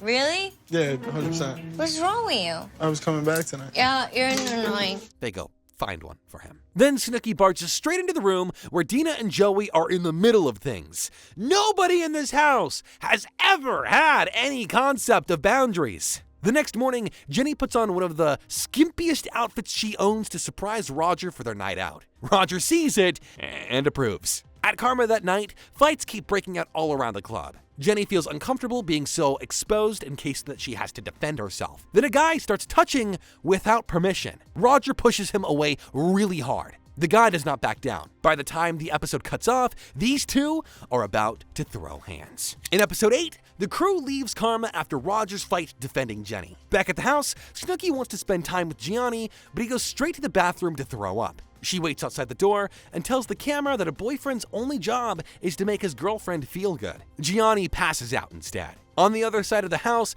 Jenny is having the exact same problem with Roger. She wants to spend time with him, but he is too busy sitting with the guys, eating the sandwich that Mike made him, to even notice that she is waiting. The next day, the whole house heads to the docks to go fishing and crabbing. Mike gives up immediately and heads down to tan instead. Vinny spots his opportunity and places a live crab directly onto Mike's stomach. Dina and Snooki take a small inflatable raft out of the water with drinks in hand. They get stuck under the dock almost immediately. Ronnie lets the air out of the raft to pull them back in. The girls panic and mishear the warnings about sharp objects in the water as warnings about sharks. Dina tries to climb to safety. Snooki's only concern is keeping her drink above water, and they are standing in 3 feet of water the entire time. The gap between what they think is happening and what is actually happening is something special. Back at the house, Mike and Snooki play a game of ladder golf in the living room. Ladder golf is a game where you toss 2 balls connected by a string onto a ladder-shaped rack to score points. Whoever loses has to wear the bunny suit named Lola to Karma that night for 15 minutes. Snooki loses. She fully commits to the bit, and Lola becomes the hit of the club. That same night, MVP gets back to business, bringing 3 girls home. Snooki and Dina decide the night is not over and hop the fence onto the closed beach. They wade into the water and start playing around in the waves. The police show up and shut it down. Dina tries to flirt with one of the officers, though he is not interested. Nobody gets arrested, but the next morning, Snooki and Ronnie are still drunk and decide more drinks are the solution. Snooki disappears for a while and comes back with a mini motorcycle she bought off of a stranger on the boardwalk for Ronnie. It turns out to be the perfect size for her. Only Snooki would go for a solo walk and come back with a motorcycle. Polly's stalker shows up again while he, Mike, and Jenny are working. Jenny finally approaches the girl to find out what she wants. The conversation is deeply awkward, and nobody comes away with a clear answer. Later, Snooki drunkenly calls Gianni, and Vinny watches the whole thing unfold. Gianni hangs up on her. Snooki and Vinny then head out for a night together on the boardwalk. They shoot pool and dance. Snooki tells the camera that if Gianni was not there in the picture, she would obviously hook up with Vinny. Vinny calls them the Ross and Rachel of the house. On the walk home, Snooki suggests they shower together. The episode ends right there, leaving everyone wondering what happens next. In episode 9, Vinny and Snooki return from their boardwalk date, and the house immediately starts asking questions. They played pool, that's all. Dina is disappointed that Joey canceled on her, so the singles of the house head to Jenkinson's instead. They run into Angelina at the club. Polly immediately walks the other way. Man doesn't want to stress. Mike finds a girl and spends most of the night bragging about it, as confidence is short-lived. Mike's girl gets back to the house, puts on his sweatpants, and announces she just wants to cuddle and talk. Mike is disappointed, but lets her stay. He does kick her out first thing in the morning, though. Polly's night doesn't go much better. His girl tells him on the cab ride home that she is on her period. He leaves her at the curb. Both Mike and Polly struck out in one night. The next morning, Mike orders breakfast for the whole house. When the delivery boy arrives, Mike has no cash for a tip. He pays him in a packet of protein powder instead. The delivery boy's face says everything. It is Jenny and Roger's 1-year anniversary. Jenny heads to a shop to pick up supplies and plans to decorate the smush room with rose petals. Meanwhile, Vinny and Polly, fed up with the house feeling like a couple's retreat, drag the smush room bed outside and hide it. Jenny comes home, finds the empty room, and drags the mattress back herself without missing a beat. The prank changes nothing. She decorates it as planned, and the anniversary goes ahead. Before heading out that night, the house roasts Vinny for his outfit. Rolled up jeans paired with a half-denim shirt that the group nicknames a Jert. At Karma, Dina confronts Joey directly after multiple roommates warned her that he is only using her. He denies everything and walks away. A new girl appears at his side later in the night. Well, that answered that. Meanwhile, Gianni's parents are at Karma that same night. Mike, completely unbothered by the timing, has called Unit down to finally expose SNOOKI to Gianni in person. SNOOKI spots Mike and Unit together and immediately grabs Gianni and heads for the exit. I gotta handle some before somebody leaves. Mom!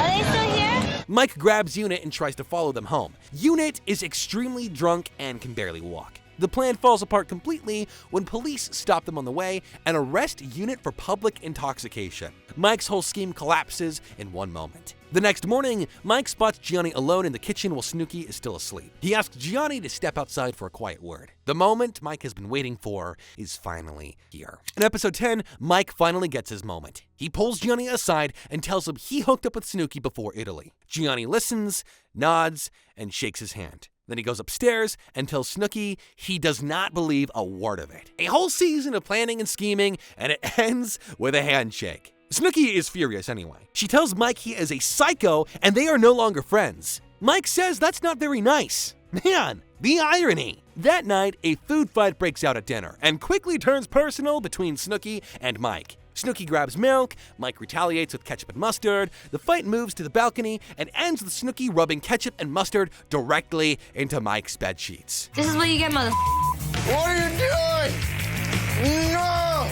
Mike does not seem particularly bothered by this. The roommates spend the rest of the night debating who is telling the truth about the hookup between Mike and SNOOKI. Vinny says he believes Mike because SNOOKI is reacting too strongly to something she claims never happened. SNOOKI says nothing happened. The next day is the last shift at the Shore store. Back at the house, Dina decides to call Joey and invite him out that night. The whole house has been warning her for weeks that Joey is only after one thing and doesn't actually care about her. She calls him anyway. Joey agrees to come. When he arrives outside and calls to be let in, Polly picks up the phone and tells him Dina isn't feeling well and can't make it. Joey's not happy and he hangs up. He calls back a second time. This time, Jenny answers. She tells him straight that he is a snake and to enjoy his summer without Dina. Joey does not call again. Dina finds out what happens and breaks down crying. She already feels like she has lost her meatball because SNOOKI spends all her time with Gianni now. Losing Joey on top of that hits harder than it should. That night, Dina is visibly hurt that SNOOKI chose to stay home with Gianni instead of coming out with her. She tells Jenny that she feels like she lost her meatball, and the next day, the rest of the house heads out for a camping trip that SNOOKI organized. Snooki and Jenny show up in full camouflage gear. Mike surprisingly knows how to set up a campsite and gets everything ready. Back at the house, Polly and Vinny, who stayed behind, spend the entire time pulling off the most ambitious prank in the show's history. They flip the entire house inside out. Living room furniture moved to the patio. Patio furniture moved inside. AstroTurf laid down where the living room used to be. A kiddie pool standing in for the hot tub. They even recruited Danny from the shore store to help. Around the campfire that night, Mike grows increasingly paranoid about the noises in the woods and eventually retreats into his tent. The rest of the group decides to have a real conversation about Dina's feelings. She admits she feels like she has lost her meatball now that Snooki is consumed with her relationship. The episode ends with the roommates arriving home exhausted from camping, completely unprepared for what Polly and Vinny have done to their house. In the last episode of season 5, the campers return home to find Vinny and Polly's masterpiece. Yep, the whole house has been flipped inside out. Living room furniture sits outside. AstroTurf, which is artificial grass made to look like a real lawn, covers the floor inside.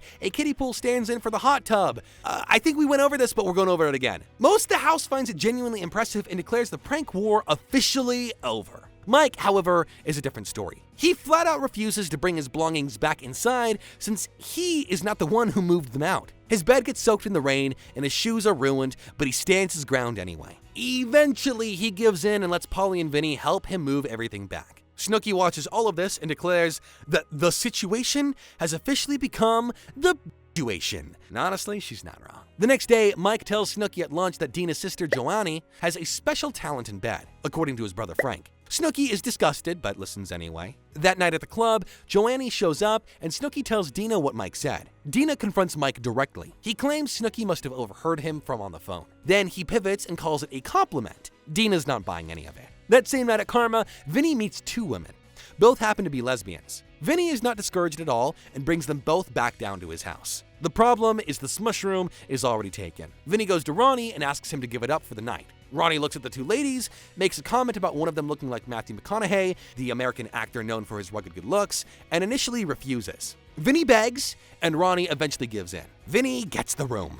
What a night it is to be Vinny Guadagnino. After Vinny's eventful night, the weather outside takes a dramatic turn. A tornado warning hits the seaside heights. The power goes out, and Dina immediately panics. She claims she can see a tornado in the distance and starts gathering her things to leave. The rest of the house talks her out of it. Then someone suggests they all head to Karma anyway. A tornado warning, and their solution is to go clubbing. Only this house. At the club, Dina's sister Joannie and Mike's brother Frank show up again. Dina is ready to confront Frank about the rumor Mike spread about her sister, but Mike spots how happy his brother looks and quietly begs her to let it go. Dina takes a breath and agrees. The next day, the final Sunday dinner is happening, and somehow the smoke alarms go off before the food even makes it to the table. In the middle of all the chaos, the house stops and gives Ronnie and Sammy a genuine round of applause. These 2 went an entire season without a single explosive fight. For this group, that's a miracle. After dinner, Sammy decides it's the perfect time for payback. She arms the girls with water balloons and a slingshot,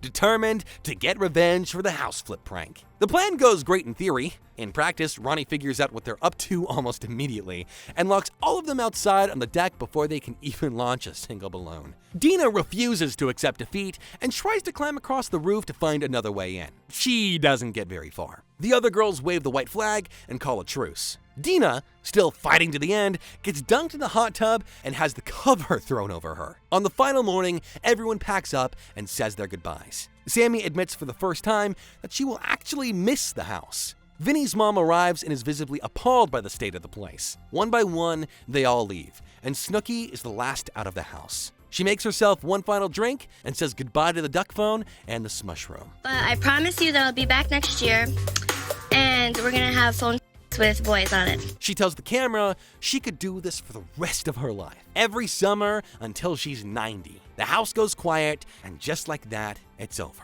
In the first episode of the final season, Mike arrives at the house first. He is fresh out of rehab and in a noticeably different headspace. He spends the time before anyone else shows up cooking dinner. When people start arriving, he helps with the luggage too. Dina arrives and immediately falls off the hammock in the backyard. That is how Dina starts the final summer SNOOKI pulls up in a black and pink Chevy Avalanche, and she is 6 months pregnant and completely sober.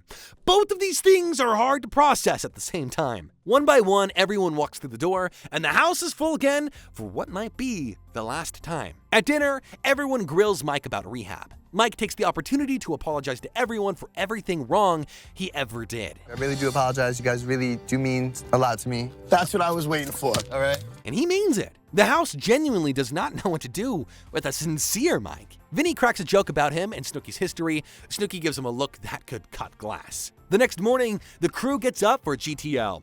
SNOOKI cannot gym. She cannot tan properly. She is frustrated by all of it. The girls go eat at a health food shop and drink water instead of their usual drinks. Dina suddenly bursts into tears because she misses her boyfriend Chris. It's only the first day, and the gap between this version of the Shore House and every version before it are already impossible to ignore. That night, everyone heads to Karma except SNOOKI, who cannot go to a club at 6 months pregnant. She goes on a date with Gianni instead. At Karma, Polly and Ronnie ride the boardwalk rides, while Mike and Vinny bond over their shared experience with sobriety, which leaves the house wondering how deep Vinny's own struggles go. He doesn't say much more about it. Dina, on the other hand, is still emotional about Chris. This is not the Jersey Shore anyone signed up for, but here they all are anyway. Episode 2 kicks off at Karma, where Chris, Dina's boyfriend, shows up to surprise her. He's a sweet guy and genuinely patient, which honestly makes him perfect for Dina. Dina ends up crying at some point because she thinks Vinny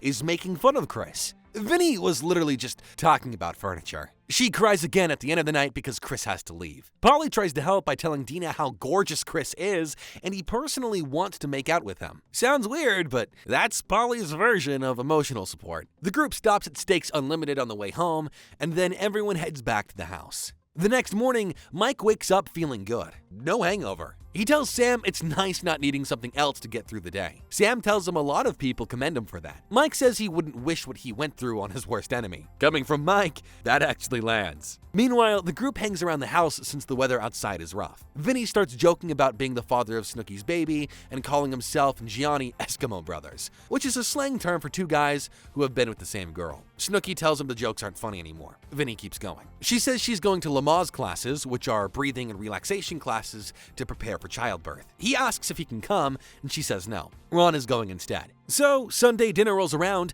and Mike is on cooking duty. Everyone sits down, and somehow, don't ask me how, the conversation ends up being about losing their virginity. Turns out most of them lost it in the back of a car. Dina lost hers at 19 in her own car, which Ronnie immediately calls classy. Then, right in the middle of all that, Vinny drops a bombshell. He is going celibate for all summer. Polly thinks this is the dumbest thing he has ever heard. Jenny points out that making out counts as being intimate, so he has to stop that too. Vinny disagrees. They go back and forth. Vinny eventually accepts the terms, though he is clearly not happy about it. After all that, SNOOKI drops her own news. She doesn't think a pregnant person should be living in this house. She was the messiest one here anyway, so she gets it better than anyone else. She wants to get her own place nearby. Ron says something like, "Wait, what?" Vinny says he objects, then immediately says he's joking. But you understand, like, I'm not being an ass about it. Damn, I don't like this.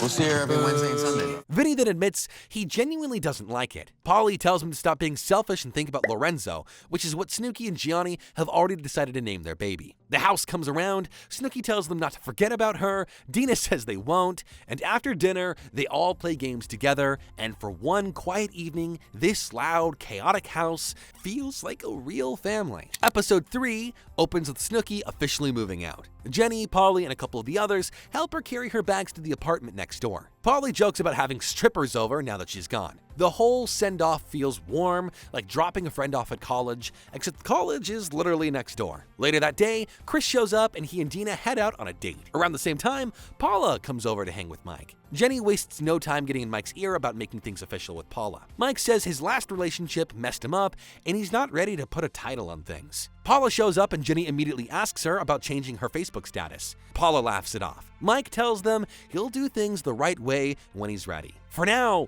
that's the best answer anyone is going to get out of him. The next day, Dina's not doing well. She is getting shooting pains in her stomach and convinces herself she has toxic shock syndrome, which is a rare but serious infection that can happen from leaving a tampon in for too long. She grabs the pamphlet from the tampon box and reads through the symptoms list. One of them is vomiting. She vomited that day. Her eyes go wide. She tells the camera she doesn't want to die. The girls sit with her and try to calm her down. Dina calls her mom in tears. Sam sits with her and tells her that she will be her meatball substitute for the summer, since SNOOKI is next door.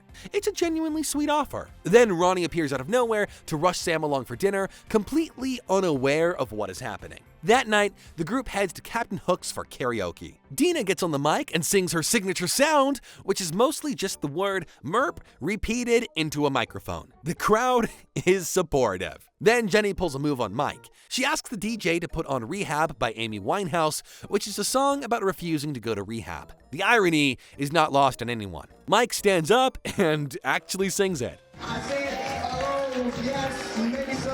He adds his own lines, changes the lyrics, and commits fully to the beat. By the end of it, the whole table is laughing. Mike takes a bow, and it's the most fun he's had in years. For one night, all the tension between Mike and the rest of the house just poof. It's gone. It disappears. Episode 4 opens with Jenny deep in party planning mode for Roger's birthday. She has picked Jimbo's as the venue for the party, which has sorted the cake and the whole thing. Meanwhile, Vinny randomly suggests that kicking it on Snooki's porch should become a regular pastime. Ron and Polly immediately agree, and they all head over. Weirdos. Gianni left for a UFC fight in Miami, and Snooki is not happy about it. The girls visit her next door with pear salad and watermelon to cheer her up. Snooki tells them not to bring up Gianni because she'll just start thinking about all the women in Miami.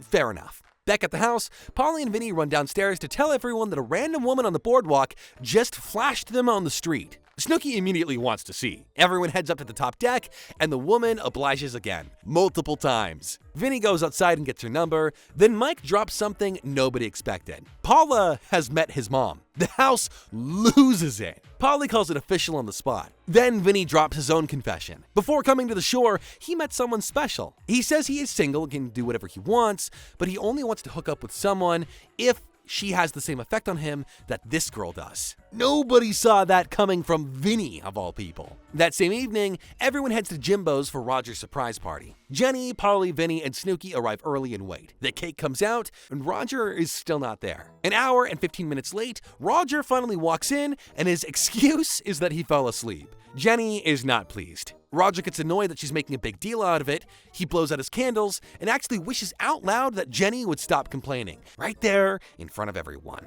Then he goes to sit with his friend at a separate table.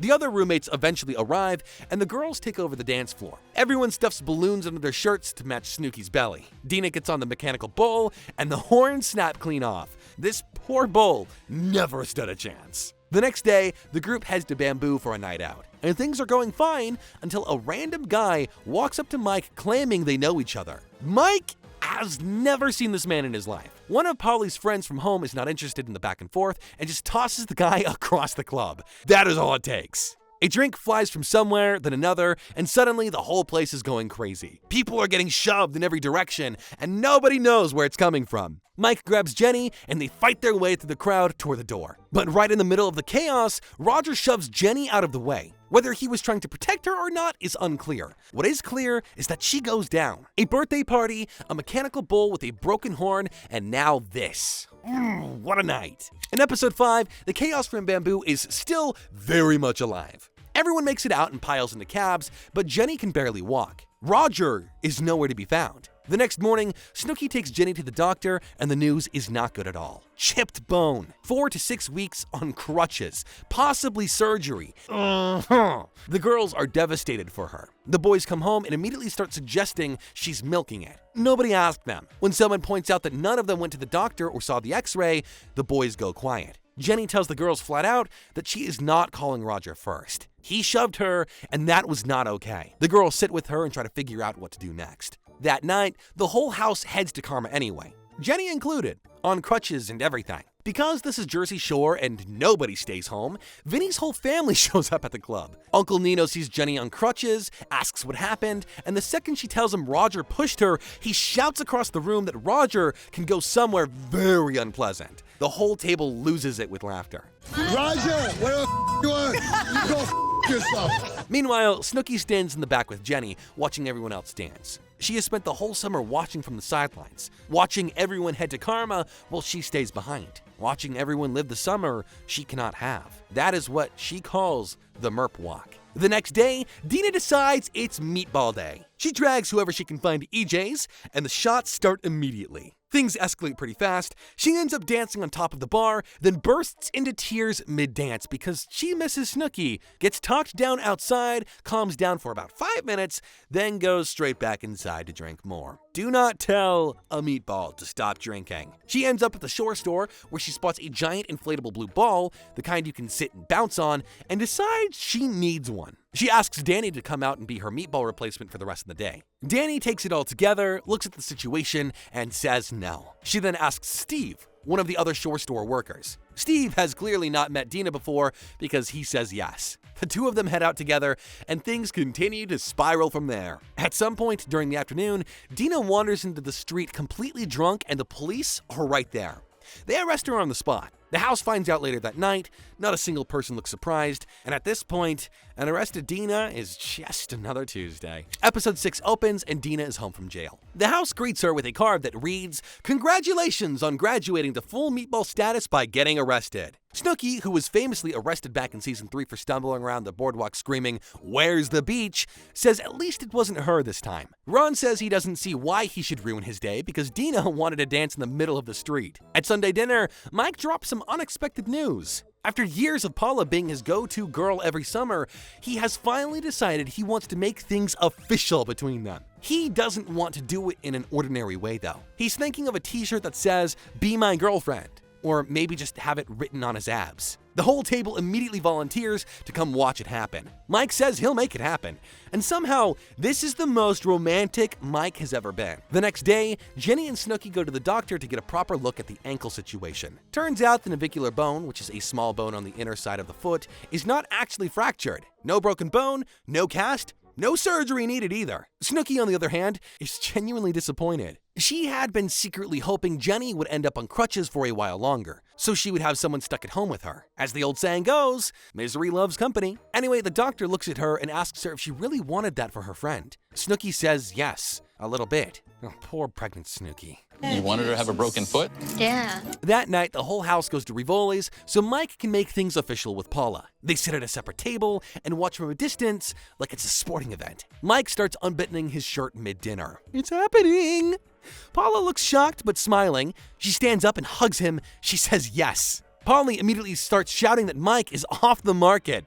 Mike Sorrentino has a girlfriend! As they eat, the house overhears Paula already talking about marriage and children, and she's thinking pretty far ahead. Mike is very much not thinking that far ahead. Later that evening, Jenny starts trying to reach Roger, and he will not answer. She keeps calling. Nothing. She thought she was supposed to be the angry one in this situation, and now he won't even pick up the phone. The girls sit with her as she breaks down. She tells them she thinks she and Roger might be done. Ron tells her to try one more time. Sam tells her she knows he loves her. Jenny makes the call. The whole house can hear the argument from the other room. The episode ends with Jenny on the phone with Roger, 2 years of relationship on the line, and no clear answer in sight. Episode 7 opens, and somehow Jenny and Roger are already back on speaking terms. She's smiling and asking if she can see him tonight, like last episode never happened. Classic Jenny. Mike, on the other hand, is already struggling with being in a relationship. It has been about 12 hours since he made things official with Paula, and he's in the kitchen complaining about how hard it is.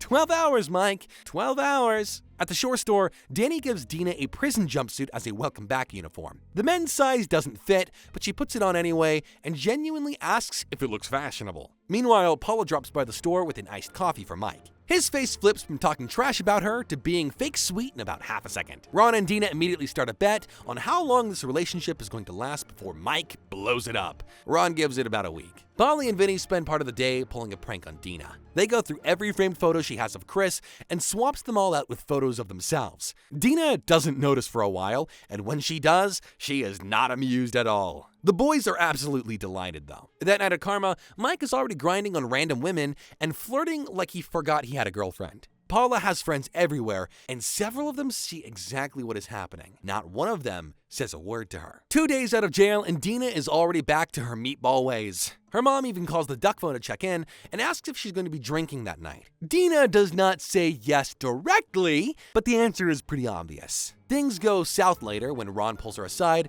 and tells her she talks about herself too much when she's drunk. Dina loses it completely, starts crying, threatens to pack her bags and go home, and then calls Chris to come get her. Then 5 minutes later, she says she's going to Karma. Polly tells her she's not going anywhere. This goes back and forth for a while, with Ron making things worse by mocking her instead of helping. Eventually, she falls asleep right there on the couch, mid-breakdown, and wakes up with absolutely no idea how she got there. Damn. Yo. Ron still has no idea how she feels, and honestly, he never did. Episode 8 picks up with Dina still in tears from the Ron argument. Vinny takes her outside and tells her flat out that if she is going to make the decision to go home, she has to make it when she is calm, not when she's mid-breakdown. And good advice, honestly. The rest of the house stays back instead of going to Karma. Ron pulls Dina onto his lap and hugs her. Jenny tells her they know she's fine, she's just drunk. Dina says she needs to go see her mom. Her parents actually show up. Dina's mom, Joanne, sits with her and tells her she is not drinking because she's depressed, she is drinking too much. Full stop. Dina says she's having a good time, and if she were depressed, she would be in her bed sleeping. Fair point, actually. Joanne tells her she cannot keep having meatball days. Dina says she was having a really good time. The two of them go around in circles until everyone is too tired to keep talking. The next day, the house has a little cookout outside, and Mike is on the grill. Everything is going fine until Polly drops the news that Mike was grinding on other girls at the club the night before. Mike calls it socializing. Dina points out that he was socializing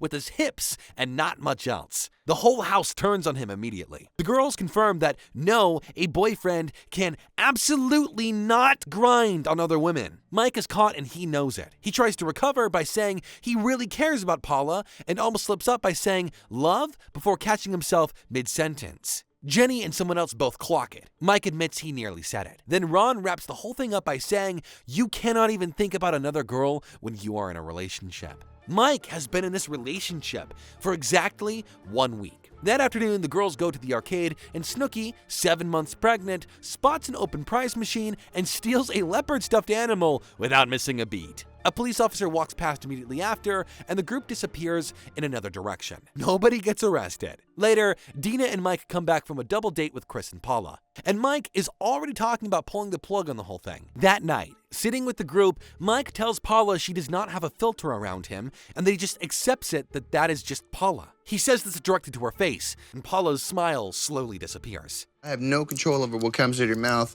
When you sit there and smile, it's all good.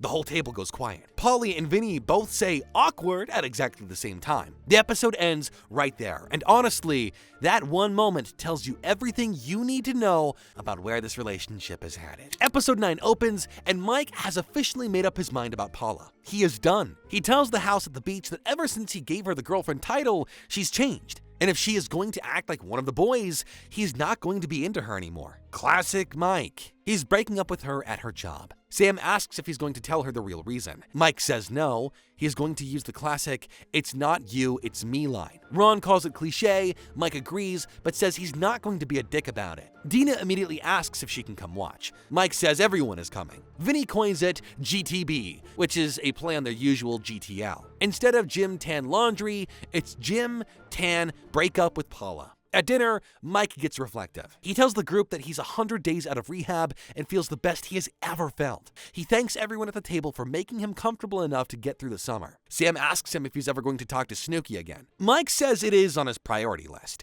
and he does want to apologize. Vinny points out that whenever SNOOKI sees Mike or Vinny, it brings up a past she doesn't want to remember. Ron says that's why Gianni does not come around the house anymore. Later that night, SNOOKI visits, and Sam asks about the wedding and whether Vinny or Mike are invited. SNOOKI says she wants Vinny and Gianni to be okay first. As for Mike, she says he doesn't even exist in her world, and she doesn't even want an apology from him at this point. The next day, Jenny pulls the girls together for lunch to plan a baby shower for SNOOKI. She wants to do something that actually makes SNOOKI feel celebrated instead of sidelined all summer. The planning gets underway quickly, but hits a wall when nobody can figure out how to spell hors d'oeuvre. Not one of them gets close. That afternoon, the whole house piles into the tanning salon and sets up on the couches to watch Mike break up with Paula through the window. They came, they sat, they waited. It is exactly as dramatic as you would expect. Hope this movie doesn't drag. Me too. Then the actual breakup happens, and it is nothing like anyone imagined. Instead of a big emotional scene, Mike and Paula spend most of the time kissing. Mike walks out looking genuinely confused about what just happened. The house on the other side of the window is equally lost. They came for a breakup and got a make-out session. Not exactly what was advertised. Episode 10 opens and Jenny is deep in planning mode for Snooki's shore shower. The whole operation requires everyone to keep it a secret, which means lying to Snooki about where they are going and why. Dina and Sam head over to Snooki's place to intercept Gianni before he takes her baby shopping and accidentally blows the whole plan. Gianni shows up at the door and Sam immediately pulls him aside and whispers the whole situation to him. He nods and goes along with it without missing a beat. Good man. The girls head back to Rivoli's to decorate. While hanging balloons, Jenny tells the others she is going to say something to Gianni today because he needs to be around more. Roger and Chris apparently show up more than he does, and Roger and Jenny are not exactly in a stable place right now, which makes that comparison even more telling. That night, the house loads into the Escalades and heads to Rivoli's. Jenny is already there pretending to be on a date with Roger. Snooki walks in, and the whole place shouts, "Surprise!" Snooki bursts into tears. The shore shower is officially underway. Everyone sits down and raises a glass. The energy is warm and genuine. For one night, the summer is finally about Snooki in the right way. Then the awkwardness sets in. Vinny and Gianni are at the same table, and the tension between them is immediate. Nobody says anything. Nobody knows what to say. Polly breaks the silence by announcing the word awkward out loud. Awkward! The man has a gift for stating the obvious at exactly the right moment. Snooki excuses herself to go to the bathroom, and Gianni goes with her. The moment they step away, Polly turns to Vinny and tells him now is the time. Vinny stands up, takes a breath, and goes to pull Gianni aside in the hallway. The whole table watches from a distance. Nobody can hear what's being said. What they are watching is Vinny and Gianni finally doing what they should have done a long time ago. Sitting down and talking it out like adults. Back at the table, Mike has still not said a word to Gianni. Jenny nudges him and asks him if he's going to say something. Mike says not tonight. He's not ready yet. Baby steps, Mike. Baby steps. Episode 11 opens right at the baby shower table, with everyone watching Vinny and Gianni's hallway conversation from a distance. Polly tells the table to grab some popcorn. A few minutes later, both of them come back and sit down, and everything looks completely fine. 2 years of tension from the Italy situation resolved in a hallway at a baby shower. Nobody can quite believe it. The group finishes eating and holds a baby bottle chugging contest. Ron wins. Not surprised. Nicole opens all her gifts for Lorenzo, 3 bottles of wine for when she can drink again. The priorities are correct. After that, Sammy tries to lock the boys out on the deck as a prank. They escape immediately. Ron tells her she will get it back 6 times worse and walks straight into the kitchen. Back at the house, Mike reveals that Paula left him a handwritten note. Vinny reads it out loud to the group. It is genuinely sweet. Paula tells him he makes her happy. She has not given up on him, and she is asking him not to give up on her either. Then right in the middle of this heartfelt note, she writes, LOL. It is possible to still rush into things. She did not just put LOL in the note. Vinny face palms. Mike says the note kind of won him back. He also mentions she looked really good at the tanning salon. Nicole tells him she dresses up on purpose so he can see what he's missing. The episode also marks the first time Mike and Nicole are actually getting along properly. He apologizes to her, she accepts. 6 seasons in, and these two are finally in a good place. It took long enough. The next day, Nicole invites all the girls to her sonogram. Everyone gathers around the screen. The baby appears to be waving at the camera, or possibly flipping them off. The girls genuinely cannot tell. After the appointment, Jenny and Gianni have a tense little argument about how he often comes around to see Nicole. He thinks it should be a group thing whenever he visits. Jenny disagrees. On the way out, the girls pull a prank on Dina. They bring in a woman named Zen Jen, a self-described spiritual healer who goes around blessing homes by reading the energy in each room. Dina is uncomfortable the second she walks through the door. Zen Jen makes her way through the rooms and comes back saying she felt a strong chill near a specific bed in the corner. It's Dina's bed. Dina announces on the spot that she is never sleeping in that bed again. The girls are barely holding it together. Dina has survived arrests, hair extension disasters, and a toxic shock syndrome scare, but a spiritual healer pointing at her bed is where she draws the line. Episode 12 opens with Mike casually dropping the fact that he used to be a stripper in college. $10 for a massage, $20 for a lap dance. The house goes crazy wanting a demonstration right then and there, but Mike is not budging no matter how many times they ask. Ron tries to help by suggesting Mike do it for Jenny. Mike points out that Roger would have something to say about that, and honestly, he isn't wrong. Nobody gets a show tonight. The next day, Dina rolls up to the house with 3 girls she personally recruited to be temporary meatballs for the summer. One of them happens to be Scottish. Paulie sees an opportunity and tries his best Scottish accent. The Scottish girl listens, tilts her head, and tells him it sounds Indian. She's not wrong. Dina dresses all 3 of them up in her outfits and takes the whole crew to the club. Full meatball convention. The summer is winding down, and the group starts talking about what they want to do before it ends. Vinny suggests a beach bonfire. Everyone's in. Mike asks if he can invite Paula. Paulie says if Paula comes, he's not going. He is joking, mostly. Then the last summer dinner arrives. Sam and someone else cook, everyone sits down, and the mood is bittersweet. This is the last one. Dina asks if this is their last Sunday dinner. Mike says yes. Nobody has a follow-up because there's nothing to say after that. The summer is almost over and this house knows it. But SNOOKI brings up the stripper thing again and Mike says fine. The boys take him upstairs to help him put together a routine. The house sets up a full production with a fog machine, a bubble machine, and lights. Ron handcuffs Jenny to a chair. Jenny is not entirely sure how she ended up in the situation, but here she is. Paulie takes the mic and introduces the one and only Vito Dorado, the stripper alter ego of Mike. Mike comes downstairs in a white robe to cheering, walks circles around Jenny, then rips his shirt.